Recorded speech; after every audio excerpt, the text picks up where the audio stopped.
The story begins with our two main protagonists called Asta and Yuno, who were abandoned as infants in the distant village of Hage. In a world where everyone can use magic, Yuno grows up with tremendous magical ability while Asta grows up with none, a trait he is often mocked for. One afternoon, Asta begs sister Lily to marry him, but she flatly rejects him as usual. Yuno also points out that as a nun, Lily cannot marry him. The church children are huge fans of Yuno and his magical ability but mock Asta's lack of them in return. Yuno similarly dismisses Asta when he acts out of hand, and Lily remarks that the two were once inseparable, but an incident caused Yuno to become rather cold and distant. After being humiliated at having no magic, Asta trains his heart out in a nearby forest, confident in his physical abilities, and he swears to be the next wizard king. The following day, Yuno alongside some other kids go to their town's grimoire tower, where once a year individuals their age receive their own grimoires, which gives Asta hope that he too could one day use magic. Everyone receives their grimoires one by one, but everyone's attention turns to Yuno when he receives the fabled 4-leaf clover grimoire, known to be used by the first wizard king famous for its luck-giving properties. However, Asta is devastated when a grimoire is not assigned to him and is once again mocked by everyone around him. Undeterred, he continues to train hard, swearing that he will catch up to Yuno in no time.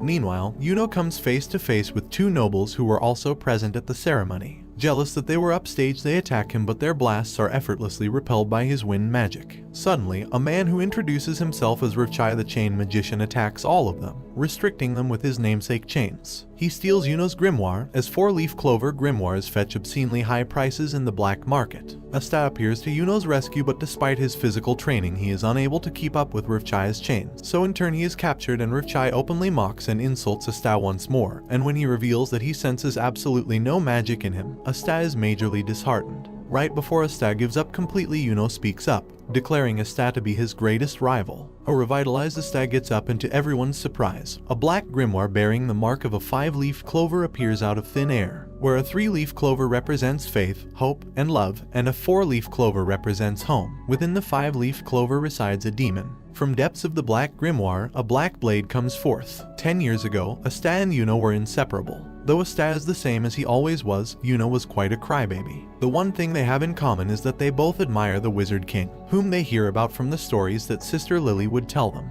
Even as a child, Asta wished to be the Wizard King so he can raise funds for their church. He struggles to be of help to those around him so he can be worthy of the title, failing to find anything he can do. Yuno is tasked by their father to deliver an important letter the next town over, much to Asta's annoyance. However, after Yuno delivers the letter, he is beaten by a drunkard who steals his pendant. Yuno begins to cry, but Asta appears and relentlessly attacks the much larger man. Frightened by his persistence, he gives up and leaves, and Yuno remarks that Asta always seems to do the impossible. Back in the present, Yuno watches as Asta's black blade nullifies Rivchai's chains, leaving the latter in a state of shock. Asta then declares that he will be the Wizard King even without magic. He ends up defeating Rivchai, and afterward he excitedly shows Yuno his own grimoire. Remembering their promise from when they were younger, Yuno once again declares Asta as his rival, and to prove to everyone that anyone can become the Wizard King, even if they're an orphan from a backwater town. As the sun sets, the two bump fists as they begin their rivalry to become the next Wizard King. We then come to discover that centuries earlier, a great evil that threatened to wipe out the world was defeated at the hands of a great mage, who has come to be known as the first Wizard King. This title would be passed down through the generations and assisted by the Magic Knights, who continued to keep the peace. The Magic Knights are comprised of 9 squads, and to become a Magic Knight or the Wizard King is an aspiration of all. After the events of Rivchai, both Asta and Yuno are training hard to participate in the upcoming Magic Knights exam to join one of the 9 squads. Although Father Orsi is against Asta participating, the Wizard of the Grimoire Tower reasons that it is okay for him to go, and Sister Lily agrees. The next day, Asta is joined by Nash, one of the kids from the orphanage, who says that his goal of becoming a Wizard King is pointless, as in his words, "Poor orphans like us aren't allowed to dream." Unfazed by his pessimistic attitude, Asta tells him that anything can be done if you don't give up, which he seems to prove after reducing a giant boulder to rubble with nothing but his sword.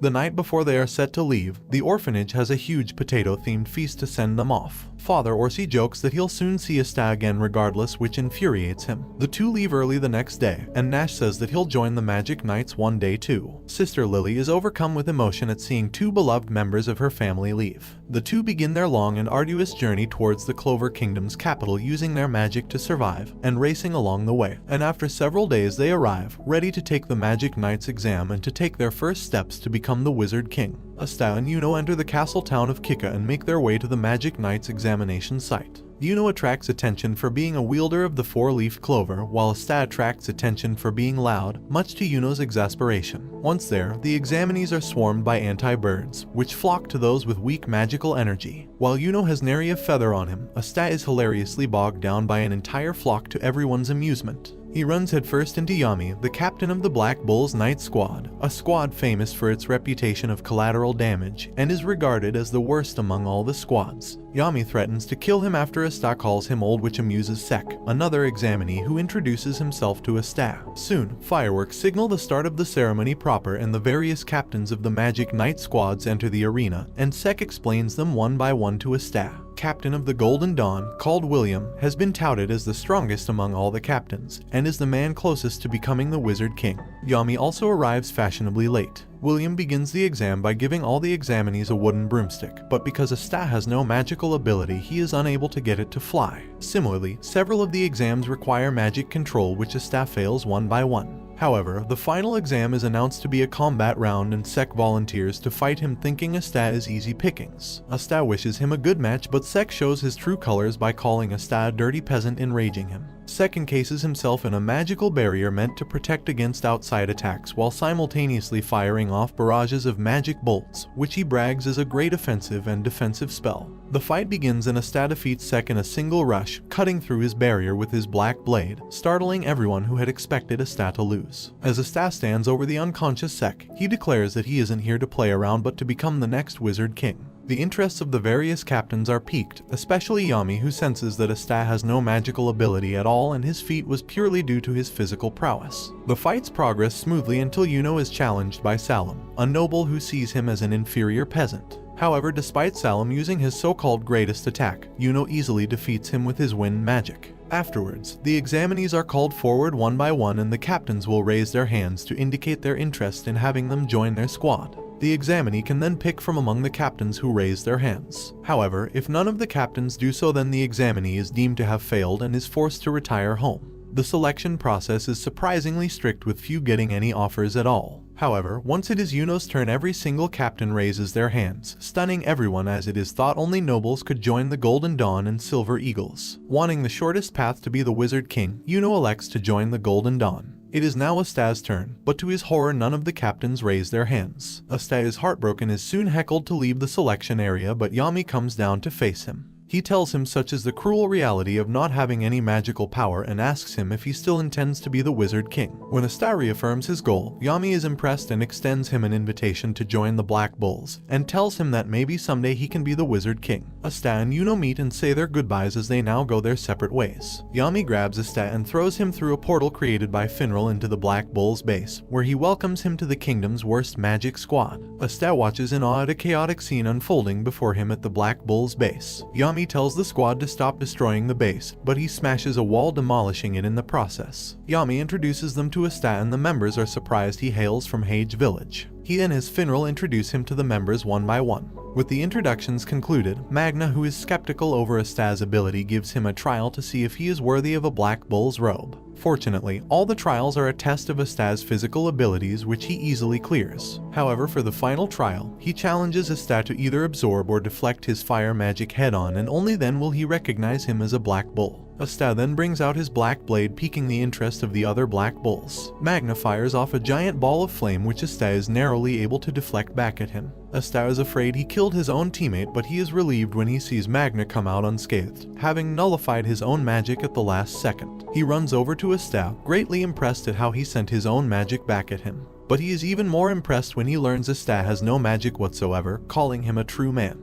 The other Black Bulls join in congratulating him, and as promised they give Asta his Black Bull's cloak, which he proudly accepts. His membership now official, he's warmly welcomed into the Black Bulls. While the group celebrates, a girl that's also a new recruit to the Black Bulls looks on, thinking of Asta as nothing more than an insect. Asta is shown to his room, and although it is shabby and run down, he is happy to have a room to his own for the first time in his life. Magna then reminds him to write a letter back to his family in Hage. Likewise, Yuno is shown to his far more lavish room in the Golden Dawn, where his instructor Klaus disrespects him because Yuno is not a noble. Back in Hage, Orsi, Lily, and the rest of the orphanage receive news of Asta and Yuno's acceptance into the Magic Knights, and they are thrilled. Orsi goes to spread the news throughout the village while Lily silently wishes the two good luck. The next day, while Magna gives Asta a grand tour of the Black Bull's base, they run into Noel, Asta's fellow recruit, and a member of the royal family. Sensing no magic in Asta, she dismisses him, calling him an insect. To show them the difference in their power, she fires off an orb of water towards him, but it inexplicably curves and hits Magna instead.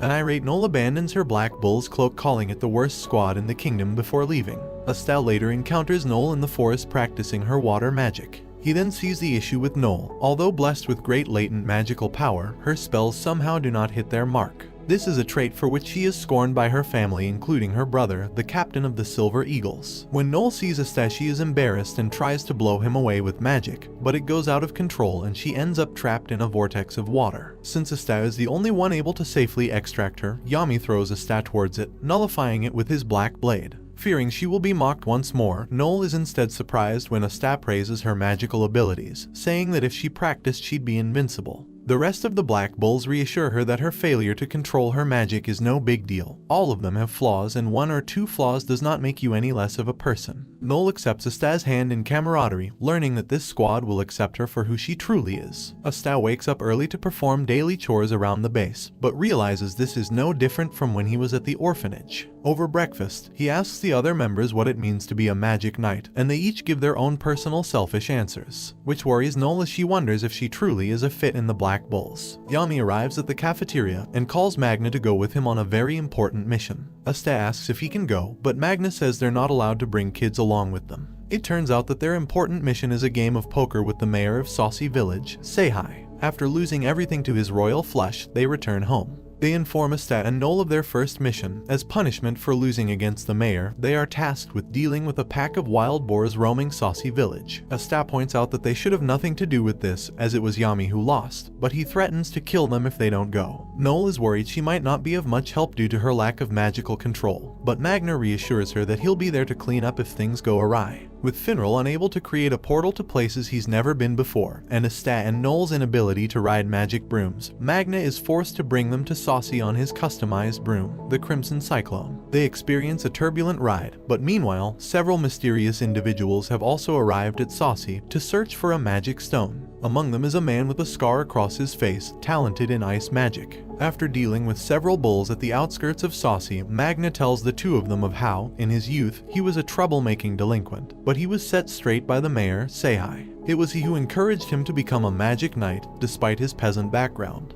When they arrive near the village, Magna is horrified to see a mist enveloping the entire town. He tells Asta to use his black blade to cut through the mist, and the three make their way into the city center, where they rescue the villagers from being impaled by icicle shards. Here, they see a scarred man named Heath, accompanied by 3 other mages, who threaten to eradicate them. When Heath says that the peasants in the village are nothing more than lowly beasts, both Asta and Magna's pride at coming from villages are hurt, and they swear to defend them with their lives. Although he is surprised at Asta's ability to cut through his magic, he begins targeting the villagers instead. Asta and Magna frantically attempt to defend the villagers, but they soon begin to be overwhelmed at the onslaught of Heath. Magna, running dangerously low on magical energy, throws everything he has, but the ice keeps coming. Heath tells them he is willing to let them go if they abandon the villagers, which Noel considers for a moment, as she feels she is holding back Asta and Magna. However, when a girl grabs the hem of her skirt, asking her to save them, she has newfound resolve, and a new magic appears in her grimoire, the Sea Dragon's Lair. She casts a huge, swirling vortex of water that defends herself and the villagers around her, as Heath is astounded at the sheer power of her magic. Heath is surprised at Noel's magic, and despite his repeated icicle volleys, they fail to penetrate her barrier. Asta takes the opportunity to mount a counterattack, but Heath cleverly makes him slip on a strip of ice. He then calmly walks towards Noel's barrier and begins freezing it bit by bit. Magna, aware of his natural advantage against Heath,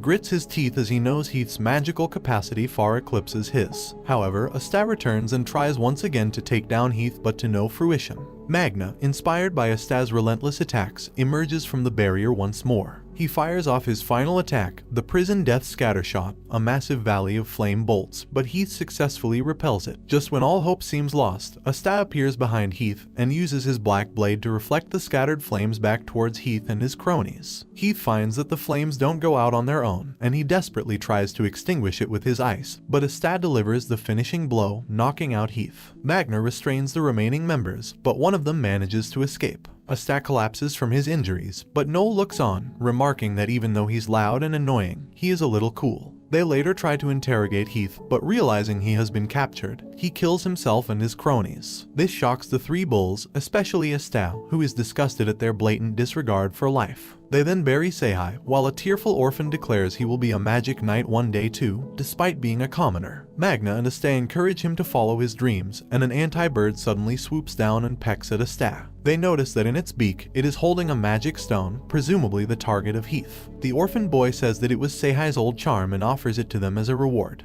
Meanwhile, a cloaked man learns of Heath's demise and concedes ownership of the magic stone for now. He touches a large gravestone, remarking that the resurrection of their lord is close at hand. On the collar of his robe rests the symbol of the Golden Dawn.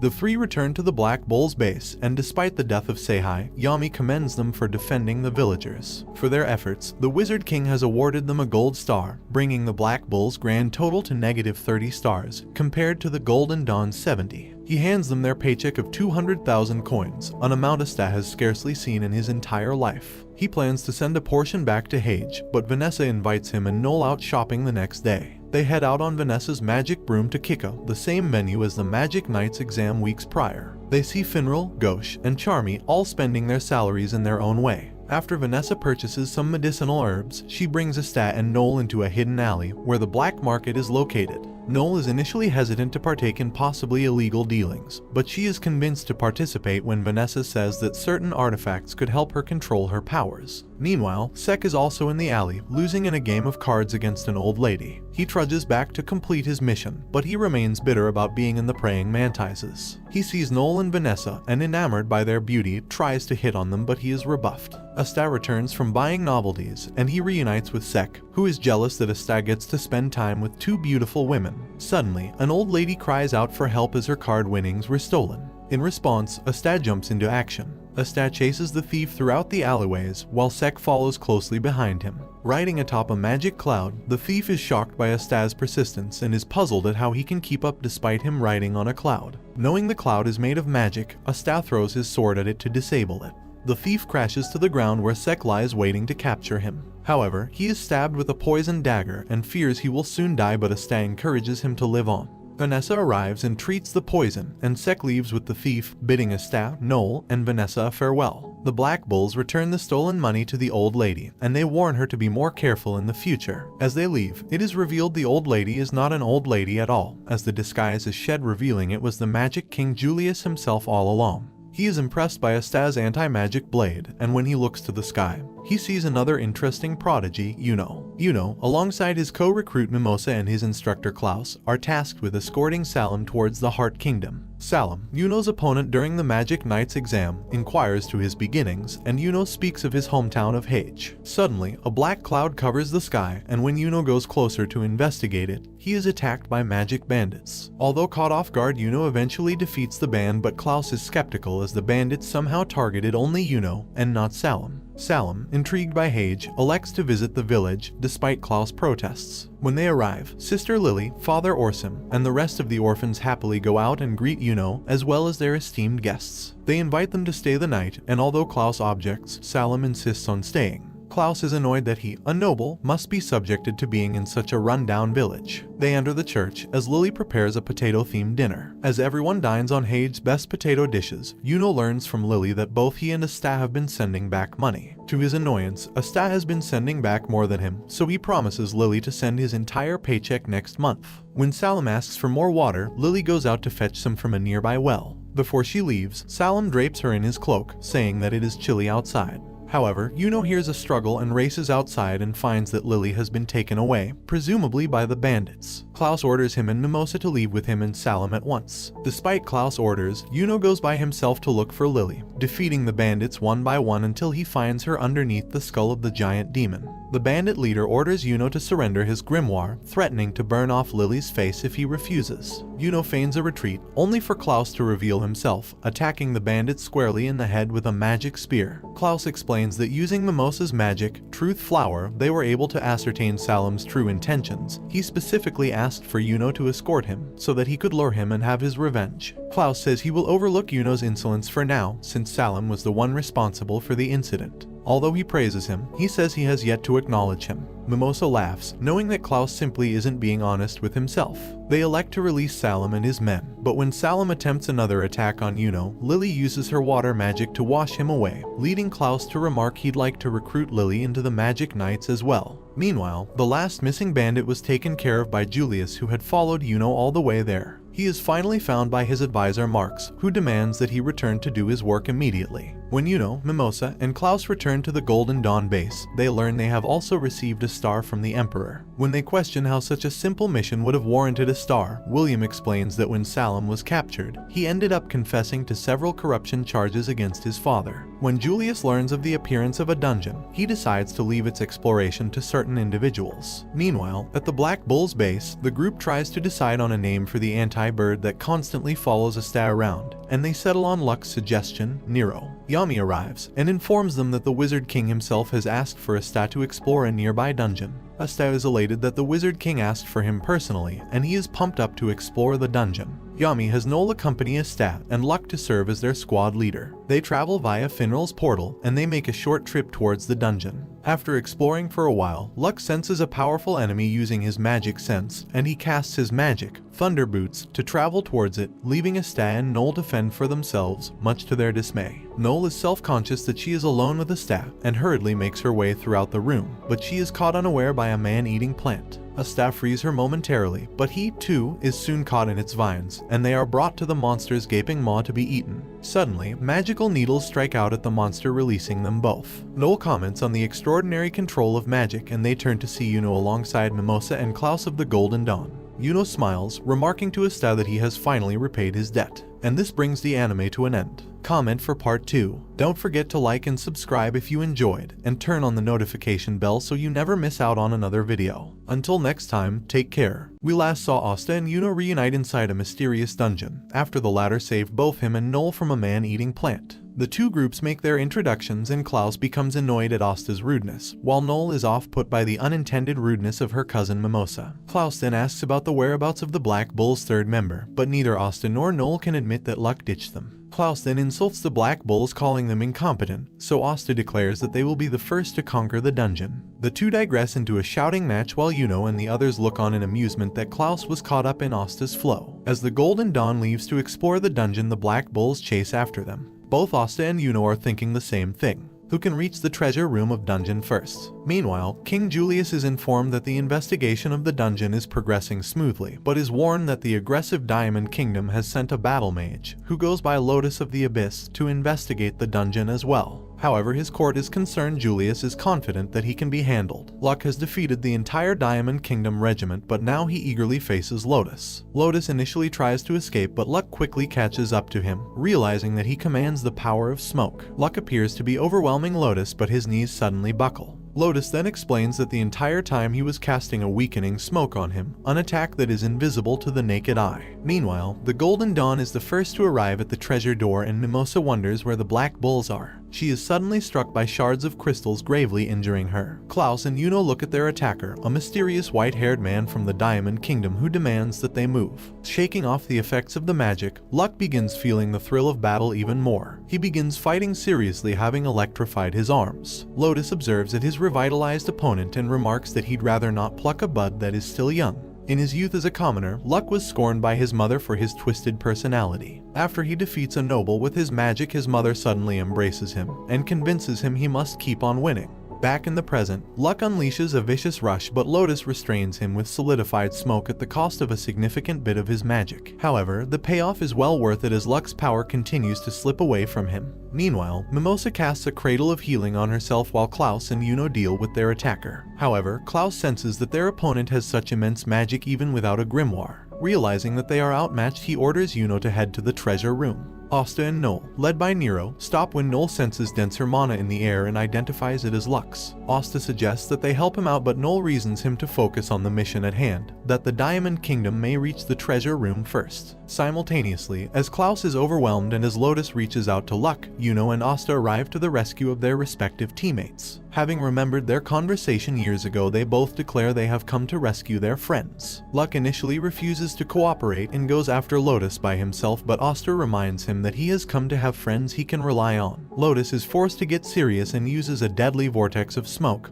trapping the Black Bulls. Luck hypothesizes that Lotus can sense their magic through the fog, so he uses lightning bolts to herd him into an area where Asta is waiting. He slices him in the air, sending him crashing into a wall. Meanwhile, Yuno simultaneously summons wind blades and a wind eagle to fight their attacker, a feat which impresses Klaus. But to his horror, Yuno is easily beaten regardless, and the gap in their abilities is as clear as day. Lotus's injuries forces him to retreat in a smoke car. The Black Bulls give chase, but they end up losing him. Luck suggests they get a move onto the treasure room, irritating Noel as that was supposed to be their aim from the beginning. However, Luck's sensory magic acts up and informs them that someone far stronger is here. While Lotus regretfully retreats, he leaves the mission to Mars, the Diamond Kingdom's secret weapon. Klaus is horrified at the difference in levels between them and Mars and recognizes him as a specially designed battle mage. Yuno continues to fight on in vain as his wind-based attacks appear to have no effect on the mineralized Mars. Mars tells him to give up, but Yuno, knowing that Asta would never do such a thing, is galvanized and continues his assault. Mars drops a giant sword on him, but he is saved by Asta, who slices it clean in half. After Asta exchanges banter with Yuno, he turns his attention to Mars, who he quickly puts on the ropes. Klaus is astounded that a peasant with no magic could put up a fight when the Golden Dawn struggled so much. Soon, Luck and Noel arrive to support them against Mars' diamond clones. Asta relentlessly attacks Mars, smashing apart every attack that is thrown at him. Klaus is in disbelief, and Noel explains that Asta's power is magic negation. Klaus thinks that Asta was just lucky to be blessed with such a power, but Noel tells him to just sit back and watch. When Asta is crushed by Mars' diamond giant, Klaus is shocked to see Asta's muscular body, making him wonder just what kind of training he put himself through. Mars calls Asta an insignificant pebble, and Asta retorts that he is a pebble that shatters diamonds, leaping and destroying Mars' giant in the process. With this victory, Asta raises his sword in triumph. Klaus restrains the fainted Mars with his steel magic and confiscates his grimoire. Asta wonders if it is enough, and he reassures him that it is. After a brief yelling argument between Asta and Klaus, Asta cuts through the door leading into the treasure room. They find themselves among massive piles of gold, treasures, and magical oddities. Yuno is drawn to a certain scroll, and after he opens it, a strange light engulfs him. The words on the scroll disappear soon after, and Klaus tells him to put it back.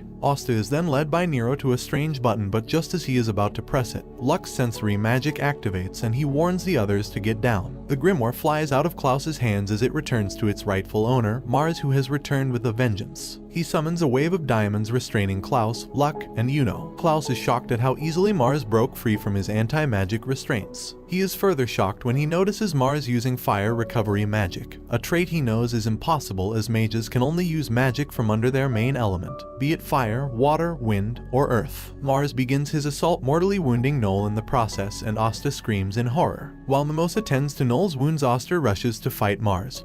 But now he is aware of Asta's powers. He instead overwhelms him with speed, sending him crashing through a wall. Mimosa then begins using the strongest magic she possibly can, acknowledging Noel's efforts and hard work all these years. When Asta comes to, Nero flies towards a smaller, more nimble sword which Asta picks up. He uses it to attack Mars, and to great effect as it also has anti-magic properties, but it is light enough that he can use successive strikes. Noel reawakens and gives Asta words of encouragement, saying, "You are the first peasant I have ever acknowledged." Asta's new sword glows blue, which allows him to unleash a water slash on Mars, negating his fire recovery and knocking him unconscious. However, Asta is gravely injured in the process and he collapses. Mimosa rushes to tend to Asta, but she is worried that her magic may not be enough. An unconscious Mars recalls his time in the Diamond Kingdom's experimental labs, where he was forced to kill his only friend called Fauna. As the sole survivor of their forced battle royale, the scientists decide to implant him with magic stones and Fauna's fire magic. Meanwhile, Mars regains consciousness, and in a fit of rage against Asta, he prepares to deliver a fatal blow. Yuno finally breaks free using his magic, but his four-leaf clover grimoire suddenly activates on its own, freezing time for this around him. However, a small fairy appears which unleashes magic that instantly defeats Mars, and time begins to flow normally. Unaware of what just happened, Yuno notices that the words from the scroll have appeared on his grimoire, and likewise the grimoire of Asta absorbs the sword he had picked up into its pages. Klaus is confident that Mars is defeated for good, but the dungeon begins to fall apart around them. Yuno uses his wind magic to carry them out, but Asta pleads to rescue Mars, reasoning they came to conquer the dungeon but not to kill. However, they are unable to do so as the destruction of the dungeon makes it far too dangerous. Using Luck's sensory powers, he safely guides them out of the dungeon, while the rest of the mages use their magic to defend themselves and Asta against falling debris. They make it out of the dungeon alive. Meanwhile, Lotus, who was trailing them the entire time, manages to save Mars alongside heaps of treasure. Finally, remembering that Fauna told him to go out and see the world, Mars shows gratitude to Lotus for saving his life. Asta finally awakens and Klaus embraces both him and Yuno, apologizing for his behavior towards them so far, acknowledging them as wonderful magic knights of the kingdom. Asta wakes up after sleeping for an entire week, and the other Black Bulls tease Noel for checking up on him so often. After eating his fill, Asta and Noel are instructed by Yami to visit the Magic Knight headquarters as they were requesting a report. Along the way, they bump into Yuno, Mimosa, and Klaus, who are also on their way to give a report. Klaus has become more friendly towards Asta, while Mimosa is visibly flustered at the sight of him, having developed a crush since their dungeon operation. When Noel sees her acting bashful, she wonders if she herself has feelings for him too, but quickly convinces herself that there's no way. They arrive at the headquarters where the Wizard King Julius has come out to greet them. This is Asta and Yuno's first personal encounter with the man they admire. He is intrigued by Yuno's newfound magic, which he identifies as Sylph, one of the 4 great spirits. He is equally fascinated by Asta's new anti-magic sword, internally remarking that absorbs a great deal of magic. Asta and Yuno ask him how to become the Wizard King, and he replies that it is through merit. Accumulate enough merit, and you will have the respect of the people. He then invites them to an awarding and promotion ceremony of Magic Knights for those who have accrued a significant amount of stars. In attendance are several notable mages, including the Silva siblings, Nozel, Solid, and Nebra. Also attending are the Magic Knights Leopold, Electora Sandler, as well as several captains. After the ceremony, Julian excuses himself but invites them to enjoy a simple reception, which Asta, Yuno, Noel, Klaus, and Mimosa also attend.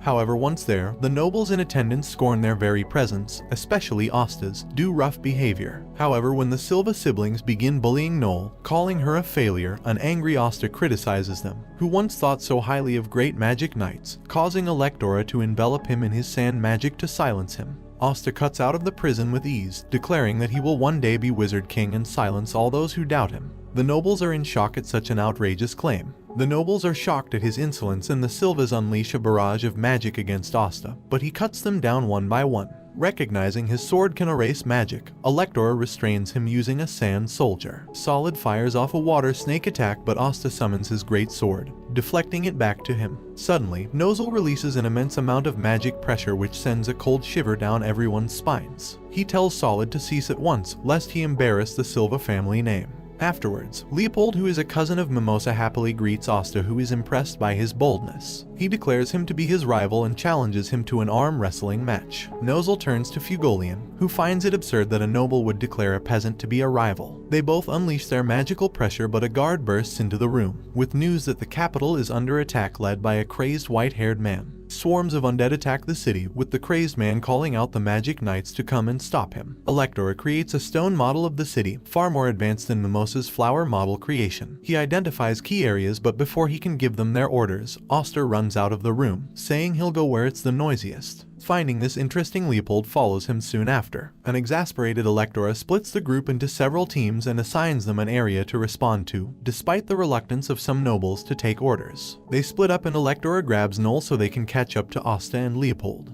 The Silva siblings respond to the Central District. Saul, the Blue Rose Captain, and Charlotte respond to the East District. Yuno, Electora, and Mimosa respond to the Northwest District. Hammond, Siren, and Klaus of the Golden Dawn respond to the West District, while Electora and Noel make it to the North District in search of Asta and Leopold. A girl is surrounded by the crazed man and hordes of undead. The man desires the complete destruction of the Clover Kingdom, and as he moves to kill the girl, Asta makes a hero's entrance. The crazed man summons a wave of zombies against Asta, who mows them down one by one. Meanwhile, the other magic knights that responded to the other areas realize that the zombies keep coming. All at once, they simply decide to just crush them with all their might. In all districts, the responding magic knights unleash an overwhelming display of power against the mindless hordes, killing huge swaths of them and earning the knights the renewed admiration of the people. Meanwhile, the crazed man finds Asta's anti-magic abilities to be troublesome as his zombies are controlled by his magic. A simple slash undoes the entire spell. When Asta asks him why he is hurting innocent people, he merely laughs, calling everyone who doesn't understand his magic a sinner. He summons a giant zombie nicknamed Jimmy, which appears far more dangerous than the others. It fires off deadly bolts of curse magic, causing even the slight scratch to become a mortal wound. The crazed man begins targeting the little girl instead, and Asta desperately tries to defend her, but he is soon bogged down by an onslaught of magic bolts. Noel arrives, but her self-confidence is shattered when she remembers the harsh words of her siblings. Fugolian appears, smacks her on the head, and imparts on her wise words that being weak is nothing to be ashamed of, but staying weak is. With a newfound resolve, Noel defends the little girl with her magic just in time. Leopold appears too, burning a wave of zombies to a crisp. He tells Asta to go for it, and Asta begins spinning with his two blades, eviscerating Jimmy. Now driven to a corner, the crazed man summons another zombie called Alfred, which fires off a lightning bolt on Asta. The King of Clover, the self-centered Augustus Kira Clover 13, wonders why Julius is not here to defend him. Meanwhile, Charmy wanders into the castle kitchen and finds that a chef is preparing a magnificent dish. She asks if she could possibly taste his cooking, and after sensing she is no ordinary person, he agrees. Asta is unable to keep up with Alfred's speed, and the crazed man mocks him for it. Fugolian assists Asta by burning Alfred to a crisp and apologizes to Asta for interrupting his fight. He remarks to Asta that if he wishes to be the Wizard King, then that makes them rivals. Asta tries to fight again, and although Fugolian admires his spirit, he tells him to stand down. Fugolian asks the man for his name and motive, and he finally reveals to be Raids. He explains he was once a top pick during the Magic Knight exams, and after joining the Purple Orcas he was soon expelled due to the nature of his corpse magic. He wishes to take revenge on the Clover Kingdom using his magic, a motive that Fugolian calls petty and childish. An infuriated Raid summons his strongest zombie called Carl, a supreme defensive and offensive weapon. Although it looks like Fugolian is on the ropes, he calmly picks apart a weak point in Carl's defense, killing instantly with a concentrated burst of fire Sol Linea. He galvanizes Asta, Leopold, and Noel, lecturing them that every magic has a weak spot.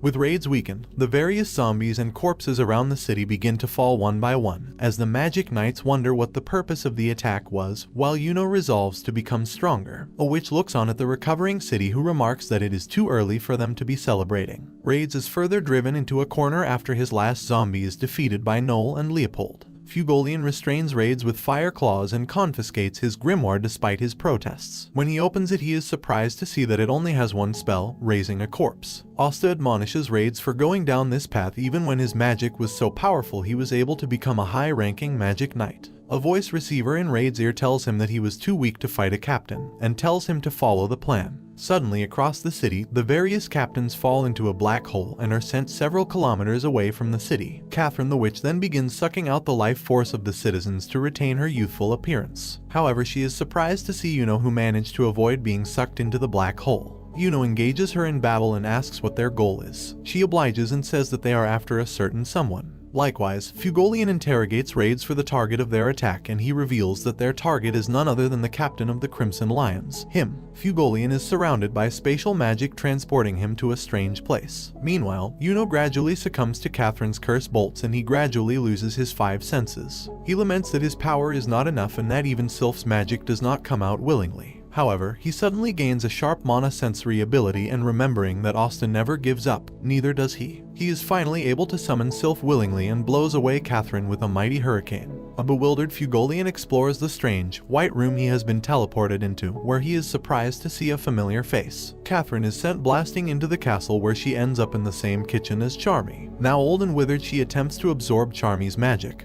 but the latter thinks that she is after her food. She angrily summons a giant sheep, which sucks up Catherine's magic and beats the daylights out of her. Now defeated, the aged citizens turn back to normal. Charmy scrambles to catch her plate of food, but it is saved by Yuno, whom Charmy is infatuated with, naming him as her food prince. As they interrogate Raids where Fugolian has been taken, Noel infers that the spatial magic caster must be nearby. Asta instinctively attacks a pile of corpses, where a magician named Vados is hiding, who commends him for finding him. Regardless, their mission is complete as he summons a portal where the body of Fugolian falls through, bleeding profusely and missing an arm. This brings shocks Noel and Asta while Leopold is frozen in grief, unable to act. Noel rushes to stop Fugolian's bleeding. His grimoire is still intact, which means that he is still alive. She screams at Leopold to help her, but he remains catatonic. With their mission complete, Rades begins to escape through Vat's portal, but Asta throws his sword, canceling it. He proceeds to lay a beatdown on Rades, returning to him tenfold the pain he inflicted on the city. Vats finds Asta's anti-magic blades troublesome and admits that they might be in trouble. Vats' attack on Asta is cancelled by a now revitalized Leopold, who has snapped out of his state of grief. The cornered Vats and Rades are saved by the arrival of their 5 allies,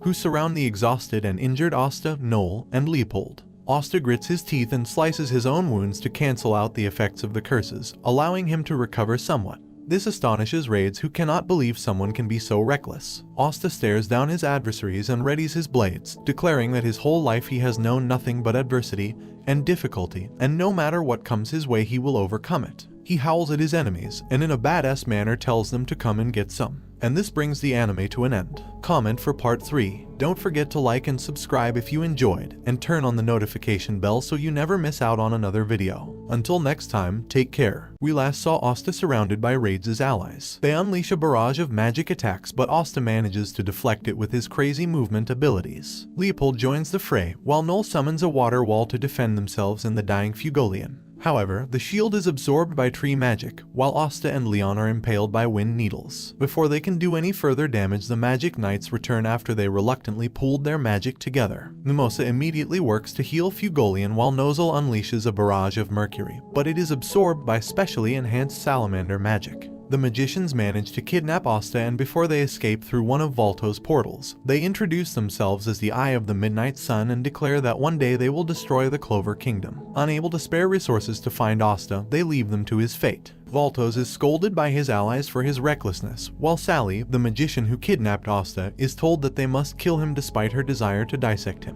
When they descend into a tunnel, they find the wizard King Julius waiting for them. He instantly kills 2 of the magicians while effortlessly avoiding the attacks of the remaining 5. He traps them in time stasis magic while a bewildered Asta looks on in awe at his sheer power. Julius turns to him and says that if he wants to be the Wizard King, this level of magic is something he will have to surpass. Julius then walks over to a slab of stone with strange symbols he had never seen before, and intends to interrogate the magicians once they return to Clover Kingdom. Suddenly, a bright flash of light swallows them all and a braided member of the Eye of the Midnight Sun appears. The braided man is able to escape with several of the Midnight Sun members, but Julius was able to retain one. He suspects that the man was their leader based on how powerful his magic was. He is called back to the capital by Marx, where he learns that Fugolian is in a precarious state. After the Magic Knights perform a full sweep around the city, he orders the strengthening of the defenses of the Clover Kingdom. Nozel excuses himself, swearing revenge upon those who hurt Fugolian. Leopold reawakens and declares that he will one day surpass his brother, burning a mark onto his forehead to remind him of this oath. The reconstruction of the city proceeds smoothly, but Julius suspects a traitor among the Magic Knights' ranks. Meanwhile, in the Midnight Sun's base, Rades swears to exact revenge on Asta, while Sally, curious about his anti-magic properties, says that she should be allowed to experiment on him alive. The leader of the Midnight Sun was struck by a smidgen of Julius's power, shriveling one of his arms, and while acknowledging Julius's phenomenal magic. Back in the kingdom, Asta and Noel receive muffins from the girl they had saved, which are immediately swiped away. Charmy. She is in a good mood due to seeing Yuno, whom she calls her food prince. Mimosa, Klaus, and Yuno pass by, and to her surprise Asta and Yuno are acquainted. Yuno suddenly unleashes wind magic on Asta, who cuts it down in the nick of time. He then sees letters written by the magic which says "See you later, Shrimpsta," basically meaning Shrimp Asta, which absolutely infuriates him. The two go their separate ways, both eager to become stronger than the other. Asta and Noel return to the Black Bull's base, where Magna and Luck have returned from their mission, earning a star for their efforts. To their surprise, Asta was made a third-class junior magic knight for his efforts, while Charmy was made a first class for her capture of Catherine, who immediately brags to the others. Magna and Luck are despondent as they are still 5th class. However, Asta worries about the state of Fugolian, but Yami reassures him, saying that it would take more than that to kill him. As Asta is put on a rest break, Finral invites him to a mixer. Finral has trouble deciding on who else to take with him to a mixer, crossing out the Black Bull's members one by one until he decides to take Luck. They leave behind Gordon, who wanted to go the whole time. The three are transported to the city of Neen, where Noel has sneakily followed them, worried and flustered that Asta is going to a mixer. They arrive at the DB Rinker, a bar where they meet and introduce themselves to the girls, while Finral and Luck show off their magic abilities, while Asta proudly proclaims he will be the Wizard King. The girls internally monologue that they find them troublesome, especially since they are black bulls. They then introduce themselves as Rebecca, Helene, and Erica. Finral tries to get a conversation going, but Luck and Asta are hopelessly useless and he begins to despair at his failure of a mixer. Disguised as a barmaid, Noel is glad it isn't going well. Sek also happens to be at a nearby mixer, but the girls are also put off by his eccentric behavior. When he yells at Noel to get him another drink, she fires a water bolt at him, earning her the respect of the girls, who give an enthusiastic thumbs up. By some miracle, the Black Bulls mixer begins to go well. Helene becomes enamored with Luck and the two go outside to showcase their magic to each other, while Erica decides to go along with Finral despite his gaudiness. Asta is left alone with Rebecca, who appears to want nothing to do with him. However, the two soon bond over their mutual love of their siblings and they start to get along. A drunken man begins to bother and insult Rebecca, but Asta flings him across the room into Sek's mixer, causing the girls to leave. Rebecca grabs Asta and they run into an alleyway while Noel follows them closely. Rebecca becomes somewhat infatuated with Asta and asks him if there's a girl he likes, to which Asta replies he does. Although disappointed, she does not plan to give up, while Noel assumes that the girl Asta likes is her. Meanwhile, Finral and Luck are both rejected by the girls and they sadly go home. Asta continues to train hard to be the Wizard King while various characters recall their memories of him climbing the ranks. In Hage, Sister Lily and Father Orsi are proud of Asta after hearing of his exploits at the capital. With the funds he and Yuno send back, they now live quite comfortably. Alongside the Master of the Grimoire Tower, they recall Asta's struggle and pain at not receiving a grimoire during the initiation ceremony, but they are relieved that everything has turned out well for the boy without magic. In the Black Bull's base, Gordon keeps a diary recording the adventures of his best friend Asta. He recalls Asta's impressive display during the Magic Night ceremony and his first few days of doing chores at the Black Bull's base. Still flustered at the misunderstanding the Asta likes her, Noel cannot accept that she could have feelings for a commoner, but concedes that on certain occasions he has acted quite cool, including the battles of Saucy Village and Mars. Asta returns to the base where an embarrassed Noel sends him flying with a burst of water. Meanwhile, Yuno, Mimosa, and Klaus prepare to leave on a mission, but the former are embarrassed that the chariot Klaus has prepared for them. As they leave separately on their brooms, Yuno remembers his promise with Asta. From a young age, the two were already sworn rivals to become the Wizard King. He admires him as the one who gave him hope. In Hage, Sister Lily and Father Orsi are delighted to hear that Yuno has been made a first-class junior magic knight, but are surprised to also learn that Asta has been made a third class. With Yami giving the Black Bulls a day off, Ghosh visits his sister Marie at Neen to celebrate her birthday. Likewise, Asta asks Magna to take him to Neen, having promised to play with Rebecca's siblings. Curious about how it will go, Noel secretly follows him. Ghosh buys out the entire gift shop for Marie, where he recalls as a former convict. She is his only joy and reason for living.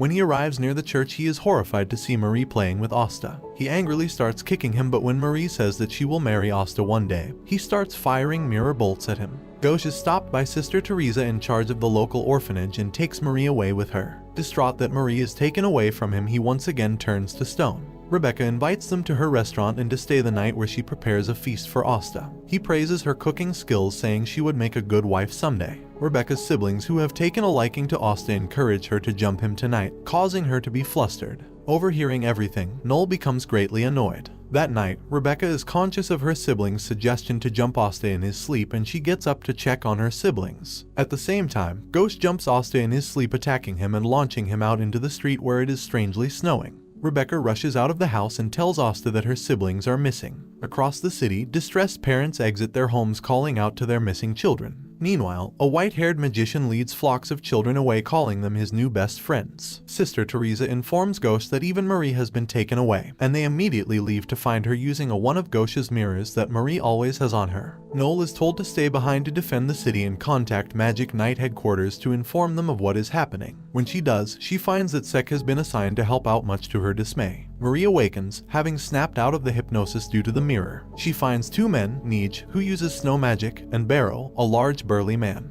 The pair work to kidnap children and drain them of their magic. Barrow uses his special glasses and sees that Marie has a wealth of magic inside her. He throws one of Rebecca's siblings, called Marco, into the snow after detecting him with little magic. When Asta, Teresa, and Ghosh see Marco out in the snow, Asta and Teresa drop down to tend to him while Ghosh goes on ahead. Asta taps Marco with his sword, cancelling out the hypnosis. and Teresa casts soothing fire magic to heal his wounds. Meanwhile, Gauche enters the cave just in time to see Marie being dragged to have her magic power sucked out of her. To his horror, he sees scratches on Marie and he flies into a rage. Neej and Barrow are unnerved at having to fight a magic knight, and when Neej is unable to keep him at bay for long, Barrow takes Marie hostage, forcing Gauche to stop. However, Marie is saved by the arrival of Asta and Teresa. Marie runs and hugs Asta instead of Gauche, and the latter is crestfallen. Teresa begins inspecting the children and finds that many of them have had their magic sucked out and are unlikely to ever use magic again in the future. Neej and Barrow are cornered, but using his special glasses, Barrow identifies that Asta has no magical power whatsoever and volunteers to fight him himself, but to his shock he is blasted away. Asta says he will never forgive them for hurting the children. Sek arrives at the Black Bull's base to find reinforcements for Neen, but finds the place trashed. He is frightened by Gordon and Gray. An irate Yami, thinking Sek is a debt collector, grabs him by the head. Meanwhile, Neej is defeated by Gauche while Teresa restrains Barrow. Asta becomes enraged by Barrow, who shows no remorse for his actions. While Teresa begins healing the other children, Barrow secretly sends out a mud minion to call for help. Teresa calls out to Asta and tells him that Sister Lily once trained at their church in Neen. He excitedly asks her what Lily says about him, and she replies that she knows him to be short and noisy, but has an indomitable spirit that never gives up, a trait which Sister Lily tries to emulate. Suddenly, Sally appears, responding to Barrow's distress signal. Gauche fires off a volley of beams in a frenzy, but they are all repelled by her salamander. Asta attempts to cut her, but she easily avoids his strikes and captures him. Before she can do any more damage, Teresa frees him using fire magic, revealing that she was once a magic knight of the Crimson Lions, carrying the epithet of the She-Leopard and a mentor to Fugolian. Sally contemplates that a 3-on-1 fight may be disadvantageous to her. However, Barrow asks her to heal him so he can help, but he secretly plots to escape at a moment's notice. She then injects him with a dangerous drug, radically transforming him into a giant mud abomination. To their shock, Gauche, not wanting to expose Marie to even more danger, grabs her and makes a run for it, leaving Asta, Teresa, and the other children to fend for themselves despite Marie's protests. Now the mud monster, Barrow, begins to go on a rampage, and Teresa summons a flame cheetah to get the children to safety, but it will take time for all of them to get out. Barrow tries to crush Neej, but Asta deflects the blow, telling Neej that he has yet to pay for his crimes. Meanwhile, Gauche continues to escape as he doesn't care what happens to others as long as Marie is safe. In a flashback, it is revealed that they were once part of the wealthy Adlai family, but when their parents were killed, their fortune was swindled away by their rivals. Now left to fend for themselves, Gauche stole and robbed from others until he was finally arrested and sent to prison, while Marie was sent to an orphanage with Teresa. Back in the present, he snaps out of it when Marie tells him that he hates him for being so pathetic. Gauche drops her off with the others and, desiring to have his sister be proud of him, returns to Asta and Teresa, but expects them to have run away, as he feels that in the end people only care about themselves. To his surprise, Asta and Teresa are still there, valiantly defending the children as they escape.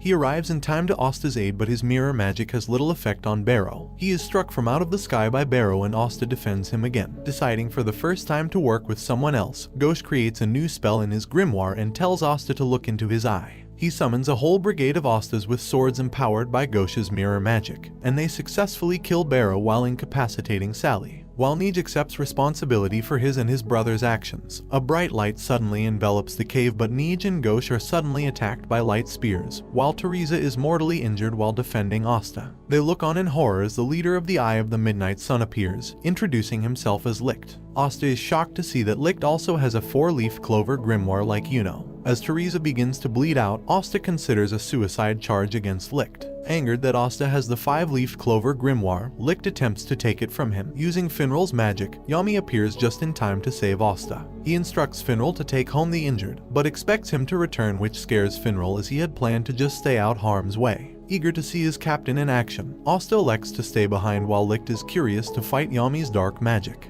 During their duel, Licht tells Yami of his story. He once hailed from a village filled with talented magicians, but they were slaughtered and their magic was stolen from them. Yami, who says his story sucks, tells his own. He was a fisherman from a land of the sun where he washed ashore in the Clover Kingdom, and after beating up a bunch of guys he was made captain. When Yami learns Licht was the one responsible for injuring Fugolian, he explodes into a flurry and manages to injure Licht with a dark magic slash, greatly impressing Asta. Yami says that there's no way Licht could have beaten Fugolian without doing anything underhanded, and invites him to face the true power of a magic knight captain. Yami tells Asta to help him and teaches him about the power of Kai, a kind of sixth sense which allows him to predict and counter Licht's attacks. Asta says it is impossible for him to do it so suddenly, and Yami replies that if he plans to be the Wizard King then he must surpass his limits right here, right now. He tells him to practice it on Voltos, not just by relying on his ears, but by honing all 5 senses to act as one. Asta concentrates deeply and manages to deflect one of Volto's curse bolts back at him, which enraged Licht, who uses impossible to predict light whips to counter their use of Kai.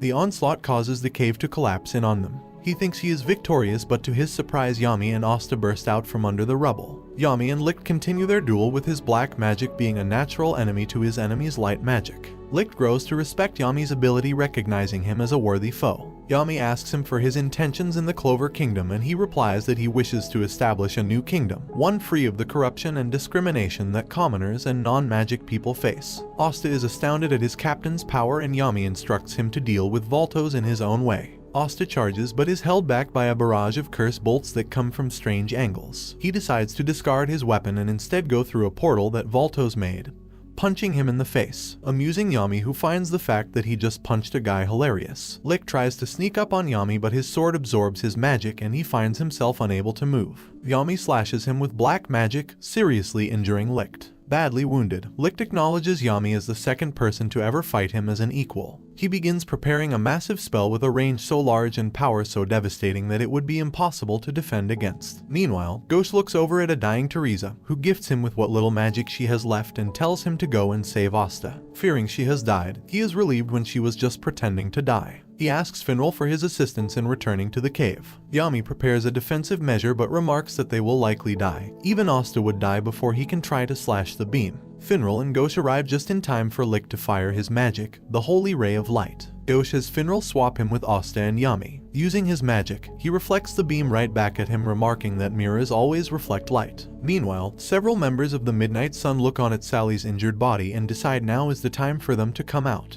As the children start returning to Neen, Noel and Rebecca go out in search of Marco and the rest. They follow Nero back to the church where they find an injured Teresa. Noel learns that they are still in the cave, fighting. Yami and the others approach Licht, who regains consciousness long enough to recognize Ghosh as a friend from long ago, despite Ghosh himself having no recollection of who he is. Yami restrains both Licht and Voltos with a dark binding, while they wait for Finral's spatial magic to recover, much to his and Ghosh's annoyance. Suddenly, 3 members of the Midnight Sun emerge from a portal, one of whom, Raya, uses light magic to touch Yami's grimoire. Another, Fauna, begins to heal Licht with fire-based healing magic. Licht identifies as his strongest members, even stronger than he, the third eye. The 3 leap into battle and Yami is startled that Raya copied his dark magic, saying that he'll sue him for copyright infringement. The third member, called Veto, uses his monstrous beast magic to pressure Yami, even destroying his prized katana. Things look dire for the Black Bulls as both Finral and Ghosh are dangerously low on magic, while Asta and Yami have been pushed back. Things take a turn for the worse when Fauna, spiteful that they harmed Licht, wields one of the 4 great spirits, Salamander, in battle. Yami just barely defends himself against her fire blast and must now defend against the third eye's onslaught with a broken katana. Finral recognizes that Yami is outmatched, with Licht even claiming that each of the third eye is stronger than a magic squad captain. As the third eye prepare to finish off a defenseless Yami, a flash of light appears before him.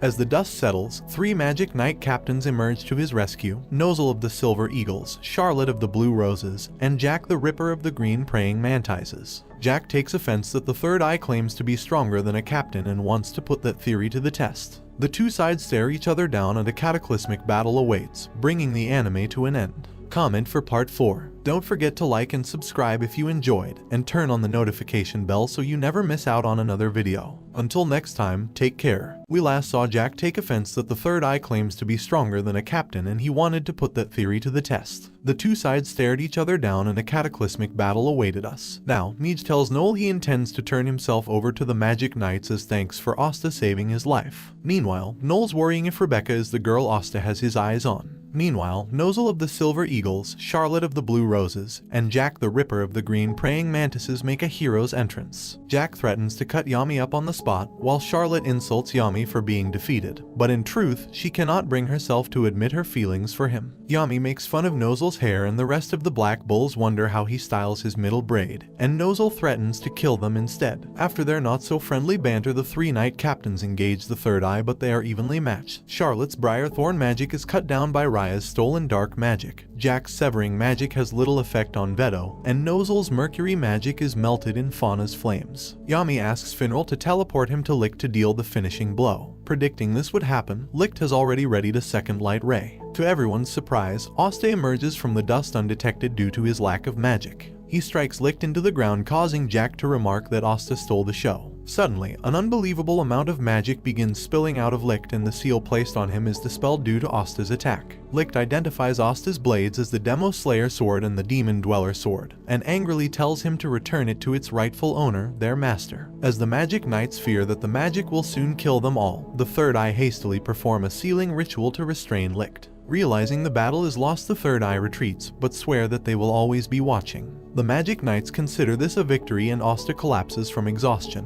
While the other captains squabble, Nozel takes note of Asta as he realizes there is more than meets the eye. Back in the Midnight Sun's base, the members are worried that the Clover Kingdom will soon double their efforts to investigate their activities. Asta awakens to see himself being healed by Mimosa and sees both Klaus and Yuno. He learns that he was unconscious for a whole day and that Nij has been taken into custody. Gauche pays his respects to Teresa, and although they are both hostile to one another, he is glad that she is alive, causing her to remark that he has matured a little. Asta arrives to greet Teresa as well, and Marie excitedly swings on his arm, causing Gauche to revert to his old self. Noel calls Asta to leave, but they first make a stop at Rebecca's house, where he eats prepared a wonderful meal she had prepared for him. She gives him a kiss on the cheek which embarrasses Asta, and Noel is frantic. When they arrive back at the Black Bull's base, they have a potato pie eating contest to celebrate their return, a bout from which Charmy emerges on top, to the surprise of no one. Yami then receives a letter from the capital, asking him and Asta to attend a captain's meeting the next day. Yami and Asta arrive at the castle, and Asta meets King Julius's advisor called Marx for the first time. He leads them down into the dungeons where they keep two of the Midnight Sun members prisoner. Suspecting a traitor among the Magic Knight captain's ranks, he has Asta undo the protective spell on the prisoners, allowing him to read their minds. Meanwhile, the squad captains are gathered in a conference room squabbling over minor details, while Rill constantly tries to lighten the mood. However, the captain of the Golden Dawn Vangeance arrives late, citing the business matters he had to attend to, but Nozel is suspicious that Vangeance was not present during the earlier awards ceremony. However, he doesn't answer. Marx then calls the captains into the dungeons, where he reveals that thanks to Asta's help, he knows there is a traitor amongst their ranks. The traitor is revealed to be Gelder Poisat, the captain of the Purple Orcas. Although he stammers that he was merely framed, Marx says his magic is absolute. They suggest peering into Gelder's memories to confirm his innocence, but he casts his invisibility magic and escapes. The captains remark that his magic leaves him impervious to magic, but Yami says there is no need to worry. Asta uses his Kai to track Gelder down. Rill arrives and uses his magic to restrain the traitor and happily greets Asta, who finds his anti-magic abilities interesting. The other Magic Knight captains and Julian arrive, and they interrogate Gelder. They learn of his secret dealings from abusing his squadmates, making deals with the Midnight Sun, and crucially kidnapping the barrier mages that allowed the attack on the capital to happen. Julius dismisses the captains and tells them that he plans to make this matter of betrayal private to prevent a panic. As the captains leave, one of them changes back into Raya. Who he was is a mystery. Julius says Yami and Asta stay behind and explains to them another key piece of information from their interrogations. The Eye of the Midnight Sun is gathering several magic stones. They mean to place these stones into a stone tablet that, once completed, will grant them immense power. For this purpose, they attack Fugolian for his possession of such a magic stone.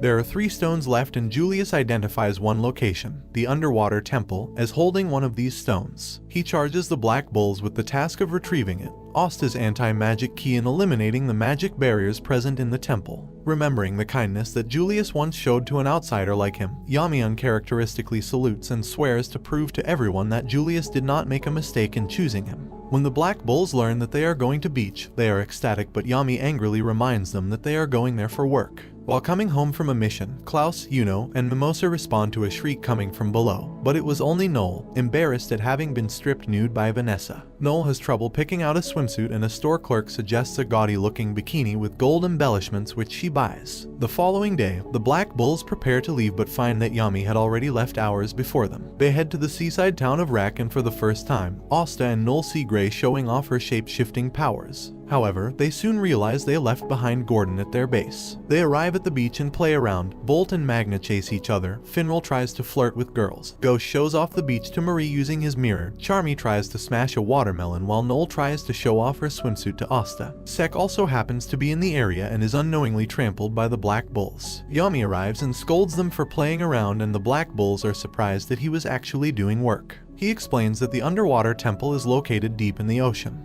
The magic barrier surrounding it ordinarily prevents even first-rate mages from breaking through, but they have a chance when it weakens during a full moon. With the next full moon a week away, he orders Noel to gain control over her magic within that time lest they be crushed underwater. That night, Noel trains to improve her only spell, Sea Dragon's Lair, but she makes no progress. She runs into Asta who is also training and she reluctantly agrees to train together. Asta notices a beautiful voice and accompanied by Noel they find a girl singing atop a boulder. Julius wonders how the Black Bulls are doing, wishing he could have gone with them to the temple. However, the Black Bulls are currently being rowdy beasts destroying the villa they are staying in. Meanwhile, Asta and Noel meet the singing girl Kahona whose dream is to become an idol. She is friendly and outgoing, and upon noticing that Asta's body is fatigued she uses her song recovery magic to heal him. Noel is impressed when she notices that Kahona's magic control is sharp and precise. The three become quick friends and Noel is secretly overjoyed to have made a friend close to her age. When Kahona learns that the two are training for a secret mission, she asks Noel to show off her magic. Kahona then suggests that Noel find a calm memory to work with as a steady heart is necessary for astute magic control. However, Noel only recalls her troubled past of being bullied by her siblings and she walks away. Noel struggles to train over the next few days and as the day of the mission draws near she is still unable to control her magic properly. Asta suggests that she let out all her magic at once like she did when they first met, and he promises to deal with the fallout. Noel unleashes all her magic at once but as expected it runs wild. She slowly begins to accept her fate as she has no happy memories with which to fall back on to control her magic. However, the Black Bulls suddenly arrive and give her words of encouragement, reminding her that while she never had any happy memories with her family, she has made countless happy memories with her new ones. Knowing that they put their trust in her, she puts her trust in herself and creates a new spell, the Sea Dragon's Cradle. Everyone celebrates her success, however she soon collapses due to exhaustion. Asta catches her and she slaps him for touching her so casually. She turns to thank Kahona for her help but she is nowhere to be seen. Kahona remarks that Noel has some good friends and says that she will be waiting for her at the bottom, and she dives into the sea. Noel is nervous at first but she calms herself after seeing how much her teammates trust her. She successfully performs the Sea Dragon's Cradle and they begin their perilous descent beneath the sea. They are rocked by the turbulent undersea currents and the equally dangerous threat of Vanessa vomiting all over them. They finally reach the magic barrier and Yami orders Asta to cut through it, but he replies that he cannot swim. Yami impatiently grabs Asta and hurls him into it. They find themselves in an underwater city filled with houses carved into the coral. They use Charmy's cotton magic to float towards the underwater temple. They meet the citizens of the underwater city who are surprisingly friendly. They lead the Black Bulls towards the temple and once there, they meet the High Priest, an eccentric old man. Knowing that they have come for the magic stone, he jokingly proposes a game of chess squishing, which instantly earns him a beating from Noel. As the rest of the Black Bulls consider just beating up the High Priest for the stone, he proposes a battle royale between the Black Bulls and his very own temple mages, all of whom are wearing strange fish masks. He sends them down various water tunnels across the temple and explains the rules. Each member will fight the other one-on-one, but they are allowed to seek out allies to turn it into a group battle. Noel is the first to realize that the Black Bulls are down a member but does not recall they left behind Gordon. Asta's opponent, a large octopus-faced man, belittles him for being a weakling with no magic. Asta draws his sword and invites the octopus face to find out for himself if he really is weak. Yami and the head priest called Jifso sit down and enjoy watching the fights together. When Jifso learns that the Black Bulls are junior magic knights, he comments that his temple mages outclass them. But to his surprise, the Black Bulls are far stronger than their rank suggests. Luck, Magna, Ghosh, and Asta all instantly win their first fights. Although incensed his mages lost so quickly, Jifso says that the battle is not over yet. Jifso sends a giant fish against Finral for doing nothing but try to escape, while Charmy has spent the past few minutes eating. A temple mage appears that lulls her to sleep with magic which Jifso considers a victory. Magna and Luck arrive in the same cave and meet Gio, Jifso's son. Luck attacks first, but his thunder magic is deflected by Gio's sea god's shield despite Luck having a type advantage. Meanwhile, Asta encounters Kaito, who begins to show off his sword dance, and Asta is starstruck. Kaito shares his dream about one day being able to go to the surface to become a famous dancer, but he says they are forbidden from going beyond the shorelines. He then explains that if they win this battle royale, Jifso promised they could go as far as the capital, and for the sake of his dream he will cut Asta down. Asta shares his own dream of becoming the Wizard King, and the two enter a deadly melee.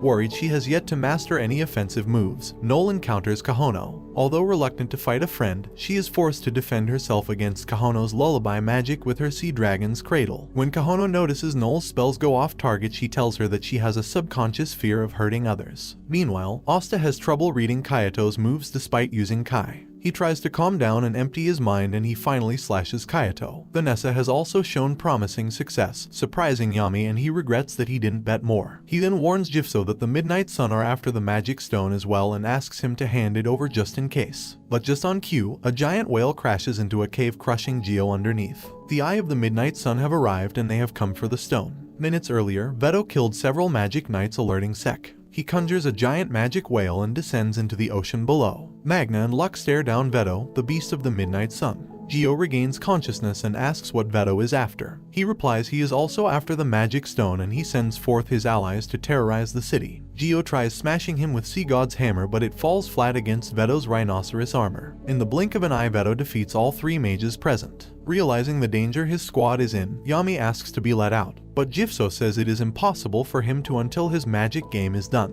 Yami tries escaping himself, but one of the Midnight Sun mages has erected a spatial magic dome over their building, preventing him from leaving. Using Jifso's magic, Yami announces to his squad that Veto and the Midnight Sun have invaded, and tasks them with the almost impossible feat of defeating him, telling them to surpass their limits here and now. Jifso adjusts the rules of his game, instructing his temple mages to cooperate with the Black Bulls and assigning them a new condition for victory: take down Veto. As Veto turns to leave, Magna and Luck get up, spurred on by the words of their captain. Luck asks Veto to charge at him and he obliges, but to his surprise Luck manages to dodge and return fire. Luck is miraculously able to keep up with Veto, who is touted to have magic power exceeding even that of a magic knight captain. As Magna recalls his tumultuous relationship with Luck, he admits that he is his best friend. Likewise, Luck recalls his own friendship with Magna and recognizes him as his first ever friend. Having set aside their fight for later, Asta and Kaito race towards the battle against Veto. Asta has great confidence in the abilities of his two seniors, and in a pinch they can be reliable. Luck and Magna refuse to surrender despite the difference in power, as they'd never be able to look Asta in the eye if they do. They perform a fusion of their two magics, a flame lightning explosive cannon which hits Veto at point blank range. Asta and Kaito arrive just in time to see Veto take the full brunt of their attack. The force of their combined magic is a sight to behold, but to the horror of Asta and everyone watching, the attack does nothing to Veto, who truly is a wild force of nature. Before Veto can deal the finishing blow, Asta jumps to his squad's defense. Recognizing him as the one who mortally wounded Licht, Veto promises to give Asta a thorough beating. Asta and Kaito join forces and attack Veto, but he is far too fast and they are barely able to keep up. As Vanessa senses the battle raging above her, a mage appears behind her. Charmy remains asleep, but a crab tugs at her. Meanwhile, Ghosh faces off against Zarek, a chain magic user who can instantaneously destroy offensive magic as soon as it is cast. Ghosh tries several other tricks, but he is forced to retreat by Zarek's giant chain balls. While he recovers from his wounds, a crab tugs away at his pants. Ghosh returns to battle Zarek, who seemingly destroys his mirror double, but the real Ghosh appears behind him again, blasting him with a large reflect ray. The crab and body double was gray in disguise all along. The two of them find Charmy still asleep, much to Ghosh's annoyance. When they walk over to her, they are caught in a vine trap set up by Zuda, a Midnight Sun mage. Their magic is slowly being drained away from them, and Ghosh comes up with a plan.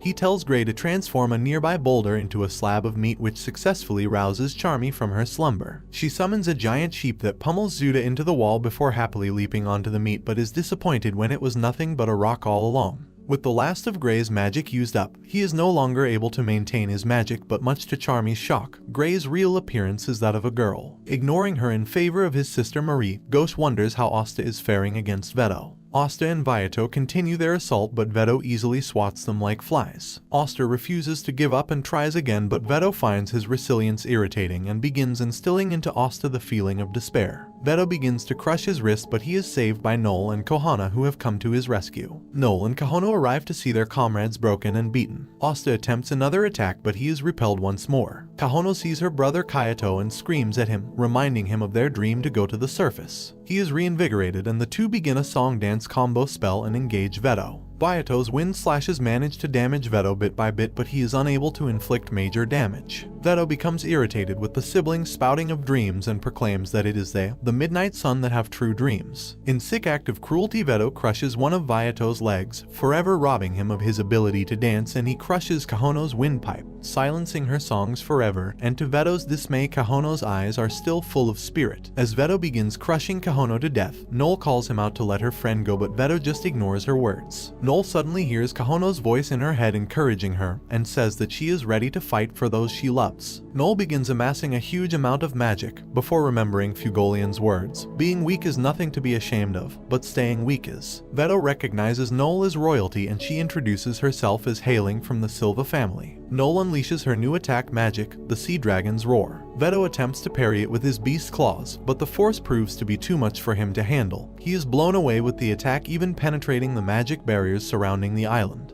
When the dust settles, Vedo has lost an arm. Yami is astounded at Noel's magical power. Recalling a painful past, Vedo grows a third eye on his forehead and commends Noel for forcing him to this point. He miraculously regrows his arm, a feat that stuns Jifso, as even the best recovery magic cannot regrow lost limbs. Vedo begins preparing his magic and Yami yells at Noel to run away. However, Noel holds her ground, and as the magic blast strikes her, she realizes that the last of her magic was used up in her last attack. Yami looks on anxiously and sees that Asta has regained consciousness and blocked the attack with his blade. He cannot help but feel proud of his young pupil. Asta picks up his blade and proclaims that they haven't given up yet. Vanessa is distracted by the vast amount of magic above, and her opponent Toik tells her she does not have the luxury of looking away. Asta and Noel stare at the frighteningly powerful Vedo, with Noel remarking he looks just like the fiends from her mother's fairy tales. Yami tries to force his way out and yells at the Midnight Sun Mage that he's going to beat him up when he gets out. Vanessa struggles against the combination of Toik's sound and needle magic. However, she successfully lures him into a position where her threads restrain him, and he forces him to absorb his own magic, defeating him.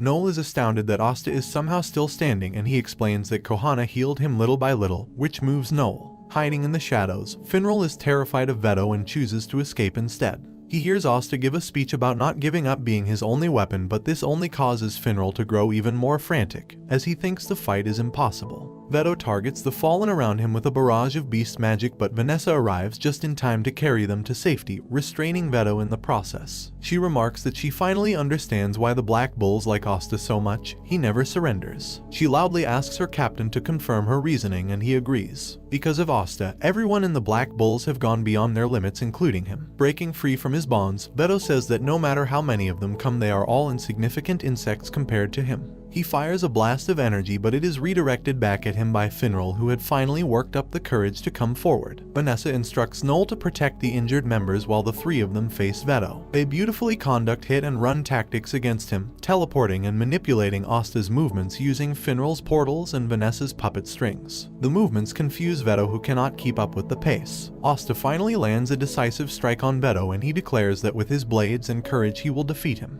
And this brings the anime to an end. Comment for part 5. Don't forget to like and subscribe if you enjoyed, and turn on the notification bell so you never miss out on another video. Until next time, take care. We last saw Asta manage to land a blow on Vedo, who inspects his wound and realizes he cannot heal his injuries, as his healing magic is being negated by Asta's Demon Dweller sword. Finral and Vanessa's masterful manipulation of Asta throughout the air proves to be a difficult hurdle for Vedo, who seemingly cannot keep up. Although Asta manages to inflict another wound, it is too shallow, and the pair realize that they must bring him closer to do any real damage. Meanwhile, Gauche and Grey have yet to recover their magic. Meanwhile, Charmy prepares a meal and tells them to eat. As the Black Bulls facing Vedo continue their assault, Vedo has gotten used to their attack patterns and manages to scratch Asta. Yami warns them that the same attack won't work anymore. They all must surpass their limits here and now, and after hearing their captain's words, they reply with a resounding yes sir. Vanessa and Finral amp up their magic casting, and they both reflect on how far they've come. Vanessa was once trapped in a cage by the Queen of Witches, and although she resigned herself to her fate, she realizes that all along she just lacked courage, the same courage Asta is showing her now. She yells at Asta, telling him she's about to go even faster. We then discover that Finral was the firstborn son of the illustrious Vaude family, a clan of spatial magic users. However, due to his poor magical ability, his father favored his younger brother called Langris, who was his better. Ostracized by his own family, Finral ran away to join the Black Bulls. Lacking confidence in his own abilities, Yami reminds him that he has his own way of fighting, and Finral yells at Asta to trust him as he quickens his pace. Despite their bravado, both Veto and the Black Bulls know they are approaching the limits of their magical output. As Veto tries to strike back, he is hit by a reflect ray as Gauche, Gray, and Charmy have come to their rescue. Gauche uses a volley of reflect rays to kick up dirt, Charmy summons her giant sheep,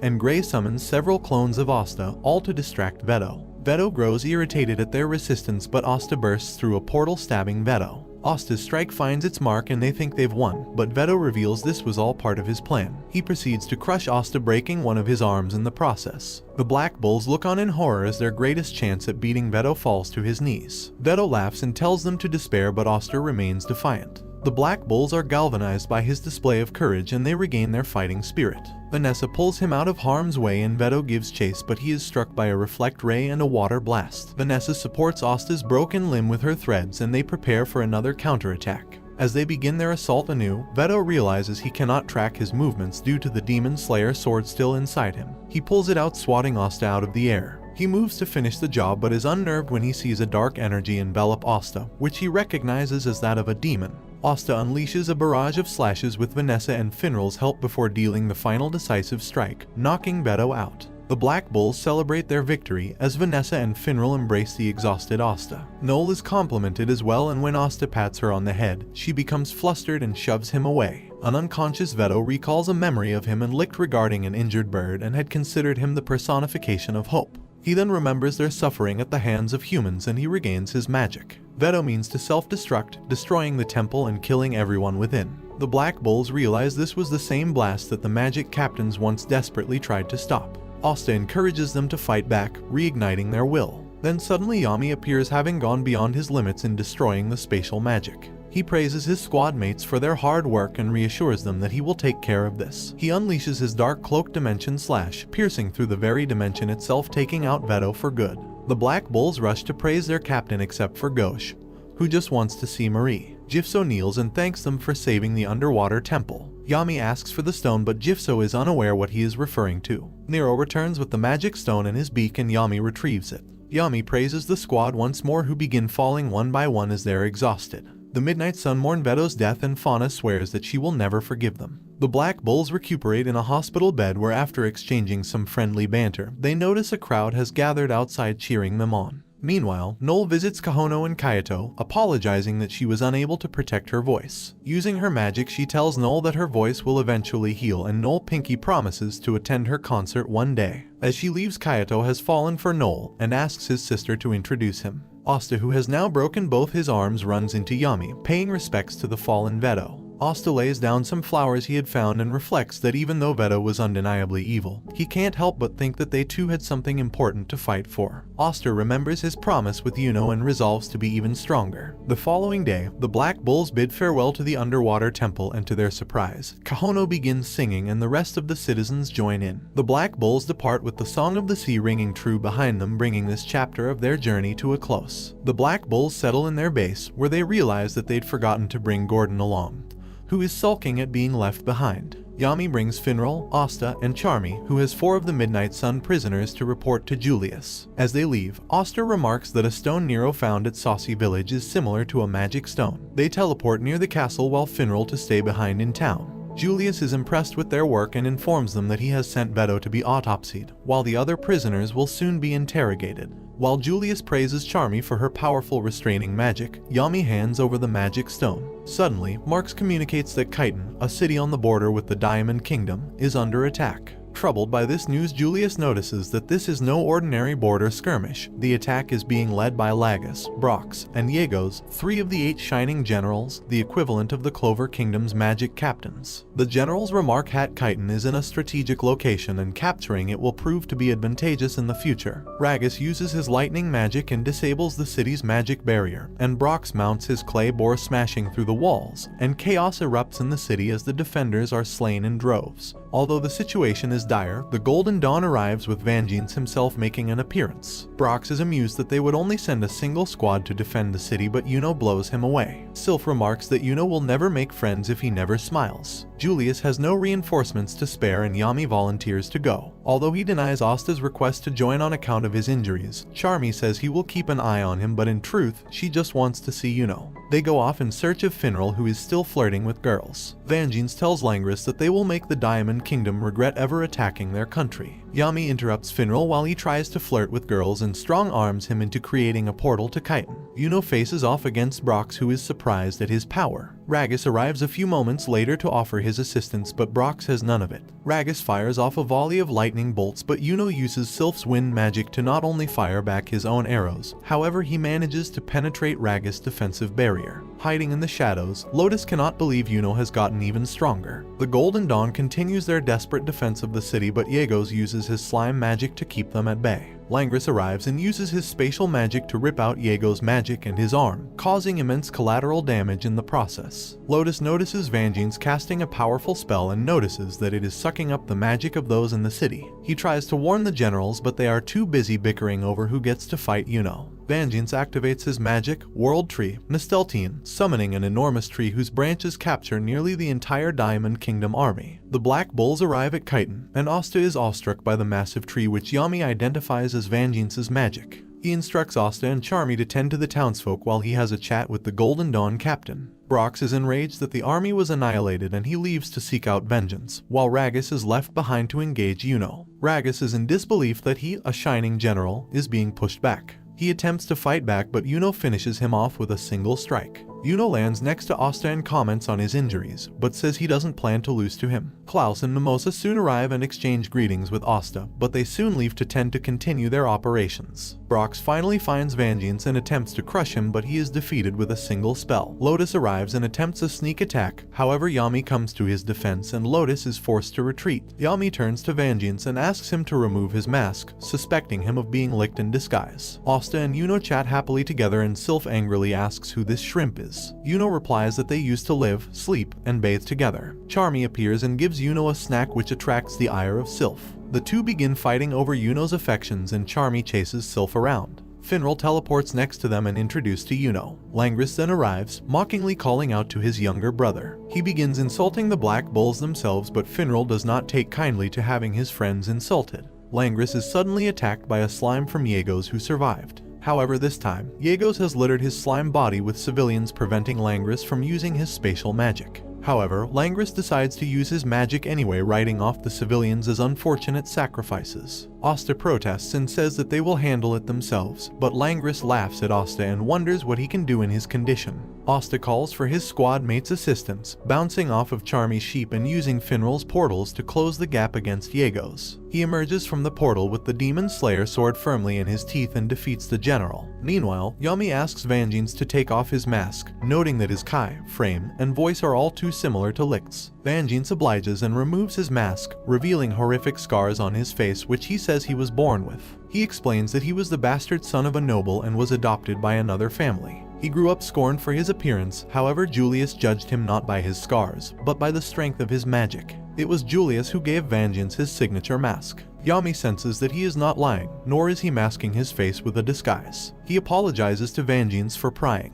They receive a call that the Diamond Kingdom has retreated and Vangeance orders the Golden Dawn to tend to the wounded. Finral, Asta, and Charmy depart to find Yami. Meanwhile, Langris warns Yuno against associating with peasants, but he replies that Asta is his rival. Simultaneously, both he and Asta affirm their dream of becoming the Wizard King, and Yuno says that being the captain of the Golden Dawn is the first step. Julius is suspicious about the Diamond Kingdom's true intentions. Meanwhile, Lotus reports to an unseen figure regarding the spells and magic used during the battle. The figure remarks that the shining generals they sent were relics of the past. The time has come for their new battle mages to come to the fore. Yami brings Asta to Owen, a doctor working directly under the Wizard King, to get his arms healed. He then excuses himself, citing he has business to attend to. Owen uses his water magic and discovers something that leaves Asta devastated, and after overhearing them, Finral is also disturbed. Asta returns to Finral just as Yami arrives with a large sack. They return to the Black Bull's base where Yami reveals that because of their recent successes, they have finally gotten out of their star deficit. He throws an elaborate feast in celebration, much to the delight of the squad.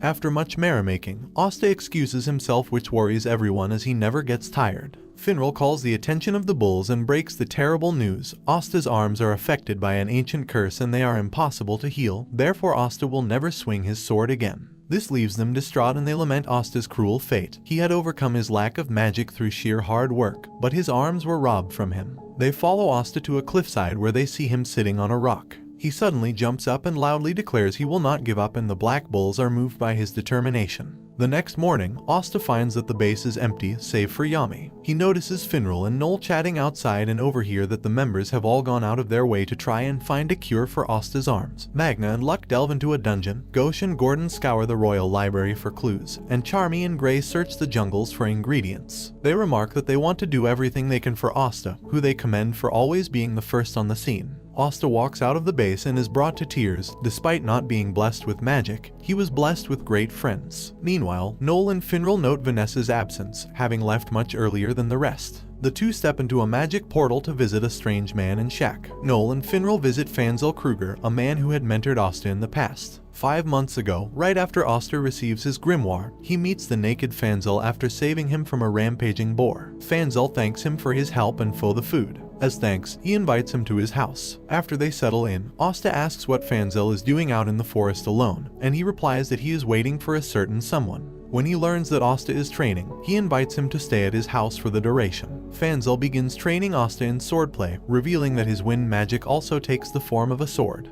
The training proceeds well, and Fanzel remarks that out of all his students in the past, Asta could probably be in the top 2. One day, a woman named Mariella arrives, one of Fanzel's old students. He explains she is helping him search for his fiancée, Domina. He reveals that they were once part of the Diamond Army, but fed up with their cruel ways, they deserted. After being hunted by assassins, they were separated. Mariella brings news that Domina might be dead, producing her bloodied wand. Fanzel is inconsolable and asks to be left alone. While mourning his wife, he is suddenly attacked by Mariella, who has betrayed him. Several Diamond Kingdom mages emerge and take him prisoner. Asta bursts in to rescue him, but Fanzel has lost the will to live and asks that he leave instead. Asta ignores this and strikes down several mages, and encourages Fanzel that a reason to live is not something you have, it is something you search for. Fanzel's spirit is reinvigorated, and he takes up arms against the remaining mages. However, Marielle, citing Fanzel's old teachings, signals a retreat. Asta and Fanzel part ways, and the latter says that he will do his best to search for Domina, who he believes is still alive. However, he soon returns, being chased by a giant boar, and asks him to defeat it as his final lesson. After the events of the underground dungeon, Noel flees from a naked Fanzel. He chases her into the Black Bull's base, where he is promptly beaten and tied up. Asta soon arrives to clear up the misunderstanding. Fanzel then asks about Noel's wand, which he recognizes as being the handiwork of his fiancée. Realizing that Domina is still alive, he is overjoyed. Suddenly, a loud rumbling rocks the Black Bull's base. Fanzel's assassins have arrived. Mariella and her commander, Galio, oversee the assault from afar. Mariella asks to be sent through a portal for insurance, and Galio obliges. The attack continues, but Noel's water barrier shields the base. Fanzel emerges from the field, alongside Magna and Luck, who wreak havoc on the enemy lines. Gauche appears behind Galio and blasts him with his mirror magic, sending him crashing below, where Fanzel is waiting. Galio points out that he had already sent assassins after his fiancée, but they were prepared for that all along, and Fanzel suddenly transforms into Gray. Meanwhile, Domina reunites with Fanzel, but beats him up for taking so long. Mariella suddenly appears and explains that this entire assault was orchestrated by her to take revenge on the assassin's squad. With her squad wiped out, the organization will take months to reorganize. She plans to turn herself over to the Clover Kingdom as penance for her actions thus far. Galio appears, having realized that Mariella has turned traitor. He traps Asta, Fanzel, and Mariella inside his spatial magic, but he is no match for their combined might. Meanwhile, Yami finally recognizes Faisal as an old Diamond commander and gets the gist of the situation. He asks Ghost to keep this incident a secret. Later, Fanzel, Domina, and Mariella bid farewell to the Black Bulls, thanking them for their help. Back in the present, Noel asks Fanzel and Domina about a way to heal Asta's arms, and Domina remarks that there might be a way in her homeland, the Witch's Forest. Right on cue, Vanessa enters the Witch's Forest. Domina explains that the Witch's Forest is made up solely of witches, specializing in curse and familiar magic. Finral puts 2 and 2 together and realizes that this is the reason Vanessa went off on her own. Domina suspects that Vanessa mustered up a great deal of determination, as leaving the forest makes one a fugitive. Vanessa may never return. Noel insists that they be taken to the forest despite Domina's warnings. They pick up Asta on the way and intentionally keep him in the dark about their destination. Meanwhile, Vanessa tries to bargain with her queen. If she can be taught the ancient dispelling magic, she will stay behind of her own volition. The group soon arrive at the outskirts of the forest, and Domina produces 2 cloaks that hide one's magical power to prevent detection by the queen. Shidden, a member of the Eye of the Midnight Sun, informs Fauna of the bull's destination. Her thirst for revenge against them has grown even stronger. They enter the forest, where Finral narrowly gives themselves away when he overhears a magic potion. A security golem flies nearby the girls, and they pass by undetected. However, the boys' cloak get caught in a branch, causing them to spiral into the girls, thus losing their cloaks. They are immediately attacked by the golems, and after Finral tries to flirt with some girls, they rush headfirst into the queen's castle. There, they find Vanessa severely damaged on the ground. She proclaims that both Vanessa and Domina are her children and she is free to treat them as she wishes, angering Asta. He tries rushing her with Finral's help, but the queen subdues him with a magic flock. Fanzel saves Asta from her clutches, and when they mean to attack the queen, she shows a crystal ball showing them their fate: absolute defeat. However, she senses another threat appear on her ball. An army of the Eye of the Midnight Sun approaches, with Fauna leading the charge. Will the queen set aside her differences and cooperate, or will it turn into an all-out battle royale? And this brings the anime to an end. Comment for part 6. Don't forget to like and subscribe if you enjoyed, and turn on the notification bell so you never miss out on another video. Until next time, take care. The Eye of the Midnight Sun, led by Fauna, advances on the witch's forest. Fauna sets the forest ablaze using her salamander's flame, and the witch queen is surprised, not expecting it to be so powerful. But what greatly worries her is that the Diamond Kingdom, led by Ladros and Mars, are also attacking with the intent of capturing her. Upon seeing Mars, Asta is relieved he is alive, and Fanzel likewise recognizes him as one of his former students. Despite not having the use of his arms, Asta declares he is going to defeat them both. Vanessa finally awakens to see her friends surrounding her, and she remembers that she came here to negotiate with the queen. Asta declines her help and attempts to cancel out the curse himself with his swords, but to no effect. Vanessa chastises him for his recklessness, but he insists that this is the only thing he can do. Noel turns to the witch queen and says that if Asta's arms are healed, then he and the rest of them will prove to be worthy allies in the coming battle. The queen considers this for a moment and concedes that the forest lacks the forces necessary to deal with 2 attacks at once. She heals Asta's arms with her magic, while Vanessa and Domina praise Noel for her handling of the queen. While the Black Bulls deal with the invading Midnight Sun, Fanzel, Domina and Mariella will deal with the Diamond Kingdom. As the Midnight Sun destroys a giant security golem, Shidden sends his men to capture witches to sell into slavery. Asta saves a witch, but she ungratefully attacks him before flying off, so Vanessa apologizes on her behalf, as witches believe men to be inferior beings. Meanwhile, Domina suggests to Fanzel that they split up to engage the Diamond forces, and he reluctantly agrees, acknowledging that there is no other way. Using Vanessa's thread magic, Asta closes the gap between him and Shidden, taking out several of his mages in the process. Fauna blasts a ball of fire towards him, but he deflects it back to her. She unleashes a second fire blast in response, causing an explosion that sends Asta tumbling down, but he is saved by Finral. Fauna leers at Asta, infuriated that he keeps getting in their way, while Asta says he'll keep doing it as many times as it takes. Fauna's attack forces the bulls back, and Vanessa comments on the salamander's great power. Asta rallies his comrades, saying that Veto was far more dangerous. Meanwhile, Noel tries to put out several forest fires, but they keep reigniting.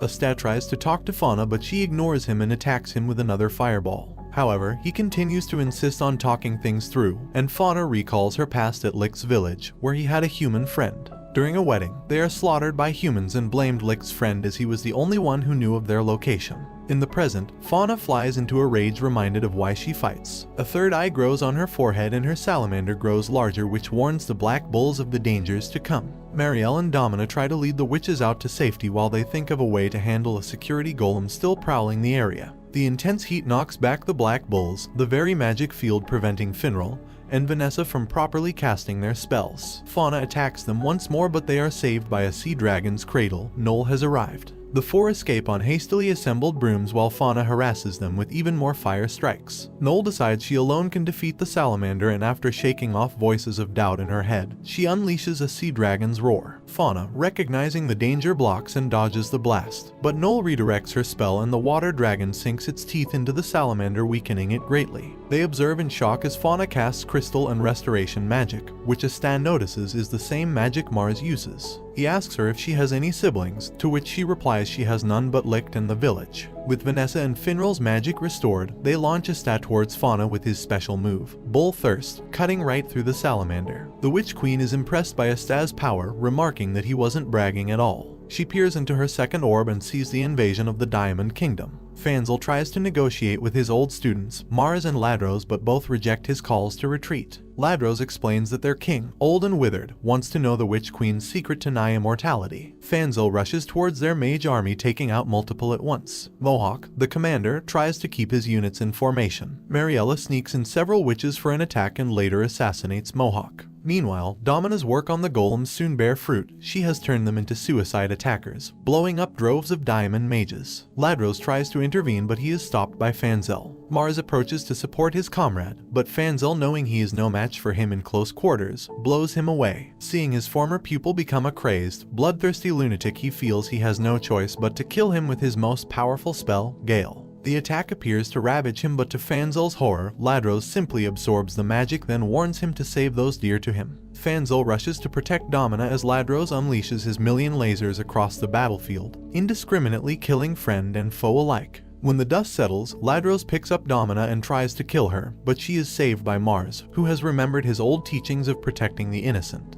With Mars choosing to defect, Ladros relishes in an opportunity to kill his hated friend. After Mariella's failed attempt at assassinating Ladros, Mars carries her, Domina, and Fanzel away from him. Mars remarks that the only way to beat Ladros is either to overload him with magic, or to use anti-magic. Fanzel remarks that they have the latter and Mars reacts with surprise. Meanwhile, Asta and the bulls stare down an injured yet still powerful Fauna, whose flames begin to burn brighter. Fanzel and Mars fly near Asta, and as Fauna unleashes a fireball, they have Asta deflect it towards them and they send it straight into Ladros. Salamander's magic proves to be too much for him to handle and he burns into a crisp. When they land, the bulls are wary of Mars' presence, but Fanzel and Mars reassure them that he is there to help. Mars looks towards Fauna and realizes that it is the same Fauna he was with all those years ago at the Diamond Kingdom's training grounds. It was he who was tragically forced to kill her, unable to fulfill their promise of seeing the world together. Mars tries reaching out to her, but she refuses to acknowledge them. With most of her magic spent, she resorts to activating her self-destruct magic, with an exasperated Finral wondering if all Midnight Sun members have some form of self-destruct built in. Fireballs begin shooting out of Fauna, but Mars refuses to defend himself, saying he has no right to.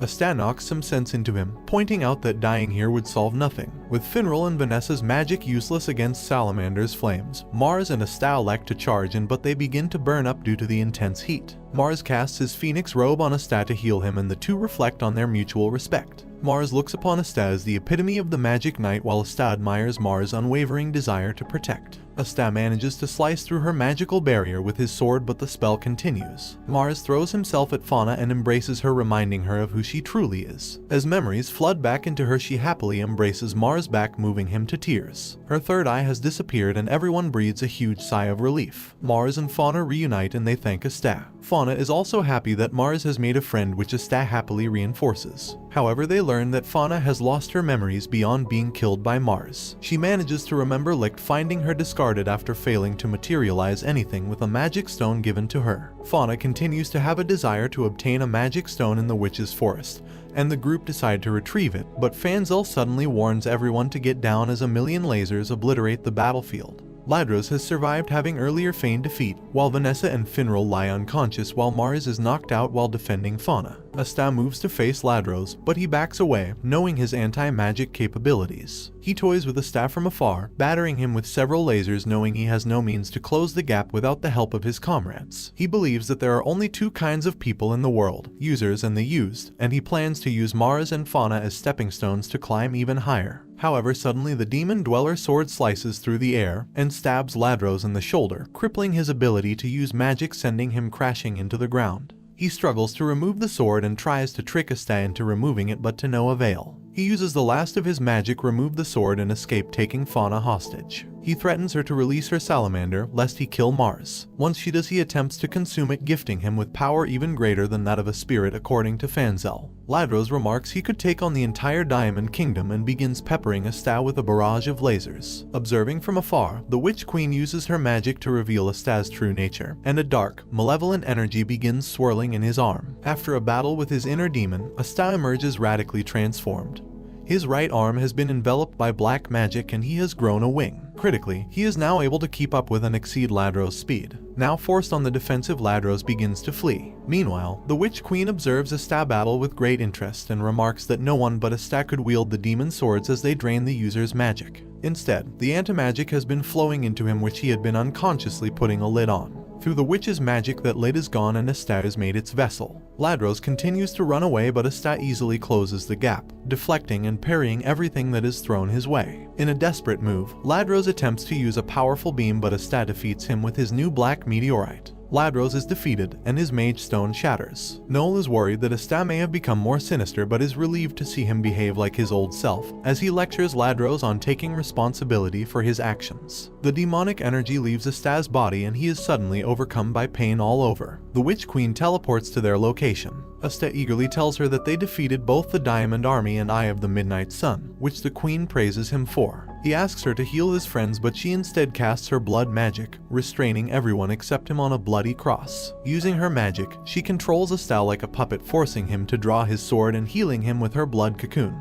She then gives Asta an opportunity to rampage and orders him to kill everyone present. To everyone's horror, Asta begins advancing on Noel first per the Queen's orders. To the Queen's shock, Asta manages to regain some semblance of control over himself, but the Queen reinforces her blood magic in Asta and forces him forward. Vanessa begs for mercy, but the Queen refuses. She had allowed Vanessa to run free as her divinations foretold that she would eventually return with something she desired, but did not expect it to be two anti-magic weapons. She reasserts herself as Vanessa's mother and her only family. Vanessa recalls her past in being trapped in cage, prevented from seeing the outside world. Yami one day intrudes on the forest, going toe-to-toe with the Queen, but unable to defeat her. He punches a hole into Vanessa's room and says that she is free to go. Vanessa hesitates, but decides to take flight, a bird now given the chance to fly, and joins the Black Bulls. Crying out to protect her family, she wishes for the power to change fate itself, and a new spell is recorded in her grimoire, the Red Thread of Fate, taking on the form of a playful cat.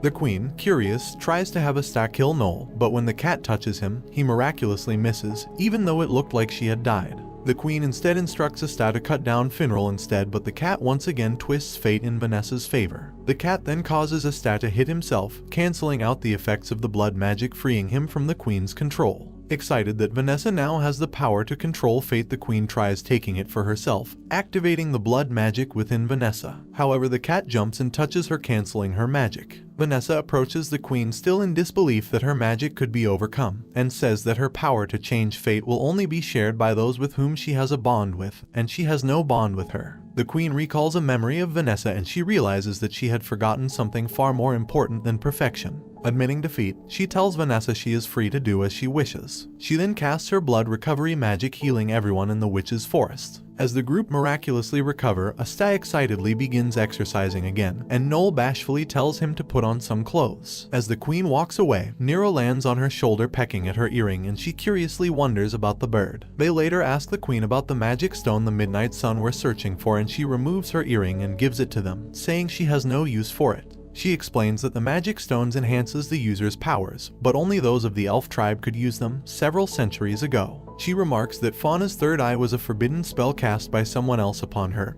and hypothesizes that the Midnight Sun are made up of descendants of those elves. Finral readily writes all this information down. Lastly, the Queen remarks that Asta's swords were once owned by the leader of those elves, which is the nail in the coffin for an information overload, and he faints. Outside, everyone prepares to bid each other farewell. Mars and Ladros will return to the Diamond Kingdom. Fanzel, Domina, and Mariella will take care of Fauna. Mars promises to Fauna that they will see the world together one day, eliciting hoots from the crowd and jealous cries from Finral. As they prepare to leave, the queen says that Vanessa is free to visit any time and she walks away without a word. Mars bids Asta goodbye, reaffirming their bond as friends. Asta, Finral, and Vanessa return to their base, where Yami greets them unenthusiastically. They present him with a magic stone and he excitedly tells Asta to get him some alcohol. Upon returning, he is instructed to rest. The other Black Bulls return one by one, having radically transformed personalities, but they revert to normal upon seeing Asta's arms are healed. Using the food Charmy brought back, Yami prepares a feast but bosses Asta into performing several household chores. Vanessa recalls the queen's words to visit her homeland anytime she wants, but she strips down to her underwear and declares that the Black Bulls is where she feels the most home.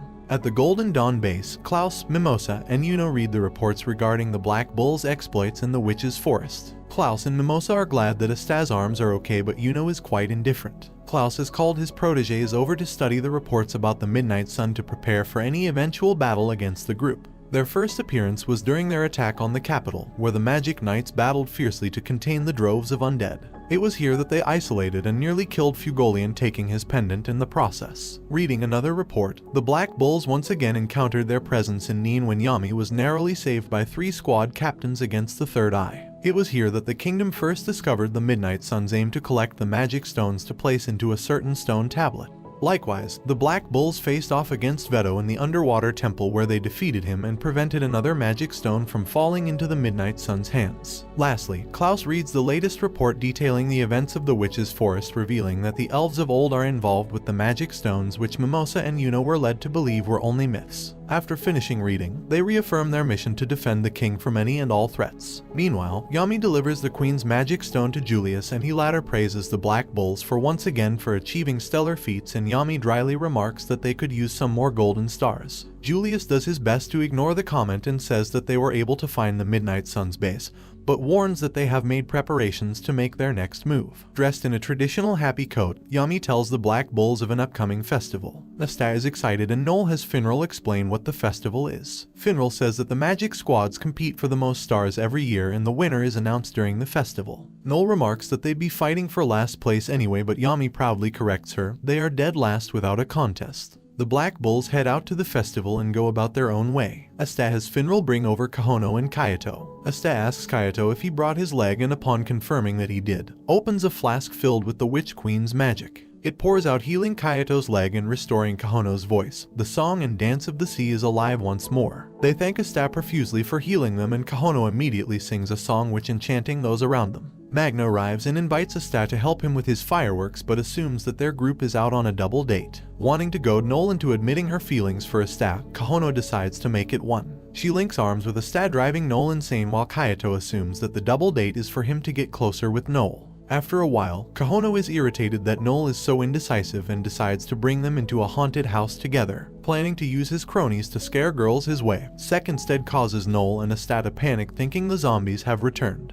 After leaving the haunted house, Kahono realizes that Asta is far too dense and asks him what he feels about Noel. But just then a crying child begins annoying festival goers, and they assume it must be a peasant child. Noel tries to calm her down, and with a small performance set up by her and the others, the child stops crying. Kahono uses her voice to call out the child's parent, and a mother comes to claim her child, thanking them for watching over her. However, the mother sees that Noel is royalty, causing her to bow her head, but Noel reassures her that the festival is for anyone and everyone to enjoy. Recalling Kohana's question, Asta says that he likes Noel quite a bit, an answer that turns Noel beet red. She blasts Asta away with her magic, making him wonder what he did wrong, while Kahono laments that if Asta is too dense, then Noel is not honest. When Asta lands, he sees Yami and Jack the Ripper in a showdown and wonders what they could possibly be fighting over. And this brings the anime to an end. Comment for part 7. Don't forget to like and subscribe if you enjoyed, and turn on the notification bell so you never miss out on another video. Until next time, take care. Kayato and Kahono entertain the crowd with their performance, while Noel wonders where Asta is before realizing she sent him flying. She encounters Asta at their stall, desperately trying to sell Yami's grilled squid, and likewise Sek is trying to sell Jack the Ripper's meat, but neither have any luck. They explain to Noel that Yami and Jack are trying to compete over whose stall can sell more. Yami then blames Asta for not selling anything while Jack blames Sek and the others for poor sales. The two then decide to settle the score in other ways in a series of childish games, including thumb and arm wrestling. But eventually Yami decides to call Finral to settle the score with their fists. They're teleported to the same cave where they once fought Licht and the Third Eye, while Julius disguised as an old woman curiously follows them. The two start fighting while an excited Sek and Asta cheer on their respective captains, although Noel is annoyed by their liveliness. When she notices Yami about to perform his dimension slash, she urges Finral to put a stop to the fight. If they knock each other out, the kingdom's forces would be weakened, leaving them vulnerable to attack. Finral tries to stop his captain, but he is effortlessly brushed off. As the two captains unleash their magic, Julius uses his chrono magic to put everyone into stasis, recognizing the danger their moves may pose to their surroundings and to themselves. Marks contacts him to return in time for the awarding ceremony. Before Julius leaves, he cuts Yami and Jack's pants. As everyone exits their stasis, Yami and Jack laugh at each other for having their pants down, and they decide to stop fighting. They later share food from their respective stalls and they surprisingly get along. However, they begin to argue over their respective scores, and as Asta tries to intervene, he is thrown out once more. As he lands, he sees a beautiful woman whom he finds familiar. Baron Baumain approaches the woman, inviting her out to enjoy the festivities. However, she suddenly casts Briarthorn magic to restrain the drunken Baron, the trademark magic of Charlotte, captain of the Blue Roses. Saul arrives with a dress for Charlotte to wear, and as Asta tries to save Baumain, he accidentally trips and finds himself in Saul's bosom. She recognizes him as the runt from the awards ceremony, then tosses him aside as she flirtatiously dresses Charlotte up, much to the excitement of those around them. Everyone is dazzled by Charlotte's beautiful dress, but they are quickly shut down by Saul and Charlotte herself, as only the Blue Roses are allowed to admire her. Suddenly, Yami arrives to investigate the commotion, and Charlotte is inwardly embarrassed at having him see her all dressed up. Vanessa arrives, and the two girls instinctively recognize that they are both rivals for Yami's affections. Vanessa challenges her to a contest, which Charlotte turns down, but Saul eagerly accepts on her behalf, much to Charlotte's chagrin. Finral organizes a cosplay contest, and after much taunting from Vanessa, Charlotte agrees. Charlotte dresses up as a witch, earning approval from the crowd, but she is conscious of Yami seeing her. Vanessa's nun outfit also manages to impress, and the votes end up in a tie. After hearing Yami voice his approval over a woman who can hold her liquor, Vanessa proposes a drinking contest to Charlotte, and once again Saul accepts on her behalf. However, Vanessa instantly loses after one drink, as she has already been drinking the entire night. Charlotte, not wanting to lose, tries to drink as well, but she is tragically weak to alcohol. Charlotte recalls that a curse was placed on her that will activate on her 18th birthday, and has lived her life relying on no one but herself. On the fateful day, the curse activates, but she is saved by Yami, who remarks that it is okay to ask for help once in a while. The curse breaks, the cure being Charlotte falling in love with another man. Yami drinks Charlotte's mug, and seeing the indirect kiss, passes out. Finral declares the match a draw. Suddenly, the crowd starts moving, talking about the new captains for Crimson Lion and Purple Orca. Yami realizes that they are late for the ceremony. Julius begins to announce the ranking of the Magic Knight squads. The various magic captains make their appearance, including Marioliona and Kaiser, the new captains of the Crimson Lions and Purple Orcas. Several people notice the absence of two captains, and even Julius is incensed. Julius announces that the Golden Dawn has once again placed first with a record 125 stars, smashing their previous record of 96. Yuno is introduced as the squad's greatest contributor, to thunderous applause. Many people then expect the Silver Eagles to be next, but to everyone's shock, Julius announces that the Black Bulls with a whopping 101 stars is in second place. Everyone is astonished, but none more so than the Black Bulls themselves, who had expected to be in last place. As a result, none of the members are anywhere near the stage when Julius calls for them. Yami grabs Asta and hurls him towards the stage, where he lands right next to Yuno. Murmurs begin forming in the crowd when Sek outs the two as peasants, but Yuno brandishes his powerful wind magic, while Asta easily erases it along with any doubts to their abilities. The crowd begins to cheer once more, calling on for greater cooperation. Status and nobility be damned. Julius announces the rest of the rankings: Silver Eagles, Blue Rose, Crimson Lions, Green Manties, Coral Peacock, Purple Orca, and in last place the Aqua Deer. King Augustus Kira Clover 13 then makes his appearance, expecting similar applause. However, the crowd is remarkably lukewarm, infuriating him. Augustus blames Julius for hogging the spotlight, and in a desperate attempt to elicit attention for himself, announces that the Eye of the Midnight Sun's base has been located, and he plans to form a squadron of royal knights to storm the hideout. 1 week from now, a royal exam will be held which will decide its members. The exam had been Julius' idea, but Augustus leveraged it to his advantage. However, Asta points out that the king hasn't really done anything and angered the king, who orders him and Yuno executed. Julius manages to defuse the situation and Asta later apologizes. Asta and Yuno then descend the staircase, only to see Mereoleona in a fiery tirade against her squad for only securing 5th place. Mereoleona berates her squad for placing 5th and begins insulting the previous captain and her younger brother, Fugolian. When Leopold protests her, she strikes him and tells the squad to prove to her that Fugolian raised a proper squad. She proposes a trip to the hot springs and upon seeing Asta and Yuno, grabs them and forces them to come along as well. In a bar, Yami gloats to the other captains about his Black Bulls being in 2nd place. Nozel, Kaiser, and Jack the Ripper all try to give him a piece of their mind, but each time the bartender appeases them with a complimentary drink. The 3 soon leave while Yami continues to make fun of them, but he stops when he sees Mereoleona enter. He is suddenly grabbed as well, meaning to instill discipline in him after failing to show up at the awards ceremony, and she grabs Charlotte and Saul. Looking for Asta to say goodbye to Kayato and Kahono, Noel is also grabbed despite her wishes. Once they leave, the bartender reveals himself to be Julius in disguise and remarks that things will soon get interesting.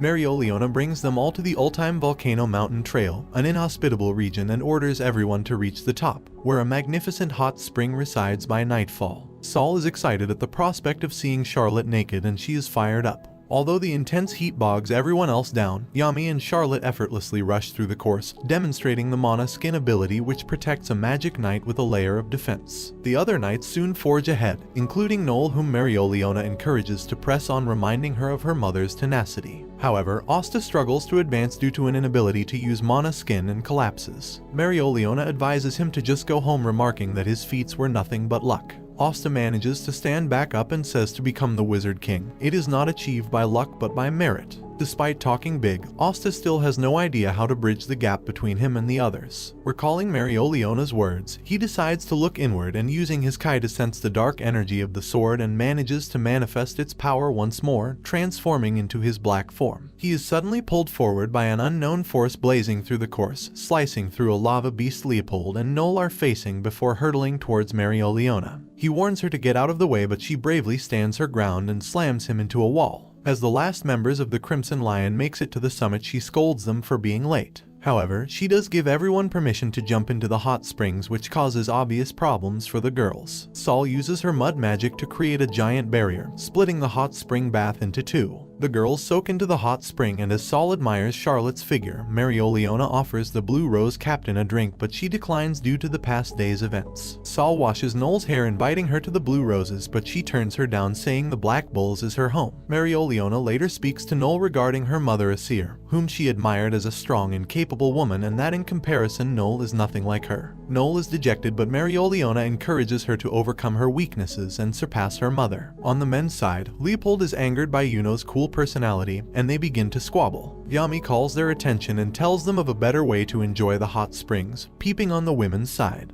He reasons that if they are true men and if they are here to get stronger, then they should not fear death, a line of reasoning that Leopold accepts. Yuno refuses and Yami clutches him by the head, also infuriated by his cool persona. As the men are rallied to peep on the women, Saul senses them charging and raises the mud wall even higher, but the men are undeterred. Yami tells Asta to go as well, but he adamantly refuses, remembering that Sister Lily is the only woman for him, stunning everyone. The vice captain of the Purple Orcas, Zerx Lugner, encounters a man who provokes him. Zerx angrily casts his ice magic but ends up being easily defeated and his robe is stolen. Magic Knights begin to gather at the arena. Asta greets Mimosa and Klaus and Yuno, and they talk about their earlier trip to the hot springs, and Mimosa is frustrated that nobody will tell her about it. Finral then appears with a brand new hairstyle, earning him jeers from his fellow Black Bulls peers. Noel runs into Silva, who ridicules her as usual, but Noel is not the same as before and she has newfound confidence and resolve. Julius welcomes the knights to the selection exam and King Augustus begins explaining the exam. 2 teams will compete in a team battle, protecting their crystal while trying to attack the opposing sides. After the 30-minute time limit, the team with the most damaged crystal loses. Julius then elaborates that this format was chosen as several squads will have to cooperate in the fight against the Midnight Eye. He then announces the teams and Asta finds himself alongside Mimosa and Zerx. Zerx arrives, and although Marx and Julius are aware this Zerx is not the real one, Julius convinces him to see how it will go. The rest of the magic knights are incensed at Xerxes' rudeness to the Wizard King. Xerxes goes and greets Asta with stink bugs and says he is not here to compete. He is here to ridicule. The other teams consist of Saul, Magna, Kirsch, N, Noel, Yuno, Pili, Luck, Klaus, F. Inril, Leopold, Hammond, and Dimitri, Solid, and Electora, alongside several other nameless teams. Julius then has Cobb transport everyone using spatial magic, and the first round is announced to include Asta's team. The rest of the Black Bulls arrive to cheer on their squad mates. Charmy makes herself at home on Julius' lap as the first round begins. Asta is pumped up for the match, and Mimosa suggests that they tell each other their magic specialties to formulate a strategy. Before Xerxes can reply, a magic attack hits their crystal, surprising Mimosa as the match has just started.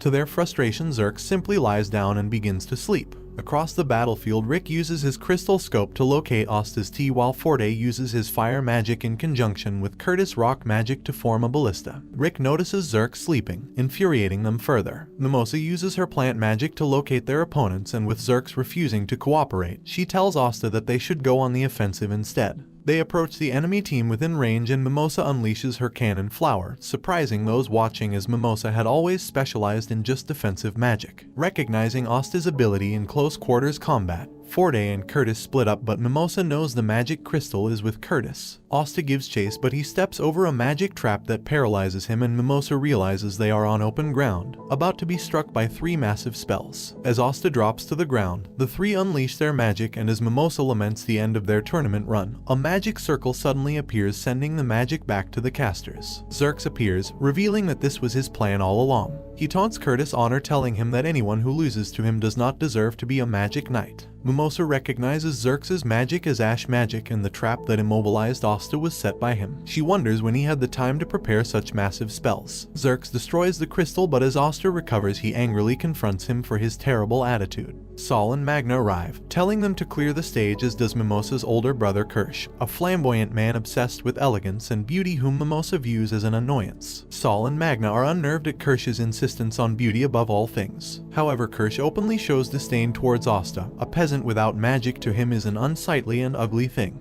Angered that Asta was insulted, Mimosa promises to slaughter her brother in the next round. The match starts and Magna rushes in, bats blazing. He soon struggles against Sesk's jackal spell, but Kirsch arrives and gives Magna surprisingly good advice, teaching him the proper timing to use close and long-range attacks. Magna eventually defeats Jackal. Meanwhile, Saul uses her giant earth golem to traverse the battlefield, but it is caught in Willie's bog magic. Kirsch appears to her, advising her to split up her golem into smaller units. She follows his advice and defeats Willie. Adrian has snuck behind Kirsch and attacks it with his water magic, but Kirsch uses his cherry blossom blizzard to drive him back, while giving Saul and Magna a clear path to the enemy crystal. The pair smash it to pieces, giving them the victory, and they end up being caught up in Kirsch's flow, copying his mannerisms. For the next match, Finral volunteers to take charge of the offense using Leopold and Hammond's magic. Using the offensive style he learned through experience, he launches Leopold and Hammond around the battlefield, confusing and confounding the enemy. The 3 manage to overwhelm and defeat Kyle, Borgia, and Gaston.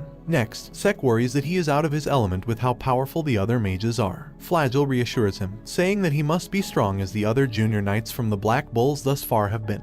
He summons his tacky magic ride, and Langris says that he has a good idea. The 2 ride straight for Gareth, Simon, and Medio's crystal, and although they think they have the pair cornered, Langris simply uses his spatial magic to erase their crystal from existence, a dominant show of force. As Langris returns to the sidelines, he taunts Finral that his magic will never hope to match his, calling him nothing more than a luggage boy. Facing each other in the next round, he warns Finral that he might die, but Finral replies that he intends to win.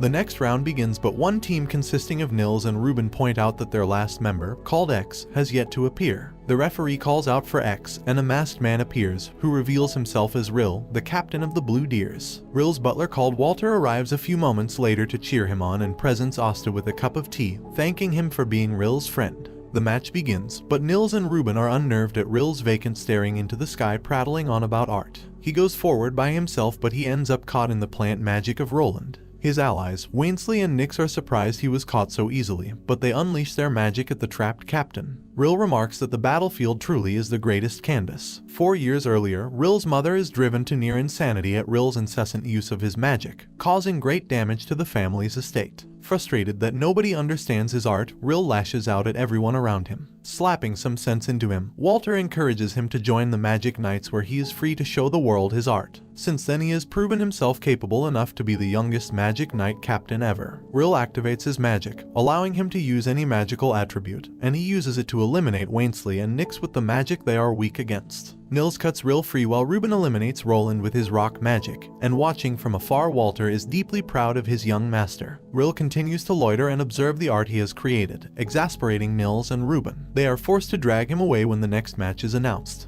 Luck, Klaus, and Puli greet each other, although Klaus is off-put by the upbeat personalities of his two teammates. Klaus warns them that their greatest problem is Rob, a skilled user of wind magic. The next match soon begins. The battle rages on, with both teams clashing in the center. Klaus defends the crystal with his steel magic against Francis' water magic, but Luck arrives just in time to carry the crystal to safety. He then returns fire against the enemy's crystal and people comment on his staggering display of power. Klaus has not slacked off either, having trained his body under Asta's suggestion. He attacks Winston with his steel magic, earning him the mutual respect of Luck. Rob appears, but so does Puli, who takes charge of defending the crystal. Klaus launches Luck straight at Rob, and to everyone's shock he shatters both him and the crystal in one blow. The team celebrates their victory as all eyes now look with anticipation to the next match. Noel and Yuno meet at their elderly teammate. Noel and Yuno have mutual doubts over each other's fighting ability. Solid arrives to torment his little sister, recalling all the pain and suffering he put her through. The match begins, but Yuno is taken aback by the speed with which Dimitri, Electora, and Solid have rushed to their location. Dimitri assaults them with fire magic, which Noel hastily defends with a sea dragon's nest, but it is soon absorbed by Electora's sand magic.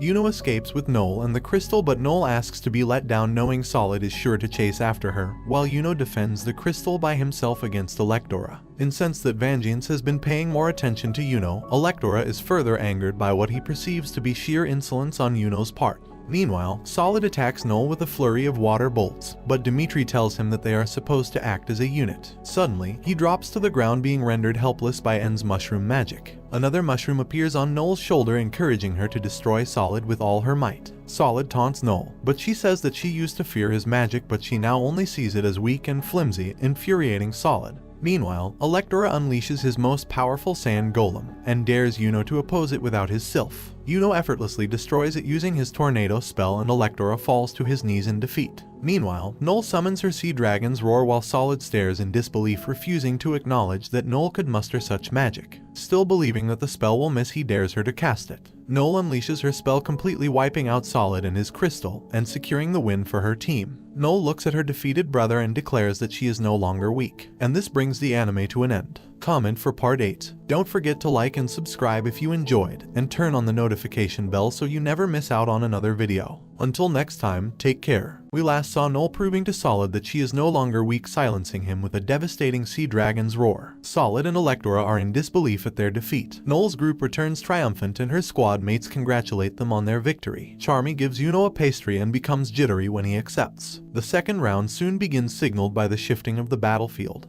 Asta's group now faces off against Kirsch, who still voices his disdain of the peasant Asta. However, Asta and Zerx begin arguing when they learn the latter placed traps before the exam began. The battle begins and Kirsch unleashes his cherry blossom hurricane, completely obscuring their vision. Both Mimosa and Zerx are helpless, but Asta enters his demon form and performs his black hurricane, obliterating both Kirsch's spells and Zerx's traps. Both sides are astounded, especially Zerx. Zerx angrily scolds Asta for dispelling his traps, but Asta simply tells him to think of a new plan for them as a team. Asta tells him that as strong as he is, a magic knight cannot hope to accomplish everything by himself. Zerx is reminded of someone telling him something similar, a memory that reveals his true name is Zora. Zora reluctantly agrees to cooperate. He tells them that his signature Ash attribute trap magic takes time to set up, and because Asta ruined them all, he can only make 3 simple spells: a binding spell, a pitfall trap, and an attack trap.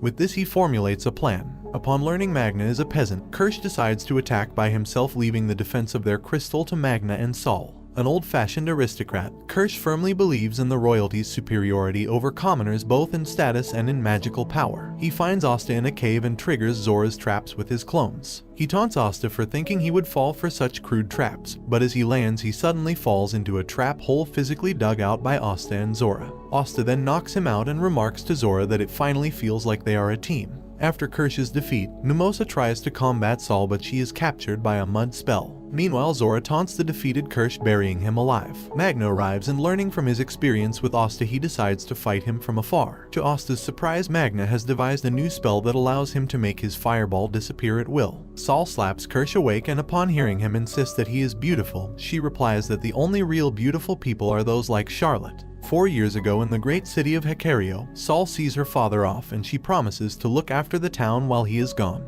One afternoon, bandits arrive to raid the town. She is taken hostage, but when one of her male friends refuses to come to her aid, her confidence in men in general is shaken. It was Charlotte who inspired her to join the Blue Roses. Back in the present, Saul stresses to Kirsch the need to cooperate. Meanwhile, Asta begins to keep up with Magna's barrage, prompting the head-headed bull to step up his attacks. Kirsch arrives once more, and Zora tells Asta to deal with him. His trap activates on their crystal, sending one of Magna's spell back at him, knocking him out. Kirsch flies in the air, safely out of range for Asta's attacks, but he is trapped by a spell Zora cast mid-air, allowing Asta to knock him out for the second time this match. Saul emerges from the ground, but she loses control of her golem due to Mimosa's magic. She forces it to expose their crystal, allowing Asta to destroy it, advancing them to the next round. Zora approaches the defeated squad and rudely tells them their shortcomings, but Asta tells him he is going too far. Mimosa tells her brother that she is proud of the progress he made in fighting alongside a peasant. The next match soon begins, a long-awaited showdown between Finral and his brother Langris. Despite his bravado, Finral is plagued by feelings of self-doubt, not once having beaten his brother at anything, but Vanessa manages to encourage him. The match begins, and Finral asks that he be allowed to face his brother head-on. Understanding his passion, Leopold and Hammond agree. Meanwhile, Langris and Sek perform the same strategy as last round,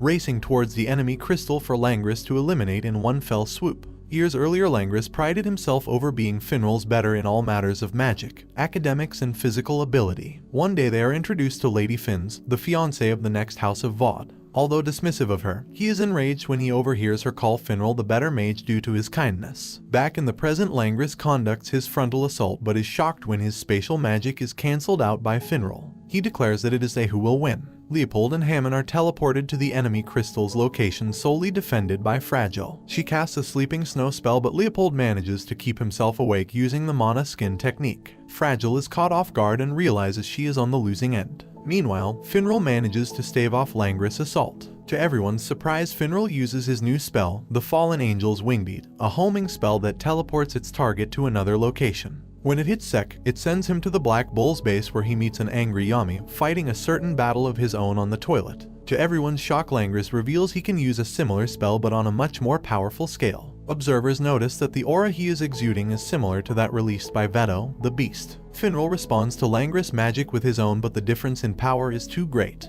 Finral is badly injured, his body shredded like Swiss cheese. Envious over his brother's ability to make friends with ease, Langris goes insane and decides to kill him with his spatial magic. However, the Black Bulls arrive to the defense of their comrade and threaten to kill Langris. The Black Bulls threaten to take out Langris right here and now, but they stop short when Julius arrives. Owen rushes to heal Finral, but his injuries are severe. An irate Langris wants to fight right away, and Asta obliges. Observing from afar, Klaus has always known Langris as belligerent, but he and many others sense that something is wrong with the heir of House Vaude. Julius traps them all in a stasis spell, and after recalling their teammates, decides to start their semifinal match. Asta apologizes to his team and asks for their assistance. Zora finds the whole thing ridiculous, but acknowledges that something is twisted about Langris and agrees to cooperate. In contrast, Langris declares his teammates dead weight and resolves to settle the score by himself. Marx, recalling Julius' suspicions of an unconscious traitor among the Magic Knight ranks, wonders if Langris is a traitor. The battle begins with Asta and his squad charging straight at Langris. However, his spatial rending spell barrage soon overwhelms Asta, but he manages to endure it thanks to Mimosa's healing magic. Realizing he needs to enter his demon form, he begins focusing his energy to transform and trusts Zora with his defense, who is only cooperating due to his disdain towards Langris. Zora's father, Zara, was a peasant magic knight fondly remembered as a good-hearted man with a penchant for practical jokes. Zora was proud that his father defended the weak and innocent and aspired to be a magic knight like him. His father's death would crush his spirit. Observing his father's comrades disrespect his father's grave, and the magic knights abusing their power, he dedicated his life to punishing them as a vigilante. As defends against Langris' assault, he declares that Langris is nothing like the magic knights his father spoke so highly of.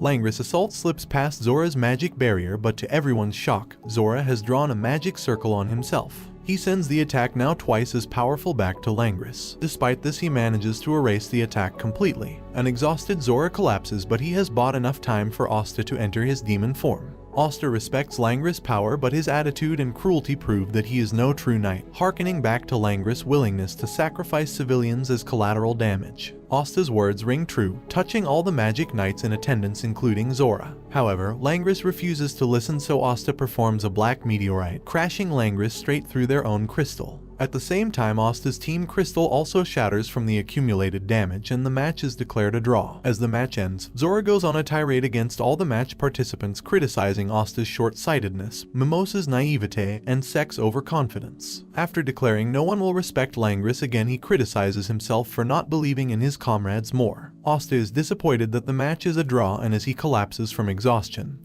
he is caught by his squad mates. Meanwhile, Finral's injuries are far too severe, so Owen brings him to the hospital. Concerned for Finral, Vanessa decides to go with him. The next match begins between the eccentric Rill and the cheery berserker Luck. Luck devises a giant crossbow inspired by the combination spell he witnessed earlier. His team unleashes the lightning bolt touted as unstoppable. However, Rill draws up Zeus and returns fire with Luck's own bolt, destroying their crystal. In an instant, Rill has claimed victory. In the next match, a startlingly intense Yuno wipes out the enemy team in one fell swoop, knowing that Asta is constantly improving. The next match is the final match between Yuno and Rill's teams. The final match between Rill and Yuno's teams is soon underway. Rill's teammates, Nils and Ruben, lament that they have not stood out due to Rill's dominance. On the other hand, Yuno has decided to go full strength, revealing he has yet to show all his cards. Asta awakens, disappointed that he failed to reach the finals to face Yuno, but he is comforted in the knowledge that Finral is being healed. The battle begins, and as expected, Yuno goes straight for Rill, but his wind daggers are effortlessly blown away by Rill's painted god. Nils and Ruben sneak behind to try and strike at Noel, but they face stubborn resistance from the sea dragon's lair. Yuno throws everything and the kitchen sink at Rill, but every spell from his wind sickle to his sylph-empowered swift white bow is met with an appropriate answer from Rill, who has proven his status as a magic knight captain is not just for show. With none of his attacks working, Yuno decides to use his ultimate spell, which he planned to reserve for Asta. He unites his mana with Sylph's, which he dubbed Spirit Dive. Yuno's appearance changes, now bearing a halo and a fairy wing on his back, a change which mirrors Asta's demon form. Still recuperating from his injuries, Asta watches on.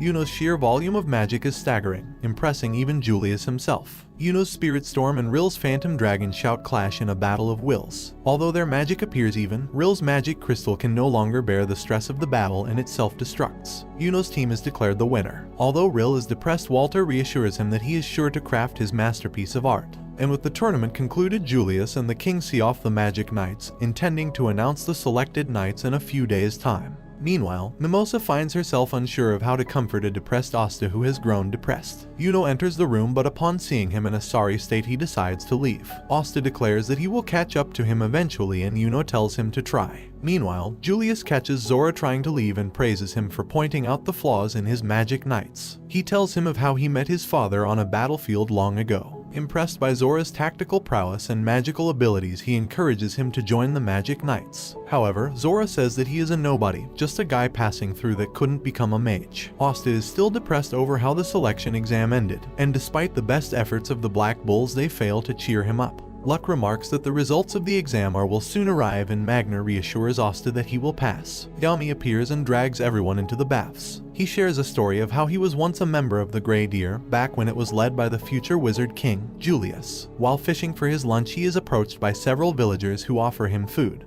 They ask for his help in quelling a local bandit group that have been assaulting their village and stealing their crops. Yami agrees on the condition that he takes a nap first. That evening, the bandit leader orders an attack on the village, but Yami is prepared and begins taking them out one by one. He eventually finds the bandit leader, but Yami is overwhelmed by the bandits' numbers. Vangeance arrives to his rescue, and with his help they eliminate the remaining bandits. However, the leader manages to escape. Vangeance introduces himself as a fellow Grey Deer member, and Yami comments on his strange mask. The villagers thank Yami for his help. Later, Yami meets Vangeance along the riverbank, and upon learning the two have similar goals, they declare to be each other's rivals. Back in the present, Yami remarks that the battle was his first encounter with the future Golden Dawn captain. Sometime after their initial encounter, Yami and Vangeance, currently vice-captains of Grey Deer, are called by the wizard King Julius to investigate a string of bandit attacks occurring throughout Common Realm towns. They suspect a magic knight is aiding them, judging from how well prepared they are, as though they have prior knowledge of their movements. With Vangeance's clever reasoning and instructions, they narrow down the attacks to 2 locations, Imea or Zocadony. Yami visits Zocadony, which has recently found a magical artifact of significant power, while Vangeance watches over Imea, which has been blessed with a bountiful harvest. Regardless of which town gets attacked, the two agree to wait until reinforcements arrive. When Yami awakens, he sees the bandits flying to attack Zocadony. He tries to contact Vangeance, but his communication device is jammed by a magical field, forcing him to engage the enemy alone. To his surprise, he finds the same bandit leader he encountered several years ago, now armed with a dangerous staff. Despite this, Yami makes quick work of him. As he tries to interrogate him, he manages to shake free and take an old woman hostage. When suddenly Yami is restrained by magic, courtesy of Mole of the Silver Eagles and Goat of the Crimson Lions, the 2 traitors in their ranks. While the bandit captain goes off to search for the magical artifact, Yami starts being crushed by a magic golem. He begins struggling free but is saved when Vangeance arrives. Together they eliminate the traitors. Meanwhile, Julius himself confronts and eliminates the bandit leader. When they return, Julius decides to make the 2 captains of their very own squads, the future Black Bulls and Golden Dawn. Back in the present, Yami encourages Asta. Even if he loses 99 times, he should simply win the next. Asta's spirit is restored, realizing that sulking won't get him anywhere. While anticipating the results of the selection exam, the Black Bull's base begins to tremble. Suddenly, a wall caves in. The fiery Marioliona has arrived. Upon seeing Marioliona, Yami signals for his squad to retreat, but she grabs him by the head and gifts him a bottle of alcohol. She then picks up Luck, Noel, and Asta. Although Magna initially makes fun of them, she reveals that the 3 were chosen to be part of the Royal Knights. A stunned Magna realizes he has been passed over but resolves to train even harder to surpass Luck. Marioliona notes that one other Black Bull passed but sees they are not present. They are brought to a castle tower to be sworn into the Royal Knights. Among the other passers are Nils, Kirsch, Puli, N, Rill, Fragile, Hammond, Klaus, Mimosa, Yuno, Luck, Noel, and Asta. Mariolian introduces herself as their acting Royal Knights captain until the Eye of the Midnight Sun is annihilated, and to their shock the last bull is revealed to be Zora. Zora explains that long ago during his hunt of magic knights, he encountered a man he could not beat, Yami. He was then given a Black Bull's robe and made an official member. This means that Zora is Asta and Noel Sr. Marioliona tells them to change into their special Royal Knights robes, specially woven uniforms that boast high magical resistance. Asta's robe is much smaller than the rest due to the addition of 3 more members crucial to their success: Cobb, a spatial magic specialist, and Tiem, whose earth magic is invaluable in assessing the enemy's base and forces. Nozel, the captain of the Silver Eagles, will also join them in their crusade. The king appears, but he is overshadowed by Marioliona's presence. She galvanizes the Royal Knights in raiding the hideout of the Eye of the Midnight Sun, warning them that Raya and Licht are expected to be their biggest threats. Asta asks about the location of their hideout, and the king reveals it is in a floating stronghold, in the region known as the Gravito Stones. Raya awakens from a dream from his time with the elves, and remarks that the awakening is close at hand. Asta and Noel visit Fugolian, still in a coma after the earlier attack on the capital. The 2 bulls owe much to the fallen captain, who left an impression on the young mages and encouraged them to grow. Leopold, by his brother's bedside, says that he will continue to train and catch up to them.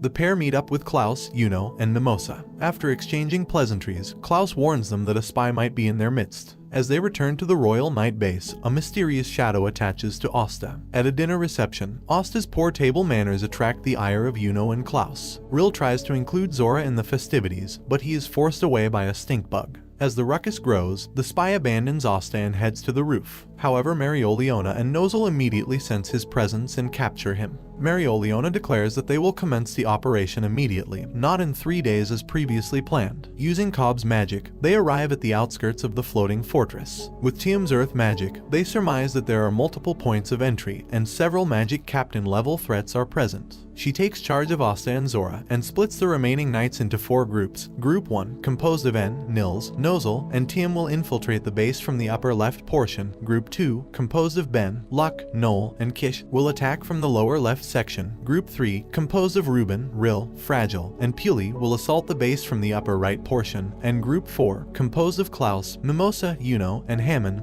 will attack from the lower right area. Lastly, Marioliona, Asta, and Zora will attack front and center. Meanwhile, Cobb will remain outside for emergency extraction. All 5 units infiltrate the base. Nozel and Mereoleona are eager to avenge Fugolian, Nozel's sworn rival and Mereoleona's dear brother. As they begin to wreak havoc on enemy lines, Raya awakens his third eye and remarks that it is about time for him to make an appearance. The decisive raid on the Eye of the Midnight Sun begins. Will the Royal Knights triumph, or are they blindly walking into a trap? And this brings the anime to an end. Comment for part 9. Don't forget to like and subscribe if you enjoyed, and turn on the notification bell so you never miss out on another video. Until next time, take care. While the Royal Knights infiltrate the Midnight Sun's base, Yami visits the Golden Dawn as Vangeance wishes to apologize for Langris' actions. Vanessa goes off to visit Finral, Magna leaves to train, while Charmy embarks on a search for more ingredients, and Yami tells them not to trash the base while they are away. Gauche is left alone with Gordon and Gray, but he wishes to carve his Marie figurine in peace. He tells them to go to their rooms, but they refuse as both Gordon and Gray are trying to be friendlier with their fellow squad mates. Gordon shows them his doll collection of the Black Bulls, but Gray points out they look like voodoo dolls and Gauche calls it creepy. He asks Gordon where the bathroom is and wonders why the black base keeps shifting, recalling rumors of ghosts haunting the walls. Suddenly, hordes of zombies break into their base. After blasting them with a reflect ray, the bulls find they are under attack by Raids, Sally, and Voltos of the Midnight Sun, who are searching for something in their base. Sally sends a steroid-enhanced zombie towards them, and for the first time Gordon fires off his magic, the poison curse attribute Offwesh and Datch, which manages to take down the zombie. Sally tries to intervene atop her salamander, but Gray has a new trick up her sleeve, transforming her salamander into solid ice, allowing Ghost to smash it with a reflect ray. However, Voltos summons number 0, Mikhail Caesar, a powerful zombie created by combining the corpses of 2 former Magic Knight captains. It blasts them away, allowing Voltos and several zombies to infiltrate the base. Gordon and Gray struggle to get up. Gordon recalls being isolated due to the nature of his magic, while Gray remembers struggling being able to show her true self. But now they have a reason to fight for their beloved squad, the Black Bulls. Ghost stands with them, and together they stand against the Midnight Sun. Suddenly, their base violently shifts and trembles, and a strange white-haired man emerges from a door. The white-haired man tries to introduce himself, but everyone is exasperated by how slowly he talks. Raids tries attacking him, however he dodges it by shifting the entire base. In a flashback, the man is shown to have a disease that keeps him bedridden. Yami recently made a Magic Knight captain and asks if his base can be used as a hideout. Abandoned by his parents and with nothing left to lose, he agrees, but only when he dies. Yami refuses this condition, and when the Black Bulls move in, he manages to secretly borrow their magical power to keep on living. They do not know him, but he knows the Black Bulls all too well and has always been a member of the family. He introduces himself as Henry, the secret member of the Black Bulls. An overconfident Raid sends Mikhail Caesar to attack him, but Henry transforms the base into a raging Black Bull, which effortlessly pummels Mikhail Caesar into the ground. Henry's magic slowly drains the magic of those nearby, which he uses to cast his spells. He isolates himself so that the effects are lessened, lest he seriously harm his teammates. As the raging Black Bull smashes Raid's zombie, Sally activates her magic item that increases her power tenfold, and she summons a giant gel salamander to combat the bull. Her gel monster is more than a match for the bull, pinning it down. Using his cloning ability, Ghost summons multiples of Gray that transforms the salamander into vegetation, allowing Gordon's poison magic to quickly decay it. Raid sends his zombie to attack them, but for the third time Henry knocks it away. Voltos has retrieved Asta's magic stone and signals a retreat. Raids reluctantly complies, but says that their business is not finished. The Bulls are victorious, but they are horrified to learn that Henry is unable to immediately fix the base. Meanwhile, Voltos returns the magic stone to Licht, who affixes it onto the stone tablet. Yami alongside other characters sense a strange shift in the air. The Midnight Sun need 2 more stones to fulfill their plans, and the stakes are even higher. Nozel attacks the Midnight Mages relentlessly, and his companions are surprised at his ferocity. Knowing that Voltos is currently absent from their base and with Cobb jamming any spatial magic, he intends to finish off Licht and his forces. Noel and the others make swift progress, but Mimosa is unsettled by the strange patterns on the walls, especially after a Midnight Mage says they will soon be reborn. Elsewhere, Mereoleona and Zora are perplexed when there are suddenly 2 Astas. Mereoleona simply burns them both, revealing Rhea the Disloyal's disguise. Rhea attempts to attack Mereoleona using one of Yami's spells, but she simply brushes it off, calling it a pale imitation of the real deal. Before Rhea can react, she pummels him through a wall. Mereoleona chases after Rhea, who tries using super fast light magic, expecting her to be unable to keep up, but to his shock she effortlessly parries every single bolt. Rhea soon learns how outclassed he is as Mereoleona smashes through every spell Rhea can muster, burning through even water attribute spells with ease. Asta and Zora watch in awe at her sheer combat strength. Zora surmises that although Rhea can copy any spell attribute he wishes, he can only use one spell at a time. Left with no other choice, Rhea suddenly copies Asta's Demon Slayer sword, much to the surprise of Asta and Zora. Rhea recalls Licht calling him and his magic kind, but he knows he is the complete opposite. Regardless, he swears revenge on those who betrayed Licht. Without hesitation, Mereoleona smashes through Rhea's copy of Asta's sword, and Rhea begins to realize that Mereoleona not only has the abundant magic of a royal, but uncanny human strength as well. She unleashes her mana zone, Calidus Brachium Barrage, an overwhelming all-out pummeling using the surrounding mana. Rhea has no answer to the onslaught and he slowly burns to a crisp. Elsewhere, Yuno crushes a group of midnight mages while Mimosa notices Yuno can also use mana zone techniques. They slowly and carefully approach a source of powerful magic. Meanwhile, the bulls left behind lament the state of their base. Although Ghosh finds his treasured Marie collection unharmed, a blemish one his Marie doll leads him to blame both Henry and the Midnight Eye. Elsewhere, Yami grows impatient that Vangeance has yet to arrive. When Golden Dawn members reassure him that he will be there soon, he replies that the damage Langris did to Finral warrants an apology. They insist that he would never knowingly insult Yami, to which he replies that he knows. Vangeance meets with Julius, who begins to talk about how he owes much to the Wizard King for looking past his appearance. But the hour has come for him to decide between him and another precious person he made a promise to. He sheds his mask and his hair grows out. Julius had hoped this was not the case, but as it is, Vangeance is none other than Licht, the leader of the Eye of the Midnight Sun. As Julius comes to grips with the implications of this revelation, he realizes that Fugolian was likely distracted by his appearance when he was attacked. He thought it to be impossible, but Licht is living proof of two souls in one body. Yami had not noticed the deception because the scar on his face is not caused by magic, but by a curse. Licht attacks Julius, intending to retake the magic stones he has in his possession, but his time magic manages to stop his attack. Licht recognizes that Julius can sense the future using Mana Zone.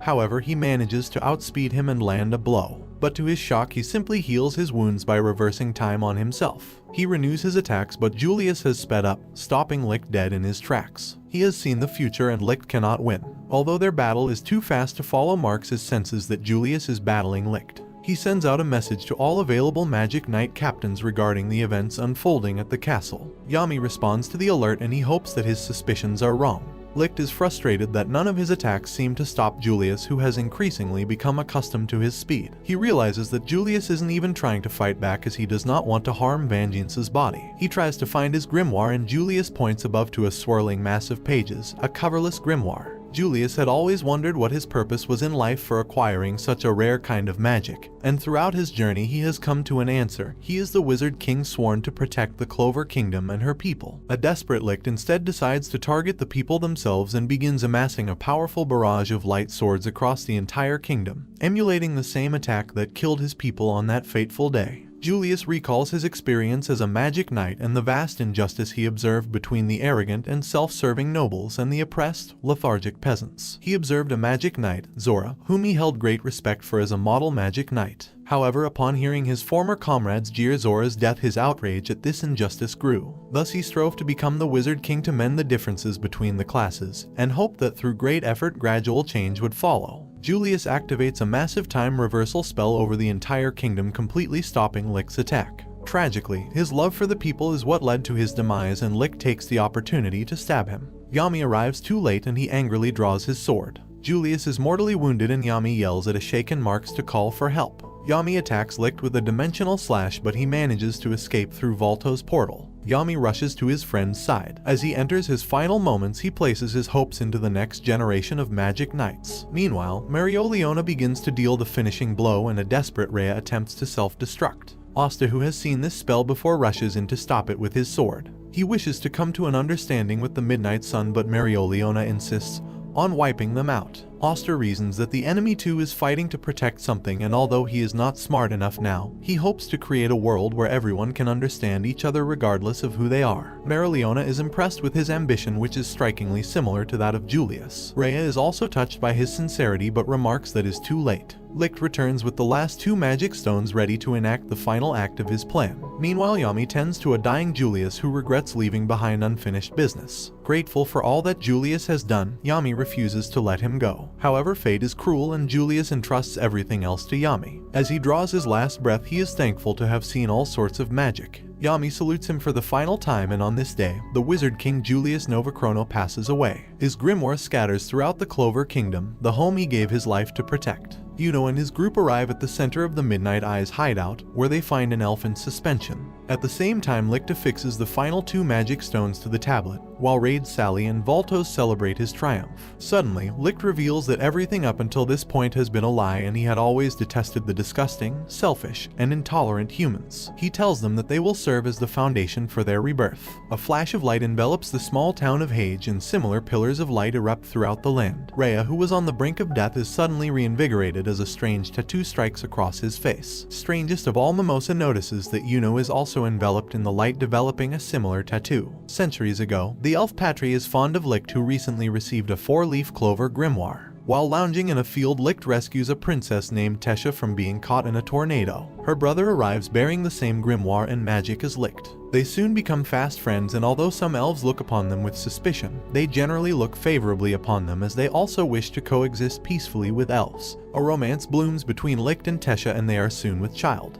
On their wedding day, they are viciously attacked by light magic, exterminating them. A vengeful Patry blames the human mage. In their final moments, Licht performs a forbidden spell reincarnating the souls of the elves throughout the land. Patry awakens, finding himself in a human body with the features of Licht. Realizing that he alone can bring about the resurrection of his kin, he reclaims his 4-leaf grimoire and dedicates his life to save his kin. He amasses sufficient magic to resurrect Rhea, Veto, and Fauna, but to bring back their entire race he plans to use the power of the magic stones and a great number of live sacrifices. Raids, Sally, and Voltos are in disbelief at this betrayal, as Licht intends to use them as fuel to bring back his true comrades. The 3 die as their souls are forcibly ripped out and the cogs begin to turn in Licht's grand scheme. It is also revealed that Yuno is one of the many reincarnated elves. The royal knights infiltrating the Midnight Sun's base are horrified and confused when their enemies begin to crumble away into dust. Across the kingdom, citizens watch with concern over the growing light at the skull of Hage. The light soon subsides, but Gray points out that Gauche is glowing. He too is a reincarnated elf, alongside his sister Marie. Pillars of light being streaking across the kingdom. Several of the royal knights are also reincarnated elves, including Ruben, Luck, Puli, Fragile, Rill, Nils, and Tiem. Asta looks on in confusion, demanding an explanation from Rhea, but he simply replies that the end of humans has come. Elsewhere, Mimosa looks on in fear and confusion, as it is revealed that both Klaus and Hammond are also elves. Across the kingdom, the reincarnated elves turn hostile toward their comrades and friends. Licht's final revenge is in motion. Yami overhears several magic knights being attacked and finds that both Marks and Owen are also reincarnated elves. They reveal their intention to wipe out the human race, and Yami realizes that the Midnight Sun members themselves are not being revived. The pair attack him, and Yami is forced to back off, having noticed that their magic has powered up significantly. But when they insult Julius' corpse, he becomes angered and attacks them, knocking them unconscious. Suddenly, the ground below him erupts as thorns and roses burst out, revealing that Charlotte, the captain of the Blue Roses, is also a reincarnate. She no longer has memory of Yami, but remarks he is skilled for a human. As Yami faces off against Charlotte, he notices that her roses are now red, unlike the blue roses she was cursed with as a child. Saul soon arrives, having been earlier attacked by Charlotte. Yami orders her to escape with Julius' body, but she insists on trying to save Charlotte. However, Saul is unable to cast any magic at all due to the extremely dense magic. Forced to face her own helplessness, she begs Yami to save her dear sister. After sending her off, Yami fires off a dimension slash against Charlotte's vine spear, hoping to take her down alive. Their attacks appear evenly matched, but Charlotte's vine spear overpowers Yami's dimension slash. However, she does not emerge unscathed and she is forced to retreat. He instructs Saul to rescue whoever he can and reminds her to take care of the thing he entrusted her with. Meanwhile, the destruction caused by the reincarnated elves has released Gelder, the former captain of the Purple Orcas, out of prison. He runs into Rivchai the Chain Magician, a disgraced member of the Purple Orcas. Their hostile reunion is short-lived when they both realize they were both stopped by Asta. Suddenly, a reincarnated elf arrives and the two work together to subdue him. Elsewhere, Noel is attacked by the reincarnated Luck, forcing Kirsch to defend them from their assault. Noel is frozen in place, trying to comprehend why Luck is attacking her. she remains sluggish, frustrating Kirsch. Asta, Zora, and Mereoleona now have to deal with a significantly powered-up Rhea. Although he was moved by Asta's sincerity, he has resolved never to trust a human again. Rhea is now able to use multiple spell attributes at once, which spells trouble for the Royal Knights. A reincarnated Rill soon arrives, calling himself Lyra, who is overjoyed to see Rhea. Asta, Zora, and Mereoleona are visibly confused, unaware of the events that have transpired. The pair attack the Royal Knights, however a clever smokescreen from Zora allows Asta to slash Rill, but to their surprise his anti-magic does not work. Rhea explains that it is not simple magic but a deeper reincarnation spell that binds a soul to a body. Soon even more reincarnated Royal Knights arrive. Zora, realizing they cannot hope to beat them, signals a retreat. Mereoleona blasts a hole in a wall and throws the two through it. Rhea asks if she is simply trying to buy time for them, but Mereoleona is doing nothing of the sort. She means to kill them all right there. At the Crimson Lion's base, Fugolian's hand suddenly moves. Leopold and the other Crimson Lions struggle to keep the now reincarnated Vice Captain Randall in check. He desperately mounts an attack, but it is effortlessly brushed off. The Crimson Lions, galvanized by Leopold's spirit, try to back him up, but they are hopelessly outmatched. Randall's air magic proves to be a frustrating endeavor to fight against. Even Leopold's clever tricks and intuition fail to land a blow. The Crimson Lions rally behind Leopold, calling him their next captain. Leopold feels at the cusp of a breakthrough with his mana, but his body suffers a breakdown. He desperately tries to get up and Randall prepares to execute him. However, he senses a familiar mana and an imposing figure emerges from the Crimson Lion's base. After a long hiatus, Fugolian has returned. He praises his brother for putting up a good fight. Fugolian swears on his honor that he shall never lose again. The great fire spirit Salamander, once fighting alongside Fauna, takes its place by Fugolian's side.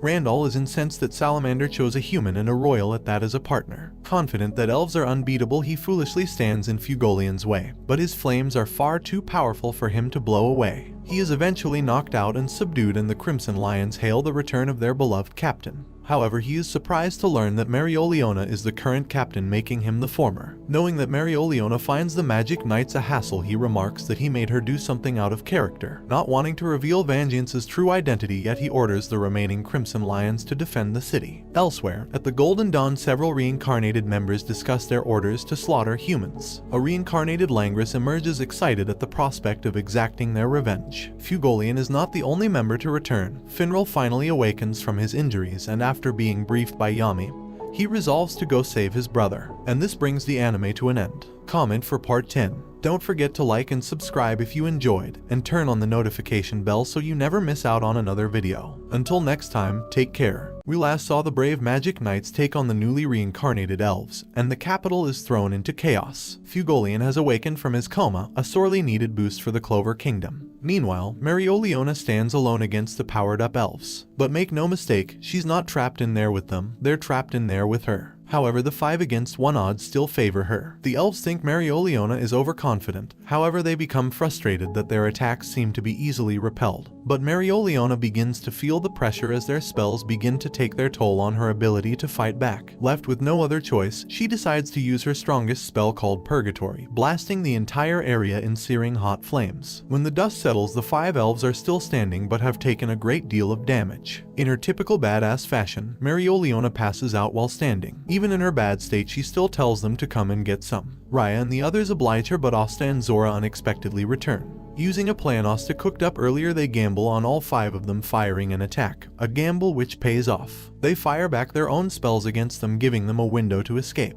However, Rhea catches up to them and grabs Asta, who reassures Zora that he will definitely make it back. Meanwhile, Mimosa tries to escape from her comrades turned enemies, but she is promptly captured and placed on a cross. Asta drops from above, who is reluctant to fight his friends, but to his horror, he sees that Yuno too is an elf. Yami tells Finral that a large number of their former allies have incarnated into elves and have now become their enemies. Elsewhere, Vanessa visits Magnus, still training hard after being passed over for the Royal Knights. He continues to be plagued by feelings of inferiority and wants to set a good example for his juniors in the Black Bulls. Meanwhile, Asta fights against Klaus and Hammond and asks Yuno to come to his senses. As Klaus and Hammond attack him, Yuno is reminded of his promise with Asta and regains control of his mind and body. He defends Asta with a gust of wind and prepares to fight alongside his rival. Raya is surprised that Yuno was able to wrest control from the elf spell and murmurs that the awakening is not yet complete. Klaus and Hammond are unfazed and combine their spells into a massive moving fortress, but Asta enters his demon mode while Yuno uses his spirit dive, and they smash through the spell, destroying it in one go. Licht lifts his defeated comrades to safety and personally enters the battle. Licht picks up the Demon Destroyer sword, and before Asta can react, Licht instantly closes the gap and steals the Demon Dweller sword from him. Licht's speed is blinding, giving Yuno and Asta little breathing room as they desperately try to withstand the onslaught.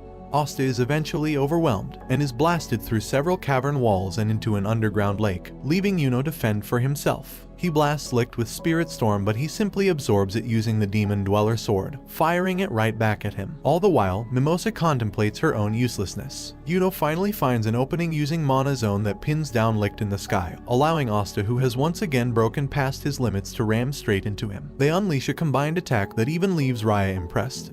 However, it is still not enough. Licht simply blocks it with the sword and unleashes a powerful Nova, blasting everything around him. Licht's devastating attack leaves a giant crater in its wake. They are soon joined by the other elf incarnates, and after exchanging pleasantries, they head for the royal capital on their flying fortress. Fortunately, Asta, Yuno, and Mimosa survive the attack and regroup with Zora along with the still unconscious Marioliona. Nozel, Noel, and Kirsch soon arrive one after the other and all report having encountered the elves. They cautiously eye Yuno, but he is just built different as he's able to resist the ancient reincarnation magic. Nozel uses a magic tool that slowly heals the injured magic knights. Nozel receives an alert from one of his squad members that the royal capital is also up in flames at the hands of the elf incarnates. Noel points out that Luck's lightning spells did not hit her, and that she managed to escape him despite Luck being famed for his speed. She hypothesizes that if Yuno is able to resist the spell, the others can too. With the goal of rescuing their friends, they make plans to head to the capital at once. Meanwhile, Hage Village observes the elf castle float by above them, and they are attacked by one of the elf incarnate magic knights who begins slowly poisoning them. Asta and Yuno notice Hage being attacked, and Nozel allows them to defend it.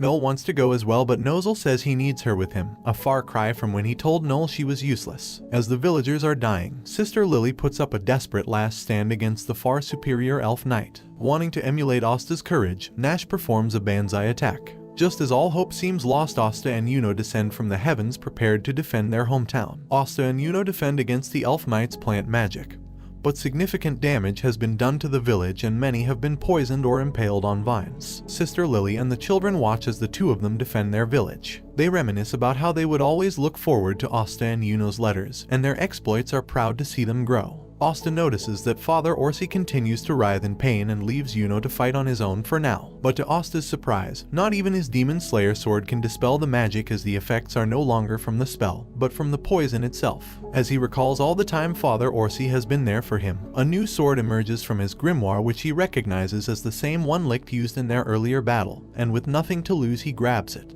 A rush of magic streams through Asta and he yelps out in pain. He manages to compose himself and begins undoing all the poison throughout town, including Father Orsi. The magic elf is confused as ever as Asta is using a sword that only Licht should have, while Yuno, who is supposedly under the same reincarnation spell as him, is still bound to a human will. He remembers the injustice committed against the elvish race and is filled with hatred. Asta and Yuno realize he is suffering deep inside and decide to save him. Using Yuno's winds as a springboard, Asta stabs him with his new sword, negating the reincarnation spell. With this great power they can take the fight to the elves. The children, Lily and Orsi, rush to thank Asta and Yuno for their help. Asta proposes to Sister Lily once more, but she promptly shuts him down with a water spell. However, their business is not yet finished and they resolve to protect the kingdom. Meanwhile, King Augustus is informed about the chaos in the capital, and upon learning that Julius is not present, he plots to take the spotlight for himself. However, when he hears that the magic knights and even several captains are the ones attacking them, he panics. After Asta and Yuno explain the current situation to Orsi and the others, Digit, the magic knight they were fighting earlier, reveals that the elf who possessed him earlier was a gentle soul and had no intention of fighting. They decide to return to defend the capital and they take Digit with them. As they leave, Orsi and Lily bid them farewell and look to them as the hope of the Clover Kingdom. Meanwhile, Magna and Vanessa, still oblivious to the state of the nation, spot the floating castle floating above them. Luck then decides to have some fun and descends upon a nearby town. Likewise, Asta and Yuno sense two areas with high concentrations of mana, and Digit suspects a magic knight attacking civilians is the cause. They decide to split up to help both at once and agree to meet later at the royal capital. Luck descends on the town and begins to cause mayhem. Magna and Vanessa respond to the chaos and are surprised to find Luck laying waste to the town. The elf possessing Luck introduces himself as Lufulu and tells them that Luck is no more. Vanessa quickly gets a grasp of the situation and surmises that Luck is under the effects of reincarnation magic, while Magna realizes that the assault on the Midnight Sun base failed. Lufulu tries to attack Magna, but he ends up hitting nothing but air thanks to Rogue's powers over fate. Magna and Vanessa work together to try and stop Lufulu. Magna's fire scatter shots fail to find their mark, but they are successful in pressuring Lufulu despite the difference in their speed.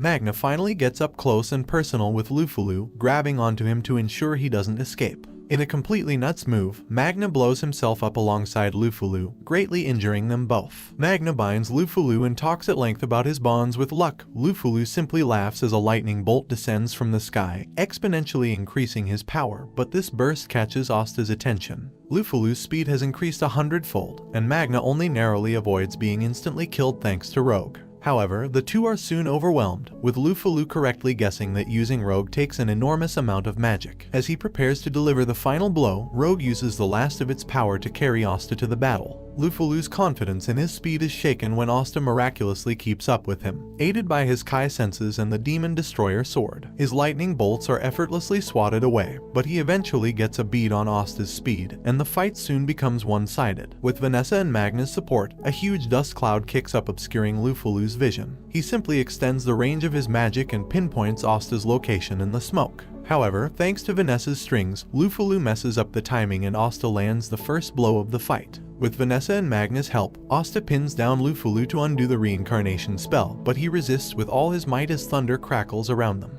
Lufulu's hatred is overwhelming, and he threatens to blow himself up, just as Digit did earlier. Deep inside, Luck's soul speaks with his mother, and although he wishes to be with her forever, he has unfinished business in the real world. As the reincarnation spell becomes undone, Lufulu suddenly smiles, and wishes they could have been friends in another time. As Luck returns to his old self, he breaks down in tears and asks if he is still a black bull, prompting Magna to embrace him, ensuring him that he is still one of them. Magna and Vanessa are horrified to learn that Luck's case is not an isolated incident but is happening all over the Clover Kingdom. They plan to return to the capital, but decide to stop by the Black Bull's base to regroup with the others. Luck, who is able to recall and use Lufulu's magic, is now stronger than ever and personally carries everyone back to the base, which they find in ruins. Among the rubble, they are relieved to see Gordon and Gray unharmed. Magna is puzzled to see Henry, and after his magic is suddenly drained, Asta explains that he is one of the Black Bull's oldest members. However, they are disheartened to learn that Ghosh has also become an elf incarnate. Charmy returns, who is seemingly also an elf. However, she is just very angry that her garden was destroyed, and swears to eliminate the elves and Midnight Sun. Learning that their magic has been drained, she uses her cotton magic to prepare a feast for them to restore their powers. While eating, they get each other up to speed on other developments that they have missed since they separated.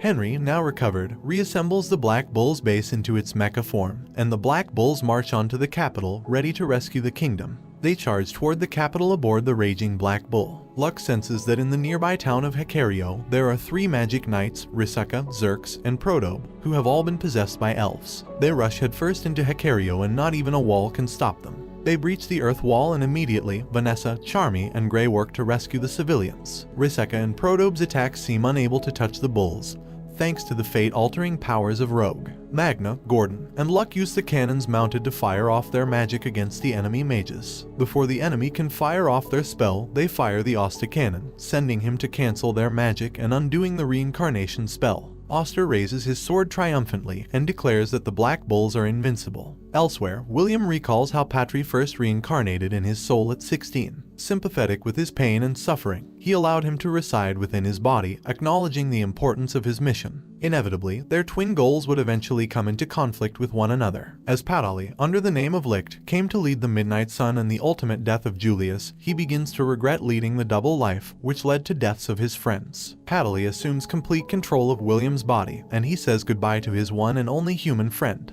Raids, who was able to awaken his magic while at death's door, resurrects himself, Sally, and Valtos using his magic. He swears revenge on Licht for using and betraying him. He teleports the 3 of them to where the Black Bulls are and attempts to strike a bargain. In exchange for teleporting them to the capital, they will assist him in exacting revenge on Licht. Asta headbutts him and calls his whole idea of revenge stupid, while performing a variety of wrestling moves on him. Sally and Voltos agree to help, the former wishing to hear the truth from Licht, while Sally just wants to perform experiments, especially on Asta. Charmy restores their energy with her food, and everyone starts eating again. Without any options left, Raids agrees to go to the capital with them, and joins in the feast. King Augustus is fuming about Langris' involvement in the attacks on the capital, calling the Vaude family treasonous. He then considers Langris' marriage to his daughter, Finesse, null and void. A guard tries to tell him about the situation in the capital, but he ignores him. Meanwhile, Langris possessed by the elf Latry and Ledoil possessed by the elf Kivin split up to invade the royal house castles, slaughtering the castle guards. They leave behind a screening force of 4 mages which face off against Yami and Finral. The pair have great difficulty surmounting the massive magic power of the 4 elves, but unexpected reinforcements come in the form of Jack the Ripper. Jack's severing magic appears ineffective against one of the elves, who has encased himself in tough armor. Yami continues to be kept at bay, and it takes all that he has just to detect their Kai. Suddenly, Jack's severing magic finally cuts through the armor, startling one of the elves and giving Yami a window to defeat them all in quick succession. Jack praises Finral's support ability, but Yami tells him to back off, as Finral is his convenient ride. Inside the castle, Kivin slaughters several maids and nobles as she advances throughout the Silva castle.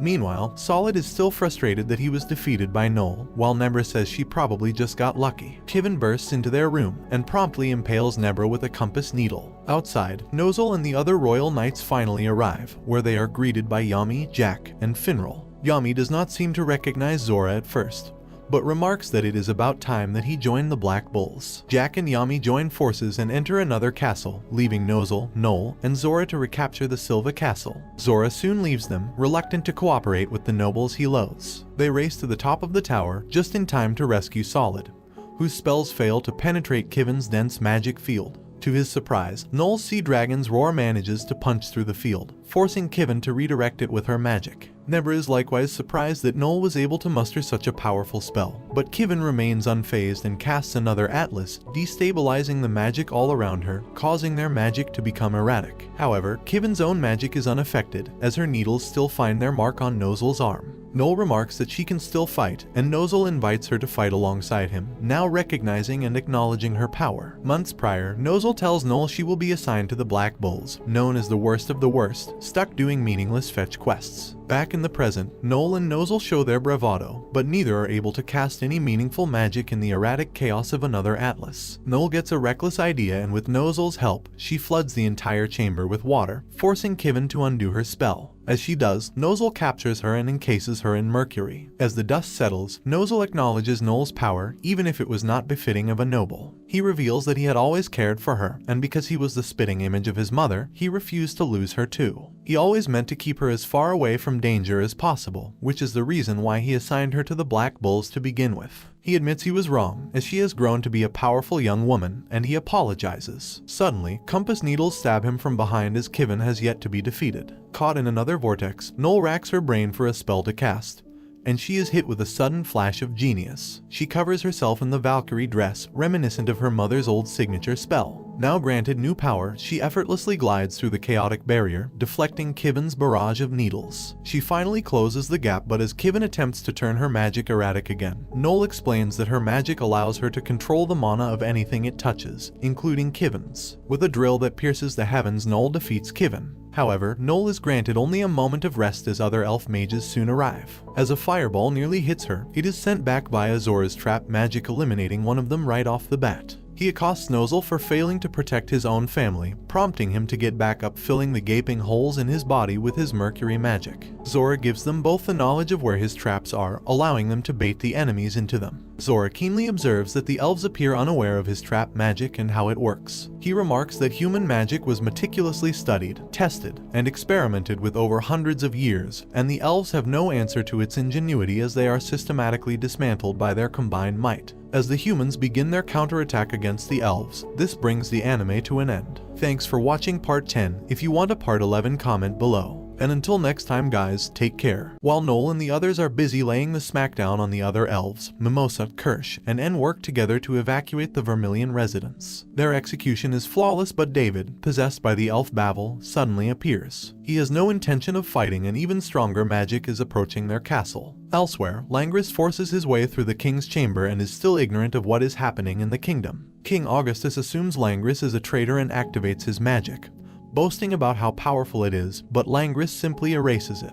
Finesse tries to stop him from doing any more damage, but when Langris turns to strike her, Finral arrives just in time to rescue her alongside Yami and Jack the Ripper. As the Magic Knight captains mount a surprise attack on Langris, they are met with a stiff automatic defense. Finral evacuates his parents and Finesse, while Jack evacuates the king by attacking the ground around him. Langris is extremely dangerous as just one of his spatial orbs can instantly kill you. Although initially on the defensive, Jack is eventually able to cut the orbs with his spatial magic, the reason being that he really wants to cut things. This gives himself and Yami an opening to simultaneously attack with their magic. However, Langris destroys the ground beneath them, causing them to plummet to the ground. He soon unleashes a barrage of orbs against Finral, who teleports Yami and Jack back to his side. Infuriated, Langris prepares a powerful magic spell. In response, Finral sends a fallen angel orb and delivers a punch, shaking Langris back to his senses. The two brothers collapse from their injuries and Yami praises him for a job well done. With Langris defeated, Yami wonders if the elves have something up their sleeve and he argues with Jack over who gets to kill more elves. Elsewhere, Rhea meets with Gauche and Marie, who now go by Droit, Eclat, and Patry. They prepare to complete the reincarnation spell and erase any chances of the humans getting back their bodies. Rhea then greets Veto and Fauna, who were able to gain new bodies thanks to Sally's research. He tells them to be on their way, but Veto wants some clothes first, especially for Fauna. Rhea remarks that Fauna's chest was bigger the last time she was 15, a comment that gets him slapped. Elsewhere, 10 elves known as the Apostles of Saphira stand on a giant stone tablet and open the gates of the underworld under Clover Castle, the Shadow Palace. Yami and the other Magic Knights don't like their chances in fighting several magic elves at once, but a giant portal suddenly appears, dropping the Black Bulls right on the battlefield. Yami brags to Jack about how great his squad is and he replies that he wants to cut them up.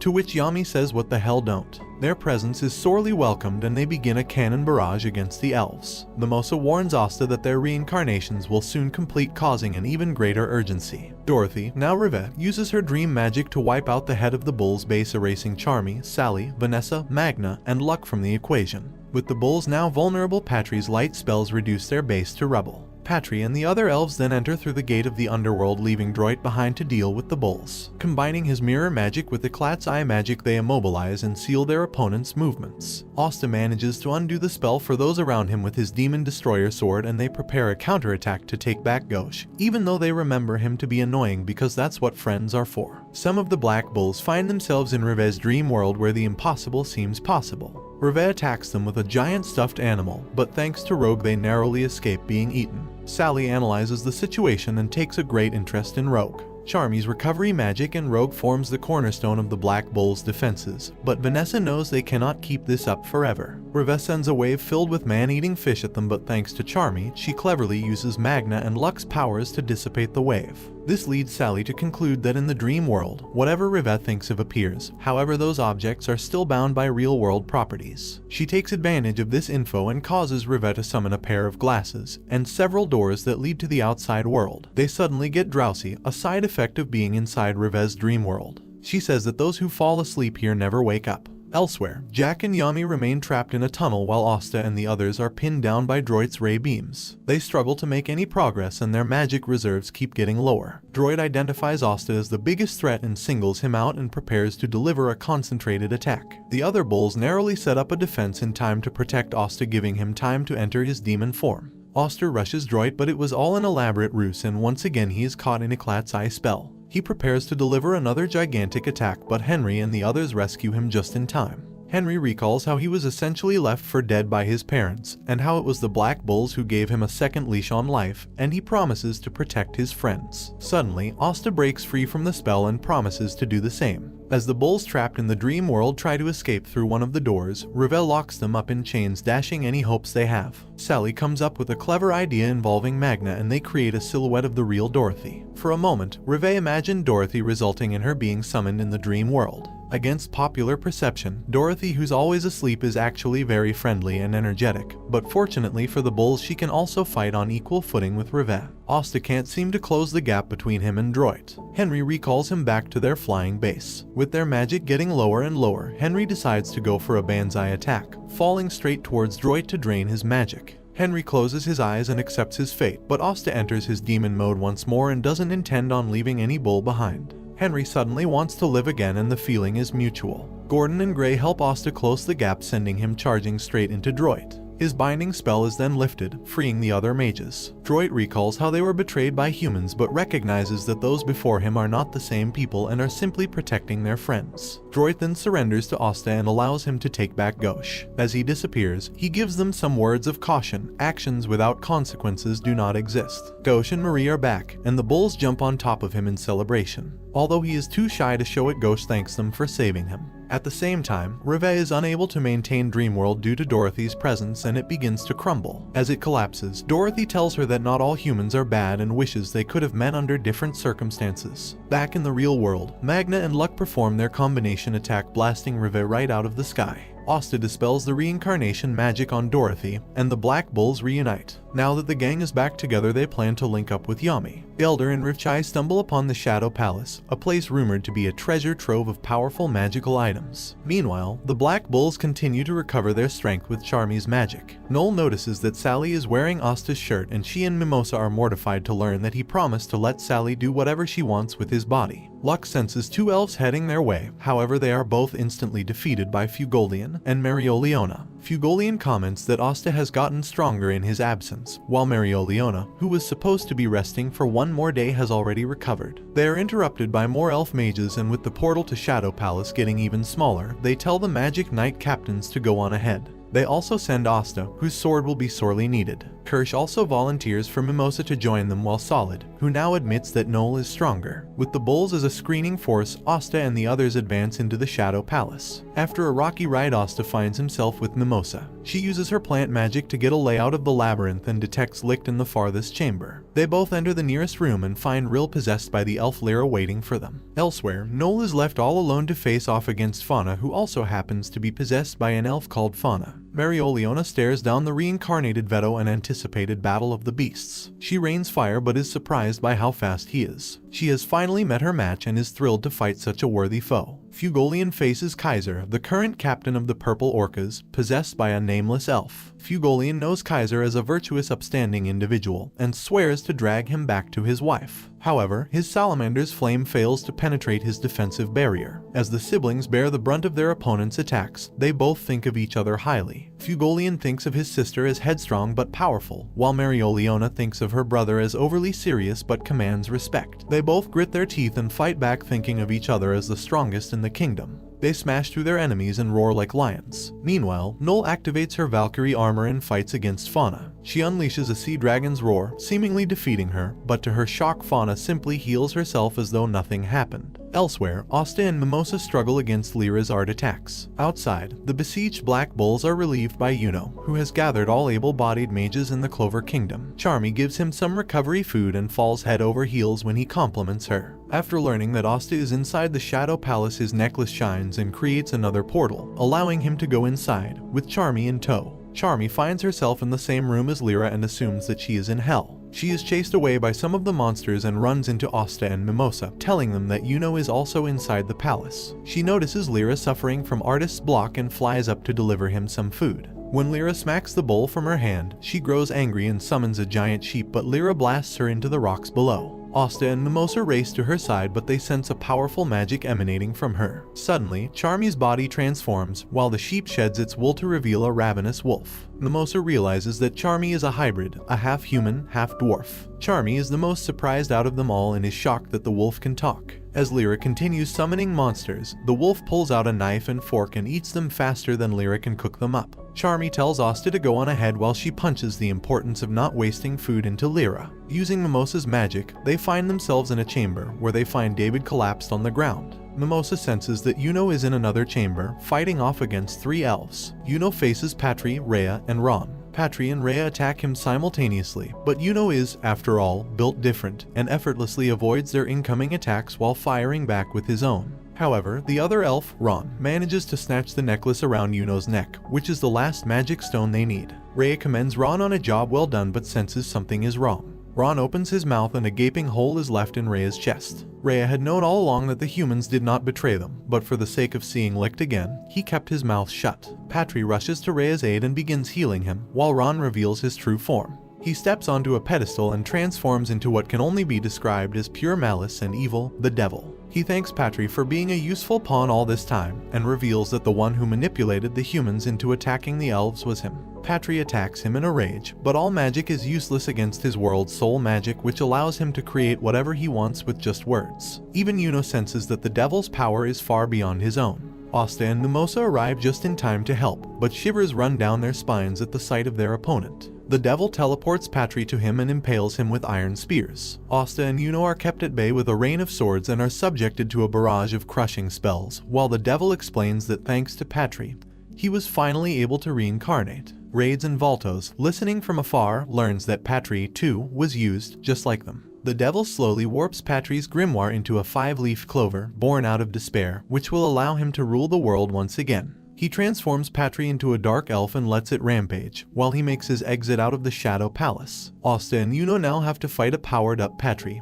who is stronger than ever. Even in their powered-up forms, they can barely keep up. Asta cannot sense his Kai, while it takes Yuno all he has just to avoid his attacks. Patry begins to charge himself up, which Asta senses is the same spell they faced in the cave all those months ago. It takes Asta and Yuno all that they have to deflect Patry's attack. This drains the remaining duration of Asta's demon mode, and they feel comfortable that another attack of that scale can't be used. But there's more. Patry prepares another divine ray of punishment, and death seems certain for Asta and Yuno, but Nozel arrives to save the day. Nozel's mercury magic is a natural counter to Patry's dark light, and most of the attacks simply glance off of his shields. He traps Patry inside his silver star of execution, a giant, birdcage structure intent on finishing him off. Patry fights back like a cornered rat, but Nozel's mercury magic slowly overwhelms him, trapping him in metal. A dying Rhea wonders if things would have been different if he just told the truth. To his surprise, he feels a strange warmth from Mimosa, who has begun healing him regardless of their allegiances. Nozel prepares to execute Patry, but Asta asks for a chance to use his sword to try and bring Vangeance back. However, Asta's sword produces an unbelievable amount of black anti-magic, which swallows him whole. Asta goes through the memories of Patry's body, including those of Vangeance's. He is bombarded by feelings of hatred and hopelessness as a result of the devil's earlier tormenting. He finds the real Patry cowering in fear and regret at his life choices, as everyone eventually does. Asta grabs him by the collar and yells at him for giving up so easily. He reasons that even if he is weak, he should stand and fight to fix the problems he caused. Asta returns with Patry, but not Vangeance. He thanks Asta for his help, and although presumptuous of him, he asks for his assistance. Elsewhere, the devil makes it to Licht's chamber, where the only exit of the Shadow Palace lies. Even in his incomplete awakening, Licht instinctively knows to keep the devil at bay. Charlotte, possessed by the elf Charla, arrives to support Licht. At the same time, Yami arrives, who Charla eyes with suspicion, but Yami points at the devil and says there's never been a more obvious bad guy in his life. They form a temporary truce and together they face off against the devil himself. To Finral's shock, Nero starts talking to him, asking to be brought to the devil's bones. He has him remove the magic stones inside the tablet and transfer it into the statue of the Wizard King, and it slowly cracks open. Elsewhere, Yami, Charla, and Licht continue fighting against the devil. Yami and Charla barely have enough in the tank to avoid the devil's sword storm attacks, which Yami remarks is completely unfair. However, they learn that even world soul magic has its limitations, such as its range or what it can do.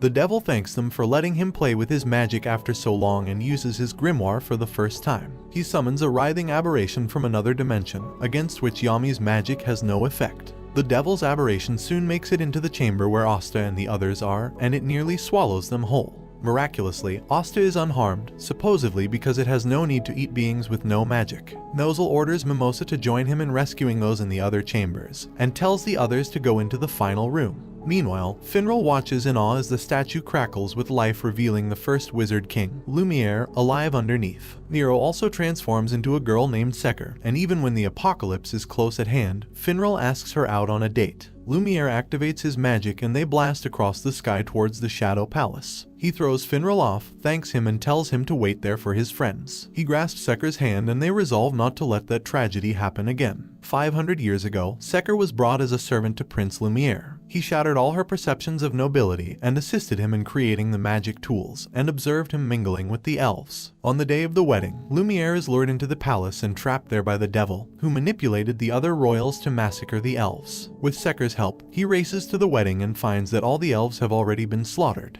With his arrival, Licht regains partial control of his heart, knowing it was not his friend who did all this. However, the magic within him is slowly turning black, and it is only a matter of time before the devil takes over his body. Licht uses forbidden magic and transforms into a giant demon, and as a last request he asks Lumiere to kill him, and this brings the anime to an end. Thanks for watching part 11. If you want a part 12, comment below. And until next time guys, take care. 500 years ago, Lumiere was forced to slay Licht to prevent his body from being possessed by the devil. Seker is filled with guilt as it was her magic device that allowed the slaughter of the elves to happen.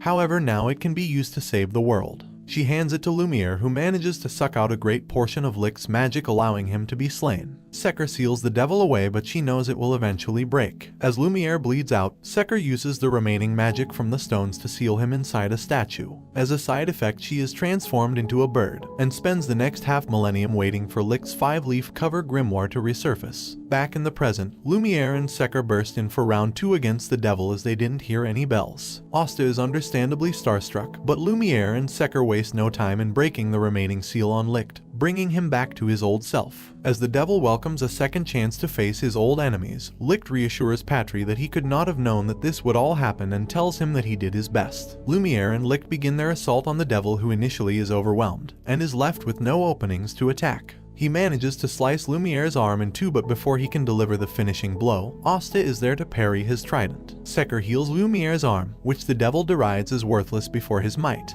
Patry wonders if they can beat the devil, as even with Lumiere and Licht, they are barely scraping by. Licht begins amassing the combined power of the elves. Elsewhere, Yami and Charla are still trapped inside his black sphere, as the swarming aberration soon eats away at his defenses. Suddenly, Charla along with the other elves throughout the labyrinth begin to glow. Their power converges on Licht, who uses it to unleash his ultimate sword magic, sword-conquering Eon. The devil is seemingly vanquished, but to their horror, he simply regenerates himself back to full health. He cannot be killed with magic from this world, so Asta places all his hopes on his anti-magic. Gelder and Rivchai race to find an exit, while Yami and Charla escape unscathed thanks to Licht's attack, destroying most of the swarming mass. Asta's sword begins overflowing with anti-magic, which Lumiere recognizes to be Licht's. Seker explains that in the 500 years since their last fight, another devil placed its anti-magic powers into the sword. Asta manages to destroy a piece of the devil's trident, which causes him to retaliate with even more of the Lovecraftian horrors. Asta is unable to control the sword properly, forcing the others to cover for him to escape.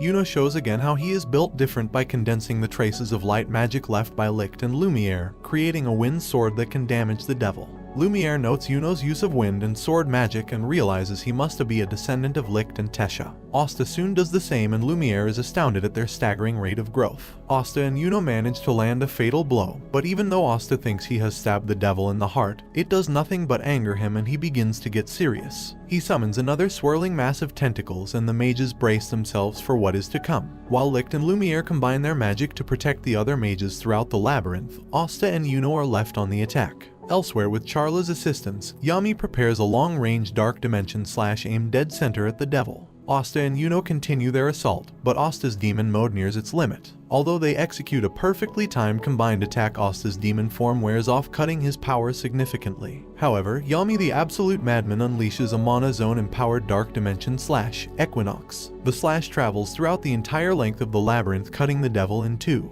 The nature of Yami's magic prevents him from recovering instantly, giving Asta a crucial opening. Seker, who has watched Asta grow from zero to hero, places her hope in his strength. She heals Asta, allowing him to enter his demon mode once more. Asta delivers the finishing blow, cutting the devil's heart cleanly in two. The devil is slain, but they have little time to celebrate as the swirling mass continues to devour the labyrinth. Voltos uses his spatial magic to gather everyone in one place, which he says is the first step towards his rehabilitation. They make it back to the Clover Kingdom and find it still under attack by the elf incarnates. Patry decides that William's world tree magic is the only chance they have of calming them all down, and he allows Asta to undo the reincarnation spell on him. Patry also says his final goodbyes to Rhea and Licht, and William soon returns. He uses his world tree magic to connect to all the elves throughout the kingdom, and with Asta's anti-magic, he cancels out the reincarnation spell on everyone at once. They all say their goodbyes as they begin to pass on into the afterlife. Charla tells Yami she enjoyed fighting alongside him and remarks she isn't as awkward as Charlotte is. Licht bids Rhea and his friends farewell, but promises to see them soon. Above all, he is thankful to have fought alongside his son. Asta tries to return the grimoire to him, but Licht says it is his now, and asks him to journey with it once more. As their spirits are laid to rest, he thanks the mages of the Clover Kingdom. However, still bitter at Patri's betrayal, Vades uses his reincarnation magic to bind Patri to Lick's body. He says he'll dedicate his life to his vengeance, however he decides to retreat for now. William is happy to be able to meet Patri again, but he asks Yami to take him to Julius' body. Asta and the others accompany Lumiere, whose body begins to break down.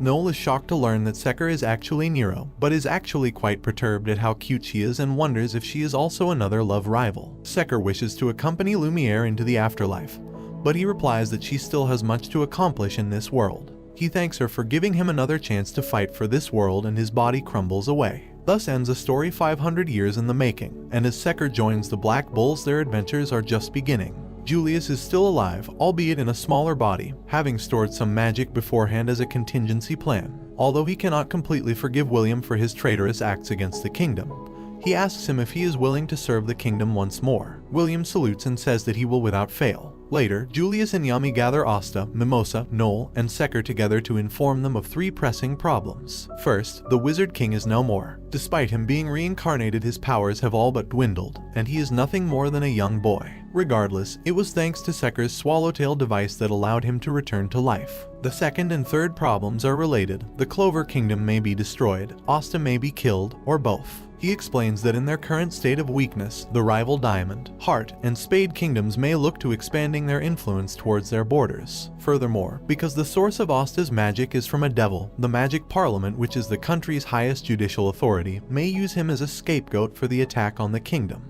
Elsewhere, Augustus thanks Sek for saving him, even if it was through sheer luck. Anti-monarchist assassins attempt to kill Augustus, but he is saved by Damnatio, who also heads the Magic Parliament. A few days later, the Clover Kingdom is slowly rebuilt thanks to the efforts of the Magic Knights. Asta and Seker are summoned by the Magic Parliament to be interrogated about their involvement in the recent battle. Asta thinks they are reasonable, but he ends up being placed in handcuffs as soon as he and Seker enter. They are accused of colluding with the devil, and the nobles look on at them with distrust. When Asta testifies that the Magic Knights were only possessed into doing evil, Damnatio asks him to provide proof of the devil's existence. Seker keeps Asta from revealing his demon form, but when Damnatio threatens to execute Marie on the spot, Asta transforms to save her. News of Asta's arrest spreads throughout the kingdom, and many are appalled. Vades, Gelder, and Rufchai, who are currently doing community service, are ecstatic and celebrate the occasion. Jack attacks and tells them to get back to work. Asta's explanations fall on deaf ears, and the gallery continues to be hostile on account of his demonic-like appearance and peasant heritage. Damnatio threatens to go after the church in Hage if he does not give himself up, and says that no matter what he does, nobody will save him. But to everyone's surprise, there's one group both stupid and audacious enough to try it: the Black Bulls. They bust into the courtroom to rescue Asta, but Ghosh attacks him because he was holding Marie. Seker is touched that Yami invites her into the Black Bulls, and the others are also in total agreement.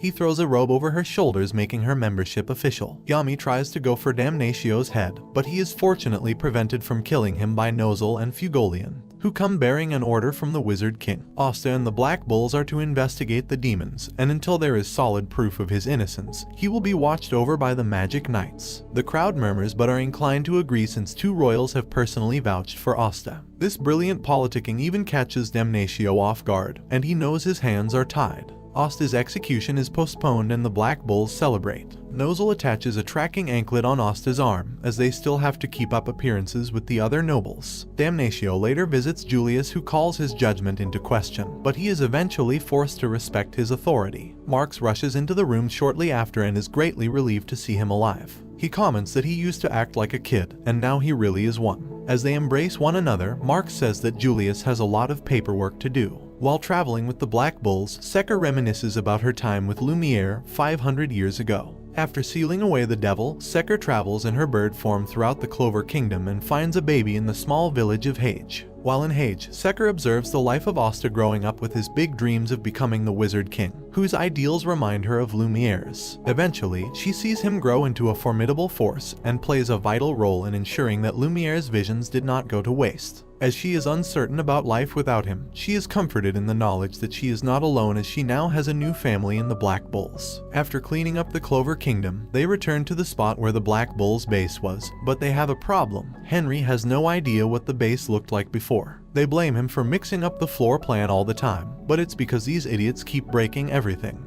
Asta suggests that they each give Henry a suggestion of what they want, and the others agree. While Henry looks over their suggested floor plans, Noel becomes jealous when she realizes that Asta and Secker once shared a room together. Yami hands Asta a net and tells him to go and catch the monsters that escaped from the dungeons. He says that they've been out for weeks and they likely went feral again. He tells the others to split up and find the 3 monsters while he goes to take a dump. In true Black Bulls fashion, none of them get any actual work done. Asta and Noel are left alone after Secker takes to the skies to search for the monsters, while Magna and Luck end up sparring with one another after so long. The 3 Gs, Gauche, Gordon, and Gray, find the monsters in a corner of the forest. But Gordon and Gray cower behind Gauche, preventing him from casting any magic. Charmy and Vanessa end up having a picnic, leaving only Finral wanting to get the job done. However, they are picked off one by the monsters, leaving them with slobber all over. Asta and the others worry about Yami, but they find him being cuddled instead. He explains that he first found them when they were babies right after their parents were killed. Having pity for them, he decided to take them under his care. The rest of the Black Bulls arrive and Asta realizes that the monsters are part of the family too, even if they still think of him as food. Zor returns from his nap, just in time for Henry to reassemble their base in everyone's image, featuring a hard rock cafe-style facade, courtesy of Magna. As they tour the base featuring a little bit of everyone's requests, they find that their sleeping quarters were based on Gordon's, which is one big room with everyone in it. Asta is open to sleeping with everyone, just as he used to at Hage, but the others are not so receptive. Henry then brings them to Yami's room, which as the monsters requested is the same cage as theirs. In the end, they decide to go back to the classic Black Bulls base and Yami reminds them of their mission to research the devils. Everything is back to normal, including Asta's daily chores. Yami drags him and Secker along to investigate their first lead of the demon's work, Charlotte's curse. Charlotte is still embarrassed after remembering how close her body was to Yami's during their fight with the devil. Things are made worse when Yami himself appears and Charlotte's brain goes into overdrive, as she has neither the emotional nor mental capacity to deal with being in the same room as him. She tries to signal Saul to get him to leave, but Saul misreads the situation and asks Yami to stay longer. Yami begins asking about Charlotte's curse, which she misinterprets as him remembering her earlier implied confession. She ends up screaming and dashes out like Roadrunner running away from Wile E. Coyote. In the process, she prevents several crimes from taking place. Charlotte wonders if Yami thinks she is a weirdo and hopes she can have a proper conversation with him. Charlotte assembles the Blue Rose Knights to announce something very important, and is prepared to resign as the captain because she likes Yami. Her announcement is initially met with silence, and she fears that she has lost all rights as a captain. But to her surprise, her members squeal with glee, revealing that several of them have boyfriends of their own. Saul is left speechless. They loudly proclaim their support for their relationship, which they remark is totally like Beauty and the Beast. They begin cheering her on to confess her feelings, and she meekly agrees. At the worst possible moment, Yami shows up and the other knights excitedly push her towards him. However, Yami interprets her earlier outburst as her hating him, and the Rose Knights realize he is an oblivious idiot. In her embarrassment, Charlotte is unable to properly get her feelings across. Yami invites her to talk that night, which she assumes is for a romantic reason. But since Yami is pretty based, all he does is bring up her rose curse and she secretly hates him for getting her hopes up. She explains that the curse placed on her was the result of a mage dabbling in forbidden magic, but that is all she knows about it. She mentions that someone on his own squad has experience with curses, more so than anyone else, Gordon. Yami asks Gordon for information about his family's cursed magic in search of clues about the demons. Although Gordon earlier tried and failed in getting clues to heal Asta's arm when it was cursed by Veto, he feels more confident with his friends now by his side. They arrive at the Agrippa estate, which looks more like Dracula's castle. They meet Gordon's family, complete with a Wednesday Addams look-alike. Gordon introduces them one by one: his father, Nathan, his mother, Jonna, his grandmother, Nylenia, his little sister, Roxanne, and their dog, Nunnally. Over dinner, Gauche and the others are in discomfort at how awkward the dinner is. Nylenia hands Gray a small fleshy eyeball creature, and her face contorts in fear and disgust. When the rest of the Agrippa family leaves, Gordon finally brings up what they came for: the demons. Nathan brings them to his workshop, which he warns them is a hive of curses, poisons, and forbidden magics. He suddenly uses his curse magic to attack Asta, but all he does is take his temperature. He reveals that he redirected the family's inherent curse magic to heal and treat people. Atlo, this only started with his generation. Gordon had no idea because nobody in his family knows how to communicate. Gauche points out he should get rid of all the knives, skeletons, and creepy vials if people want to think of him as a healer. Regardless, Nathan is willing to help them out and wishes to hear the details. Elsewhere, Noel visits Dorothy hoping to learn more about her mother's death, which according to Nozel was the work of a devil's curse. Dorothy transports them both into her dream world, where she conjures an image of a very affectionate Asta from Noel's thoughts. After that embarrassing display, Dorothy elaborates on the curse of Noel's mother, Asir. She explains that devils are ordinarily only contacted through sinister deals or curse magic, but nothing more. But recently, real devils have been spilling into their world, and the devil responsible for her mother's death is Magicula. Nathan uses his cursed oil magic to create a map of the kingdom, which pinpoints the locations of significant curses throughout the country. The bigger the flame, the bigger the curse. They notice that the flame over the Black Bull's base is burning quite brightly, and they wonder if it's because Yami is always constipated. But it is more likely due to Henry. They ask Nathan to expand the scope of his magic, and they find an extremely large flame toward the west. Someone in the Heart Kingdom has made an incredibly powerful deal with the devil. The Black Bulls finally find some leads on the demons, and it is a race against time to clear Asta's name. And this brings the anime to an end. Comment for part 13. Don't forget to like and subscribe if you enjoyed, and turn on the notification bell so you never miss out on another video. Until next time, take care. Last time, the Black Bulls were trying to find leads on demons and curses to clear Asta's name. They get a clear lead from Gordon's father, called Nathan, who points them to the presence of a large curse in the Heart Kingdom. Asta asks Yami if they can go there to investigate.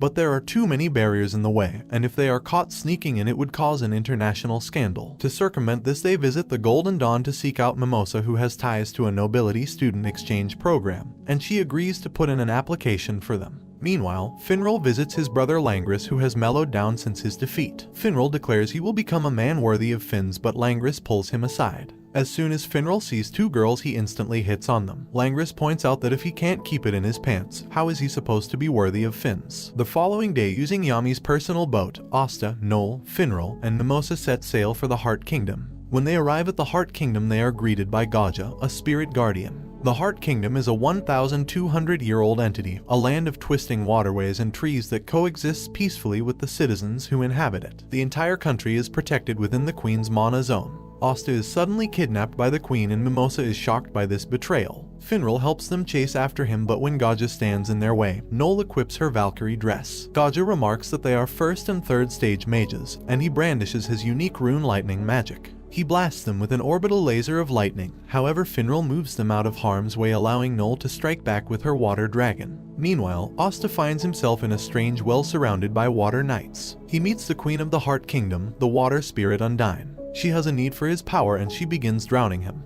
In the Heart Kingdom, mages are assigned stages based on their magic power. If Asta is a 9th stage fighter without magic, then fighters like her and Gaja are 0 stage. But with Nero's help, Asta breaks free of the chains binding him, and he goes back on the offensive. Asta attacks using his Kai, but instead of Undine, he sees a girl named Loropchika, who is the princess and true ruler of the Heart Kingdom. Meanwhile, Gaja apologizes to Noel and the others, saying he only attacked them to get a sense of their magical stages. In magical battles between countries, the strength of a mage matters more than the number. Asta asks Loropchika and Undine about the curse they detected, but Undine is confident that Loropchika won't tell them anything. However, Loropchika ends up telling them everything, even showing them her curse, which will kill her in a year's time, which is the reason why they brought Asta here, to use his strength to fight the devil who cursed her, called Magicula. However, before that, she remembers she forgot to water some trees, so she brings up a video feed of the entire country, showing that all of it is under her constant watch and control. Undine soon dresses her up in her proper garments befitting of a queen, but she mulls over the devil Magicula, who is currently attacking the Diamond Kingdom. Vanessa, Luck, and Magna witness him take out dozens of diamond captains all at once. For the first time, Luck doesn't want to fight. Loropchika soon gathers the visiting Black Bulls, but clumsily falls while addressing them.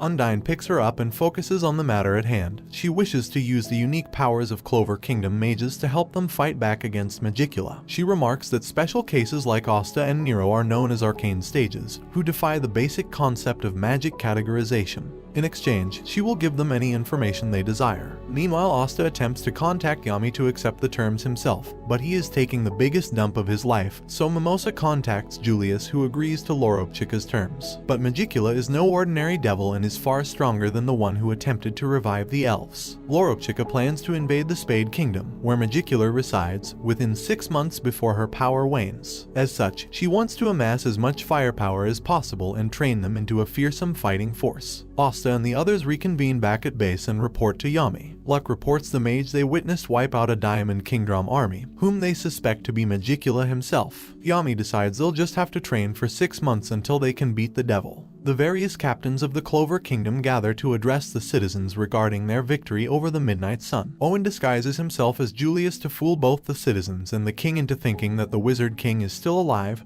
and definitely not a child. Augustus then takes the stage with Sek now serving as his personal lackey. He gives his usual boring and megalomaniac address, but it is interrupted by Yami and Jack, once again fighting over petty reasons. The citizens murmur over their violence, including rumors about Asta being possessed by a devil. The captains gather into a meeting hall where Charlotte is embarrassed to be sitting next to Yami, but with his usual lack of tact, he guesses she is simply constipated, while Jack thinks she just needs to pee. Julius finally arrives escorted by Damnatio, whom Yami eyes uneasily. Julius then debriefs the captains on what Asta and the others have learned regarding Magicula, including the concept of magic stages and the need to bolster their strength. He plans to cooperate with Loropchika on her attack against the Spade Kingdom within 6 months, and asks the captains to train their subordinates the best they can. Vangeance and the other captains, guilty of their actions while possessed as elves, wish to hand in their resignations, but Julius reassures them that he trusts them all. He then brings in Gelder, the former Orca's captain. He offers to pardon him in exchange for his astute business sense, which will bring more money into the kingdom since repairs cost a lot. In addition, Julius wants to cut the salaries of the captains by half to help beef up their coffers. Everyone except Yami and Jack agree. The two poor captains drink their sorrows away, bitter that the salary cut doesn't affect nobles like Fugolian at all. They challenge Vangeance to a game of cards in hopes of earning some money back, but they are instead stripped of all they have.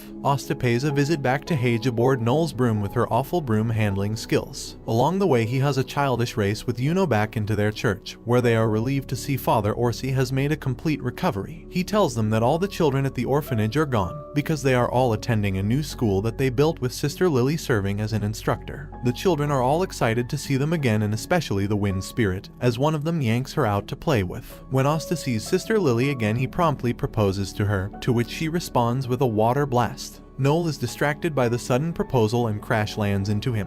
She, alongside Nero, is introduced by Asta as fellow comrades. Lily then asks them if they'd be willing to serve as temporary instructors, since she believes the children might learn a thing or two from actual magic knights. In true Asta fashion, he removes his shirt and gathers the boys outside for physical training, leaving Yuno behind to play house with the girls, along with Noel and Nero. They are later shown to the New Leaves room, where those who have awakened their magic power are being instructed under the tutelage of two nobles, the same nobles who made fun of Asta and Yuno during their grimoire selection ceremony. They felt bad about how they treated them and turned over a new leaf, dedicating themselves to teaching others. The grimoire tower master, called Drouat, greets Asta and Yuno and says he is proud of all the work they've done. That evening, Asta runs into Nash, who appears to not be attending any classes at the school. But as Nero and the others know, he is not attending because he is religiously following Asta's old training regimen. Asta and Yuno meet each other on the same road they started their journey on many months ago. They still have to get stronger, but for now, they acknowledge that they are still equals on the same starting line. One afternoon, Asta and the Black Bulls are kidnapped by Marioleona, who brings them back to the Yultum volcano region, where they will train like never before amid the sweltering heat. Asta reunites with Leopold, whom he notices has gotten taller, but Asta shows off that he has also become more jacked. But Magna, Luck, and the others are unaware of the concept of mana skin, so one of the Crimson Lions supplements them with a magic item. They are not climbing the volcano this time. They are going to traverse the Yultum underground caves, whose mana density is far more oppressive than the volcanoes. Marioleona warns them that if their mana skin wavers, they will burn to a crisp.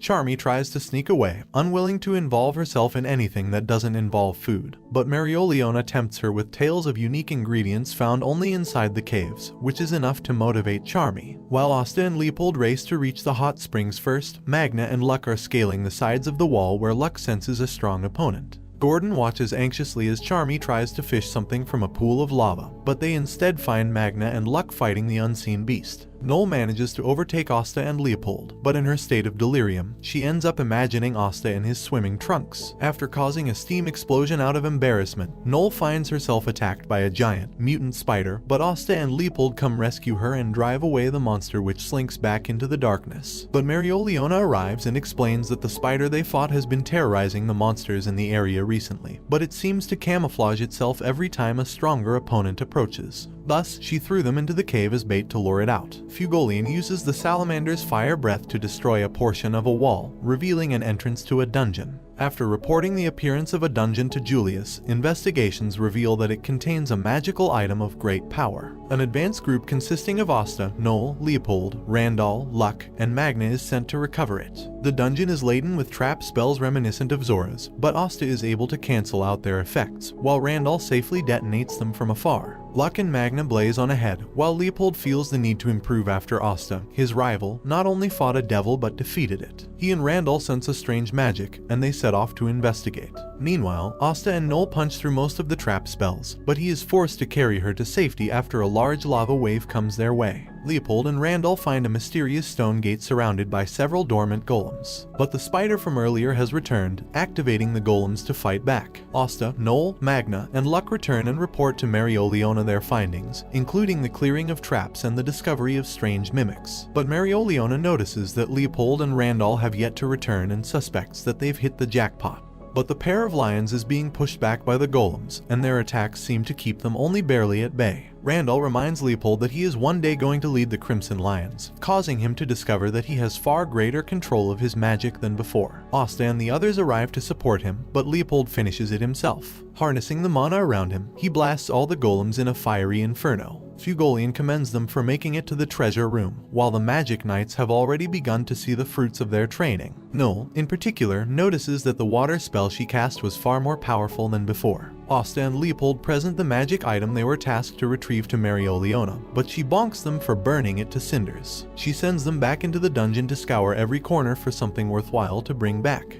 The others are allowed to relax in the hot springs, where Marioliona tells Noel that she is impressed with her progress, but she is still far from the warrior her mother was. The Black Bulls return home the next day and complain about Marioliona's Spartan training, and hope that they don't have to see her for a while. They joke that it would be funny if she were there waiting for them at their base. When they open their doors, Marioliona is waiting for them at their base. Marioliona brings them to the Crimson Lion's base, where they find that Mimosa and Kirsch were also invited. Fugolian says they have been summoned to perform a task that could decide the future of the kingdom. Enter Teresa, who is celebrating her 15th year as a sister. Their very important mission is to party for her sake. Teresa would have preferred something more low-key, but she could not turn Fugolian and Marioliona down when they also offered to feed the children. Among the children, Asta spies out Marie, but also sees a familiar-looking face. Teresa chastises a young boy, a magically de-aged gauche, for spying on Marie. Afterwards, Fugolian asks them to perform some party tricks for the occasion. Kirsch looks forward to doing a party trick full of his beauty, but Mimosa says that his whole existence is one big party trick. Mimosa and Noel perform their own routines, but surprisingly, it is Asta's plate routine that draws the biggest reaction from the kids. Teresa pressures Fugolian into performing one too, and left with no choice, he decides to pull an ace from his sleeve, boiling 3 separate eggs at different temperatures. The kids find this boring, so Marioliona performs her trick, picking them up by their heads and swinging them around. Asta curiously asks Teresa what Fugolian and Marioliona were like as children, and she replies that the former was diligent and a quick study, while the latter was a wild child that became overpowered on her own. But all great heroes have humble beginnings, as evidenced by how Marioliona once set herself on fire by accident. The two siblings then begin bickering about their past, resulting in a full-on brawl. Asta and Noel are forced to defend the children, while Mimosa and Kirsch also end up having a sibling brawl. In an instant, Teresa puts an end to all the fights, and as punishment, she bonks her previous proteges on the head. As she leaves, Fugolian and Marioliona apologetically offer to have another celebration, which she gladly accepts despite their inexperience. Finral shares that he is also cursed to always flirt with women. He asks Asta to help him set his sights on only fins, and he agrees. Of course, they do it the only way they know how, through a mixer. They invite Rebecca, Karen, and Eliza to another mixer, while Noel and Nero watch from a distance. Finral pretends he has no interest in the party, but this only irritates the girls, especially Rebecca, who remembers him as being obnoxious during the last mixer. But deep down, Finral is in deep pain because, for once, a girl is interested in him, but he must stay loyal to Finns. Out of reflex, he almost brings out a bouquet of flowers, and he barely stops himself in time. On the other side of the room, Sek is also having another mixer, and Noel feels seriously bad for the girls who agreed to see him. When he asks for more drinks, she blasts him with water. Asta and Luck begin hitting it off, and Finral is even more pained he can't join in. But for some reason, Eliza thinks of him as her ideal partner. Meanwhile, Nero is actually getting work done as a barmaid, causing the barkeep to tear up because he has an employee that works for once. But Nero spies some curiously high-ranking magic knights, including a mixer between the Black Bulls and the Blue Rose Knights. Tilly of the Blue Roses is trying to help Charlotte make some romantic progress with Yami by organizing a mixer. But when she sees how dense the man is, she is forced to take drastic measures. She gives her advice to be more aggressive and forward and, above all, to initiate physical contact, which Charlotte finds nearly impossible to do. However, over dinner, Charlotte's hand ends up touching Yami's as they both reach for a pepper shaker, so she freaks out and jumps out a window. Trying to resist Eliza's charms, Finral hears her in distress and rescues her, but miraculously he manages to stop himself from flirting. Finns, who was watching in disguise alongside Langris, remarks that Finral's flirtatious attitude is just another part of his kindness. Yami and the others arrive to join Asta and his friends for a party. But the night is still young, and Pili works some of her magic to have Charlotte sit next to Yami. The Black Bulls are back at the beach town of Rak to train. While Noel trains, she hears a faint but familiar sound. Over lunch, Noel is unable to ignore the sound any longer and seeks it out. She follows the sound towards the beach, where she meets Kahono and Kayato, who humbly request their help. They bring the Black Bulls to the underwater temple. The last time they were here, they absolutely clapped Veto of the Midnight Eye. Here, Jifso requests their help in guiding Kahono and Kayato towards an undersea beast responsible for recent attacks. Once there, the pair will perform song and dance to appease it. Yami is hesitant to loan out his squad as some simple security service, but Noel personally offers her assistance, suspecting that a devil might also be at work. But because the mana density is greater the deeper they go, Noel is only able to create a smaller and more condensed sea dragon's cradle, so Yami assigns Finral to go with her, and to bring everyone back in one piece if things go awry. As they begin their descent down below, they are attacked by fishmen, which easily pierce through Noel's cradle. Kahono and Kayato emerge from the bubble to fight back, and Finral immediately opens a portal to send Noel back. However, another attack pops their bubble and they both begin to drown. Noel manages not to panic, and taking a page from the Heart Kingdom, she harnesses the surrounding mana to augment her own, allowing her to form personal cradles for her allies, far stronger than before. They continue their journey until they come across a mighty kraken, but Noel's Valkyrie dress dispatches it with ease. They eventually reach an underground ruin, where they encounter the massive Sea Guardian. Kahono and Kayato manage to calm it, revealing that it was nursing its young, whose sound Noel recognizes from before. When it touches her, she is shown a memory of her mother, who came to visit this same place many years ago. As they return to the surface, Kahono and Kayato thank them for their help, while Yami reminds Finral that he trusts him since he has his own way of fighting. As they head off to prepare a barbecue with the meat they brought back, Noel silently resolves to become stronger and to surpass her mother. Training to defeat the devil is hard work, and eating grilled kraken is also part of that training. And this brings the anime to an end. Don't forget to like and subscribe if you enjoyed, and turn on the notification bell so you never miss out on another video. Until next time, take care. Charmy tests out her new and improved magic food to replenish her teammates' mana, but she is unsatisfied with the results, and as a result, she seeks out the head chef at the royal palace, called Jamo, to study under him. He takes her under his wing as a pupil and tells her to seek out 3 legendary ingredients even he has not seen: the bulb of a mandaradora, a live coelacanth, and the butt hide of a yeti. She returns with all these ingredients and prepares a special feast designed to make her squad mates go Super Saiyan. However, all her dishes look unappetizing, and only Asta has the stomach to try and eat it. But before he can, several of the dishes merge into one giant demon meal which begins attacking them all. Finral brings everyone to safety, and Yami arrives to tell his squad to kill the demon food, but it begins to slowly drain them of their mana, leaving Asta as the sole combatant. He is hesitant to kill something Charmy worked so hard to create, but she gives him her blessing. He begins eating it, and the others' mana slowly begins to recover, and so they all join in eating it together. Jamo then tells Charmy that they have forgotten the very essence of being chefs, to make delicious food. After losing a spar against Asta, Gordon realizes he has weakened. He leaves a note behind for his squad not to look for him and ventures out into the poison forest, just outside the witch's domain. He decides to start training alone just as he did in the past to regain his strength. But his pack is soon stolen by a gang of monkeys, and after 3 days he has weakened even more. He wonders if his friends are thinking about him when he encounters a giant wolf. However, his magic has lost its edge and he is severely injured. He gathers the wooden dolls of the black bulls and runs away. Meanwhile, Yami sees a note on a table and tells the bulls that they have to go as soon as possible. The wolves soon find Gordon and he attempts to fight back. But he soon realizes that the wolf was only defending its young. He apologizes and the wolves lead him out of the forest. When he arrives back at the Black Bull's base, he finds it empty and assumes everyone is out looking for him. In reality, Yami took everyone out to a restaurant running a 90% off sale. They never even noticed he was gone. In a flashback, Zora is given flowers by a florist who admires him for being a magic knight. Back in the present, Zora trains on his own after Yami's 3 magic beasts escape. When he returns to his hometown to pay his respects to his father, he notices that someone else has prepared flowers. He happens to see a young boy, Ine, practicing his water magic. But a nobleman's son, Kaido, and 2 of his flunkies begin bullying him for being a peasant. They make fun of his ambition to become a magic knight, but Ine proudly says that the village's very own Zara was one. However, the bullying continues, and when it becomes too dangerous, Zora intervenes with his stink bugs. Ine's father arrives and apologizes for his son's actions, but when Ine wishes he wasn't born a peasant, Zora carries him back to his father's grave and explains that there are some things only peasants can do that nobles cannot. If Ine wants to be a magic knight, Zora says he has to realize what that is. After tending to his father's flower fields, Ine begins practicing again, but Kaido returns with a vengeance, brandishing a powerful magic item to amplify his fire. Zora intervenes again, sending it back with his trap magic and burning a portion of Kaido's shoulder in the process. That evening, Kaido's father barges in and accuses Ine of stealing the magic item, but Ine's father unleashes frighteningly powerful water magic. Kaido's father threatens to call the magic knights just as Zora arrives, and points out that Kaido is the thief and he tried to pin the blame on Ine instead.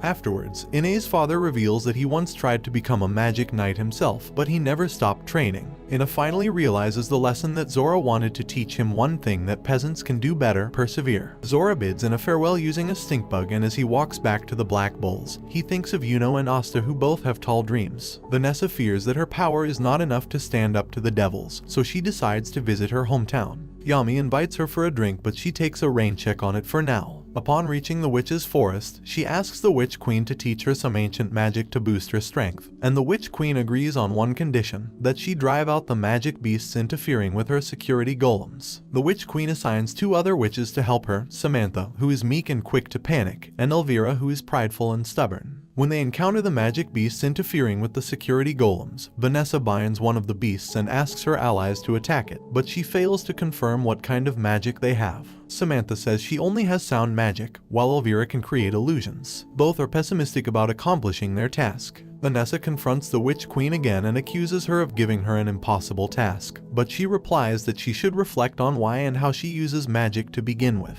Vanessa runs into Dominante peddling her goods since her husband, Fanzel, cannot find a job due to being a wanted man. She tries to sell Vanessa a magic washboard and says that anything is useful if you use it the right way, which gives her an idea. The following day, Vanessa brings Samantha and Elvira with her to the forest and boosts their confidence by making a doll show for a few children. She then reveals her plan to combine their magic and draw out the magic beasts in the area to another section of the forest. After conjuring lifelike squirrel creatures, they lure the magic beasts away, but they encounter another group of actual squirrels. With their mission threatened to fail, Vanessa quickly conjures a giant monster, and with Samantha and Elvira's help, the lifelike monster scares the beasts away. When they return, they are praised by the other witches who have watched their exploits through the queen's crystal ball. Vanessa meets with the queen again and thanks her for instilling in her the realization that the power to change fate was never solely in Rogue's hands, but hers. Before she leaves, she pays a visit to Dominante, who remarks that although the queen acts cold and aloof, she always seems to look out for them. Vanessa returns to the Black Bull's base, where Yami is waiting for her with a drink, but she takes another rain check, intending to get stronger before getting wasted. Asta and Noel spar with one another, but they feel they are still too weak. Marks arrives with Sally and Makusa, a researcher from the Magic Tool Research Lab. They explain that Sally was asked to help in developing a new tool to aid in the upcoming invasion against the Spade Kingdom. Asta does not hesitate and rips off his shirt, ready to subject himself to any experiments Sally has. But she saves him for last since he has no magic. Sally escapes from her supervisors to experiment on the black bulls, and Marks asks Asta and Noel to chase her. Sally traps Magna in Salamander and administers a mana-enhancing drug, but it is too powerful and makes him explode. She attempts to do the same on the other members, using various means to bait them. Gauche and Gray are caught, but he refuses to fight back because the salamander looks like Marie. All her experiments fail and she sees the need for more adjustments. Asta and Noel finally find her and he gives himself up for her experiments. But all she does is take a lock of his hair, remembering her promise not to perform harmful experiments on people. However, she is tempted to take a little more from his body. Macusa is satisfied with the research data and Sally begins to think that doing magic for the sake of others isn't a bad idea. Julius sends Marks, Fugolian, and Nozel undercover to the village of Arendum after reports of bandits in the area. When they arrive, they find the village still in shambles after the attack of the Midnight Sun. But the villagers are openly hostile to them, and only upon mentioning the name Kranuvala, Julius alias when he visited the village, do they open up, giving them whatever gifts and hospitality they can afford. They are invited to stay the night, but they are suddenly attacked by the bandits. When they fight back, Nozel's swords undo their disguises, revealing that the villagers were the bandits all along, forced into thievery after not receiving aid for so long. Fugolian and Nozel reveal their disguises, the former promising swift aid, and the latter reminding them that they still need to atone for their sins. When they return to Julius, he hopes that they have learned a little more about the kingdom after witnessing the poverty and suffering firsthand. First and foremost, they are magic knights who defend the people. Years ago, Asta tells Yuno that they are family even though they are not bound by blood. Back in the present, Yuno, Mimosa, and Klaus encounter another group of Golden Dawn knights, led by Electora. Electora is still infuriated that Yuno, a peasant, is quickly rising through the ranks, especially for his accomplishments during the Midnight Eye incident. Vangeance assigns them to another mission to Saucy Village to take care of some bussin' boars. When they arrive, two children, Nick and Anna, wish it were Asta and the Black Bulls instead, which catches Yuno's attention. Electora plans to eliminate the boars outright, but Yuno suggests they investigate why the boars are going berserk in the first place. Electora rebuffs him and tells him to do it on his own. Just as he suspected, Yuno finds a clearing filled with purple fruits, which the boars have been eating. He works with Mimosa and Klaus to calm the boars down by clearing the fruit from all the trees in the area. When they return, the boars have become so docile that the villagers start keeping them as pets. Upon arriving back at the Golden Dawn, Vangeance quickly sends them out on another mission to investigate a dungeon occupied by bandits. Electora is once again placed in command, but when Langris questions Vangeance's judgment, he explains that he wishes Electora would change, just as they have. Electora leads his team to raid the dungeon, splitting themselves into two units. As they rampage through the dungeon, they realize the bandits are enhanced by magic items, but they are still no match for the Golden Dawn. As the two groups reunite at the treasure room, they find Jeopard, a former magic knight, standing in their way. Electora attacks him, but Jeopard's black earth magic is a natural counter to his sand. The Golden Dawn take turns unleashing their strongest spells, but Jeopard's magic base allows him to suck up their magic like it is nothing. Instead, they target the floor underneath Jeopard, causing him to plummet down below while Sylph recovers the magic item. Back at their base, Yuno praises Electora's leadership as meticulous. Electora admits that several of the members of the Golden Dawn initially looked down on Yuno for his peasant heritage, but he now sees the error of his ways and apologizes. The next day, Yuno is invited out for lunch with several Golden Dawn members. Klaus asks him if he is embarrassed, but he denies it. Days before the Midnight Sun's attack on the capital, in the town of Tuliu, Dazu receives treatment from Bo, the town doctor. That night, she makes dinner for her husband, Vide, and her mother-in-law, Meshu. She uses her catalyst magic, the power to borrow magic from others, to heat Meshu's soup. When the Midnight Sun and several reincarnated elves attack, their village is caught in the crossfire, and both Vide and Meshu die in the rubble. As they begin rebuilding the town, Bo approaches Dazu and shows her a newspaper article about Asta's demonic powers, naming him responsible for the destruction of their village. This turns Dazu spiteful. Elsewhere, Kabwi, a member of the Magic Parliament, protests Damnatio's decision to stay Asta's execution for 6 months, but Damnatio tells him there is a proper order to things and tells him to leave. Kabwi is later approached by Bo and Dazu, who intend to kill the devil responsible with their own hands. Meanwhile, Asta and Noel are training, but Noel gets tired and goes indoors to get a drink. Meanwhile, Gigachad Asta decides to cool down by doing thousands of push-ups. Noel then meets Gauche and Finral, who are also returning from training. Ghosh plans to visit his sister in Neen, but first decides to take a shower. But in Neen, Marie is kidnapped by the Devil Banishers, a group dedicated to the destruction of the devils. Nej, the townspeople, and the children all try to rescue Marie, but they are overpowered.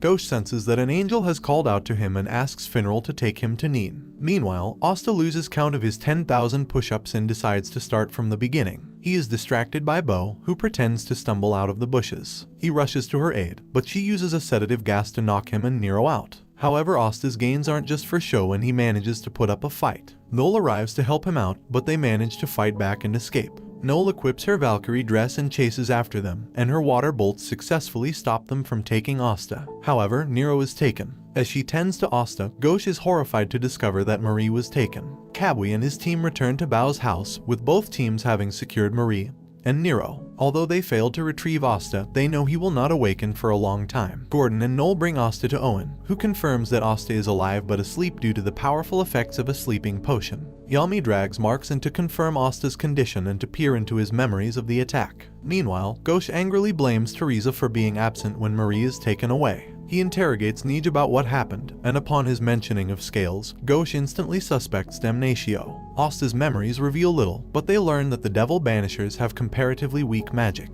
Yami's patience wears thin, and he damages a part of the wall in anger, but he hears an even louder crash in the distance. Ghosh and Final invade Damnatio's office, demanding to know where Marie was taken. But they have severely underestimated him, and he forces them to kneel. But before the bulls are taken away, Yami arrives to save his dear squadmates. Yami scolds Ghosh for getting too heated and causing a ruckus, but Ghosh insists that Damnatio kidnapped Marie. He offers to have his memories searched by Marks, which confirms his innocence. But the pressing matter at hand is that they do not know where Marie and Nero were taken. Julius calls and tells them that Nozel is on his way and shows them a signal from Asta's tracking bracelet that has somehow ended up in Tuliu. Yami quickly deduces that Nero transferred it to herself so she could be tracked. Damnatio wants to pass judgment on Ghosh right away, but Julius persuades him to let this incident slide. Nozel flies them to Tuliu aboard his Mercury Eagle, and they land right on the outskirts of town. They split up into groups, using several pictures Ghosh has of Marie to track her down. They find Tuliu in ruins, which causes Yami and Finral to lament the destruction the Midnight Sun caused. They then encounter Dazu, visiting her family's graves. Yami and Finral try to ask Dazu for information regarding Marie, but she rebuffs them, evidently resentful that no magic knights came to their rescue during the attack on the Tuliu.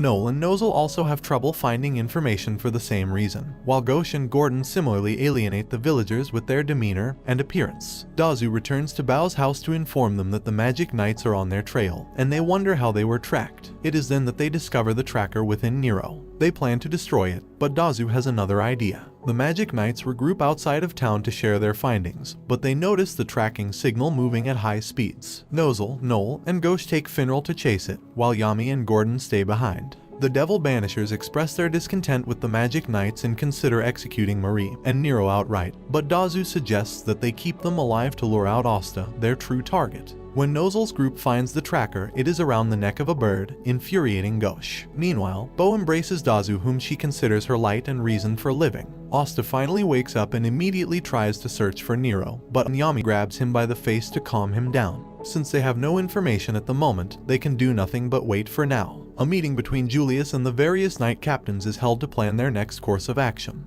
Damnatio admits that his subordinates were involved with the kidnapping and offers to provide any assistance necessary. He brings up files on the three involved: Kabwi, a user of transparency magic, Onobi, who uses barrier magic, and Siona, who can cast paper magic. Their magical abilities aren't particularly strong. Jack remarks that they're not even worth cutting up. When they learn that a sleeping potion was used to take down an excellent fighter like Asta, they suspect an excellent strategist is among them. Jack asks why they haven't executed Nero and Marie yet, and Damnatio replies that they might attempt to use them to set an example for their dissatisfaction with the kingdom. However, Julius tells them to be careful as there is a piece of a puzzle they are not seeing. Meanwhile, in the town of Lehart, a message from the Devil Banishers is scrawled on a wall, announcing the executions of Nero and Marie. Their lives hang in the balance, and this brings the anime to an end. Comment for part 15. Don't forget to like and subscribe if you enjoyed, and turn on the notification bell so you never miss out on another video. Until next time, take care. Marie awakens to find herself and Nero in chains, while the Devil Banishers prepare to move their plan forward.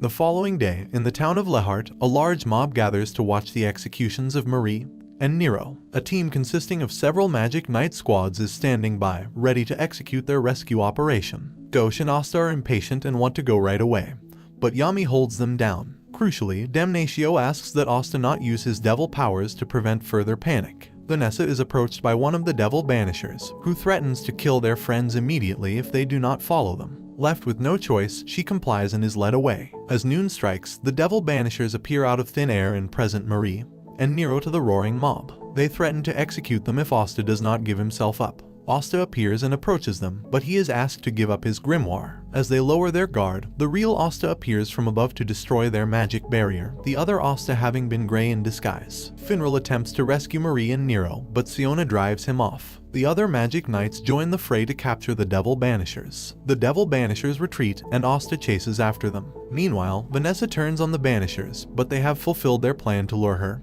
who has the power to control fate, away from the stage. Vanessa is horrified when they burn themselves alive. Asta finds the Devil Banishers, but they threaten him to give up his grimoire or they will kill Marie and Nero. Asta complies, but when Kabui wants to kill him immediately, the other cultists oppose him. Asta fights back, and when Siona attempts to cut him down, Yuno comes to his rescue. Realizing they are fighting a losing battle, the Devil Banishers retreat. Yuno reminds Asta that he still has his magic, never giving up. Asta breaks free of his handcuffs with his brute strength. Julius calls another meeting regarding their operation, and Damnatio apologizes for his subordinates' actions. Memories retrieved from one of the members reveal that they were simply paid to be banishers. A panicked messenger bursts in and gives them an audio recording from Kabui. The Devil Banishers do not want to kill the devils at all, they want to harness their power. They are the Devil Believers. Hours earlier, the Devil Banishers gathered at Bo's house to treat Siona's wounds. Kabui wants to kill Nero right away, but Dazu stops him. Suddenly, Siona writhes in pain and dies, and Onobi follows suit soon after. Kabui realizes he has been betrayed, and Dazu explains that they do not wish to kill the devil, but take its power for themselves. They believe that if Asta, who has no magic, can make a pact with a devil to gain more power, then they, too, can become strong.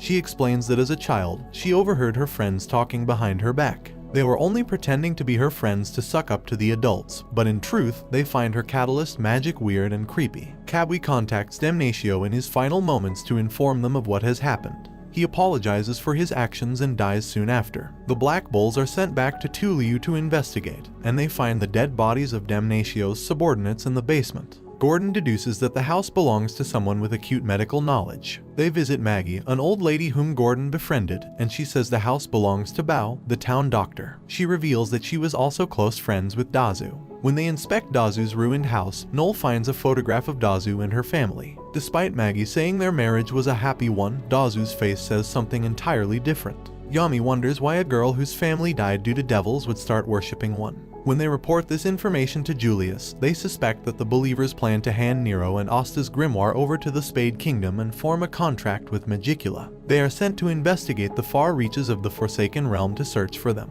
However, days pass without any solid leads, and they find it strange that in every village they visit, several villagers have disappeared. Asta, Noel, and Magna overhear a boy rushing to join the Devil Believers in hope of curing his leg, throwing his mother off in the process. Asta, Noel, and Magna find tracks left behind by the Believers, and Yami says that they will be bogged down in the Breed Mountains, which have dense mana fields and harsh weather. Asta and the others eventually catch up to them, but they are shocked to see they have been joined by hundreds of faithful followers. In a flashback, Dazu meets Bo by a bridge. Dazu is fascinated by Bo's skill as an apothecary and begins visiting her regularly. Dazu, Bo, and the other believers lead their new followers through the mountains, where they plan to cross to reach the Spade Kingdom. Nero warns them that trying to cross through the dense region between the two kingdoms is tantamount to suicide, but they reply that they will take any chance at all. With their communications down, Magna takes his crazy cyclone to call for reinforcements, and he tells Asta and Noel to stay put. As soon as he leaves, Asta climbs the side of the mountain, eager to save Nero as soon as possible. Noel asks what his plan is, and he says that if he has a proper conversation with them, they might be able to understand each other. She then uses her Valkyrie dress and helps him ascend the mountain.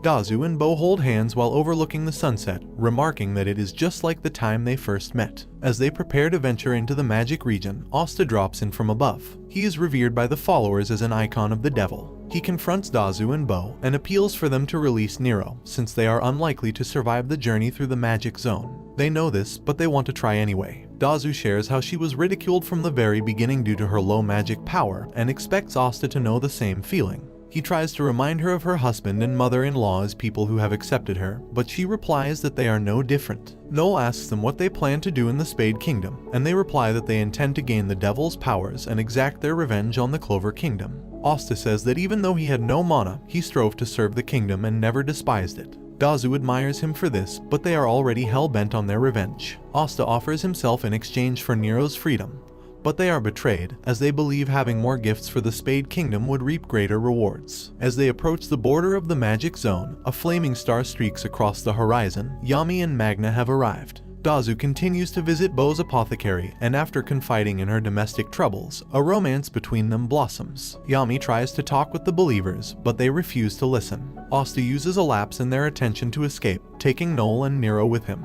Yami frees them, but the believers continue anyway since the 5-leaf grimoire is still in their possession. Nozel, Fugolian, and Cobb arrive to try and reason with the followers, but the crowd desists and they send their magic to Dazu. A giant ice monster appears, which Nozel suspects was attracted by Dazu's catalyst magic, drawing mana from the nearby region. As it begins to cause destruction and havoc, the various magic knights work together to defend the civilians, while the captains make snow cones out of the beast. The devil believers and their followers are in awe of their power, and they despair of any chance of making it out alive. But they explain that they are not here to arrest them, but to talk. Cobb opens a portal, which Vengeance and Damnatio walk through. They try to ask for time to respond to their cries for help, but they distrust his words since the magic knights are made up of nobles. Yami speaks up and shows that his squad is made up nearly entirely of misfits. He himself is a foreigner, so he understands what they are feeling. The captain asks for time for them to bring aid, which pacifies the followers. But the devil believers are another story, and Damnatio prepares to execute his judgment. For their crimes, they are exiled from the Clover Kingdom. They refuse Cobb's portal and insist on walking to Spade Kingdom on their own. Dazu returns Asta's grimoire, and he promises to change the Clover Kingdom's ways once he becomes the Wizard King. She smiles and wishes she could have been more like him. As the believers begin venturing into the magic zone, Dazu recalls the deaths of her husband and mother-in-law, and how she purposefully left them to die. At any cost, they want to reach the Spade Kingdom and attain for themselves the powers of a devil. Nero remembers that centuries ago, Lumiere was hard at work creating a device that could end discrimination due to differences in magic power. She laments that even after 500 years, recent events have shown that little has changed. The Black Bulls report to Julius about their run-in with the devil believers. After hearing their report, Marx connects them to Loropchika, who says preparations for their training with their spirit guardians have been completed. But before she can finish, she suddenly collapses. Yami takes Asta and Finral with him to rush to her aid, while Julius asks Nero to remain. But when they enter the Queen's palace, they are dismayed to learn that Loropchika collapsed because of a stomachache, not a curse. Yami feels stupid for worrying and forces Finral to make another portal for him to go home.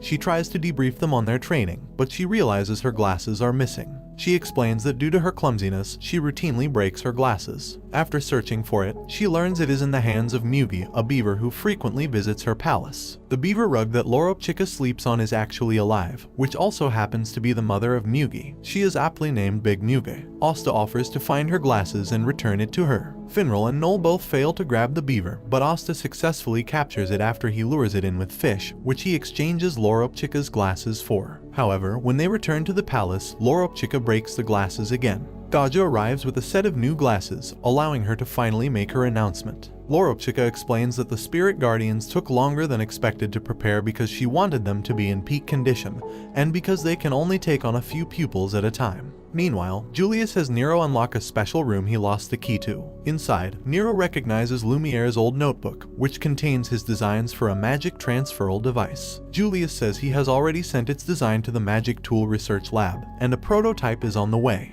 This comforts Nero, who remarks that someone is alive to carry on Lumiere's will. Gray wants to overcome her intense shyness, so she turns to Noel for help. But Gray's shyness is worse than she possibly imagined because she can't even look her in the eye. Gordon tries to help by having her practice in front of his handmade dolls, which works at first as she imitates Asta's demeanor, but even this proves too much for her. Gray instead goes to Gauche, who agrees to help only if Gray transforms into Marie, and says lines like "I love you, big brother." Ghost traps her inside a mirror cage full of his faces, which fails to work. Instead, he hypnotizes her to have a turtle's demeanor, unfazed by the people around her. Gray is miraculously able to look at Ghost in the eye and walk through town like normal. Ghosh has Gray make good on her promise, but she reverts to her old self when he gets too close. He asks why she can't just transform since it doesn't make her shy, but she says that is not her true self. Ghosh says that is ridiculous. No matter what, she is always Gray. Meanwhile, Charlotte and the Blue Roses have a break after a strenuous training session. They take this opportunity to ask Charlotte if she's been on any dates lately with Yami, which she says she hasn't. Pulley says that this current feeling of impending doom is the perfect time for romantic advances. Charlotte refuses to entertain such thoughts any longer and goes right back to training.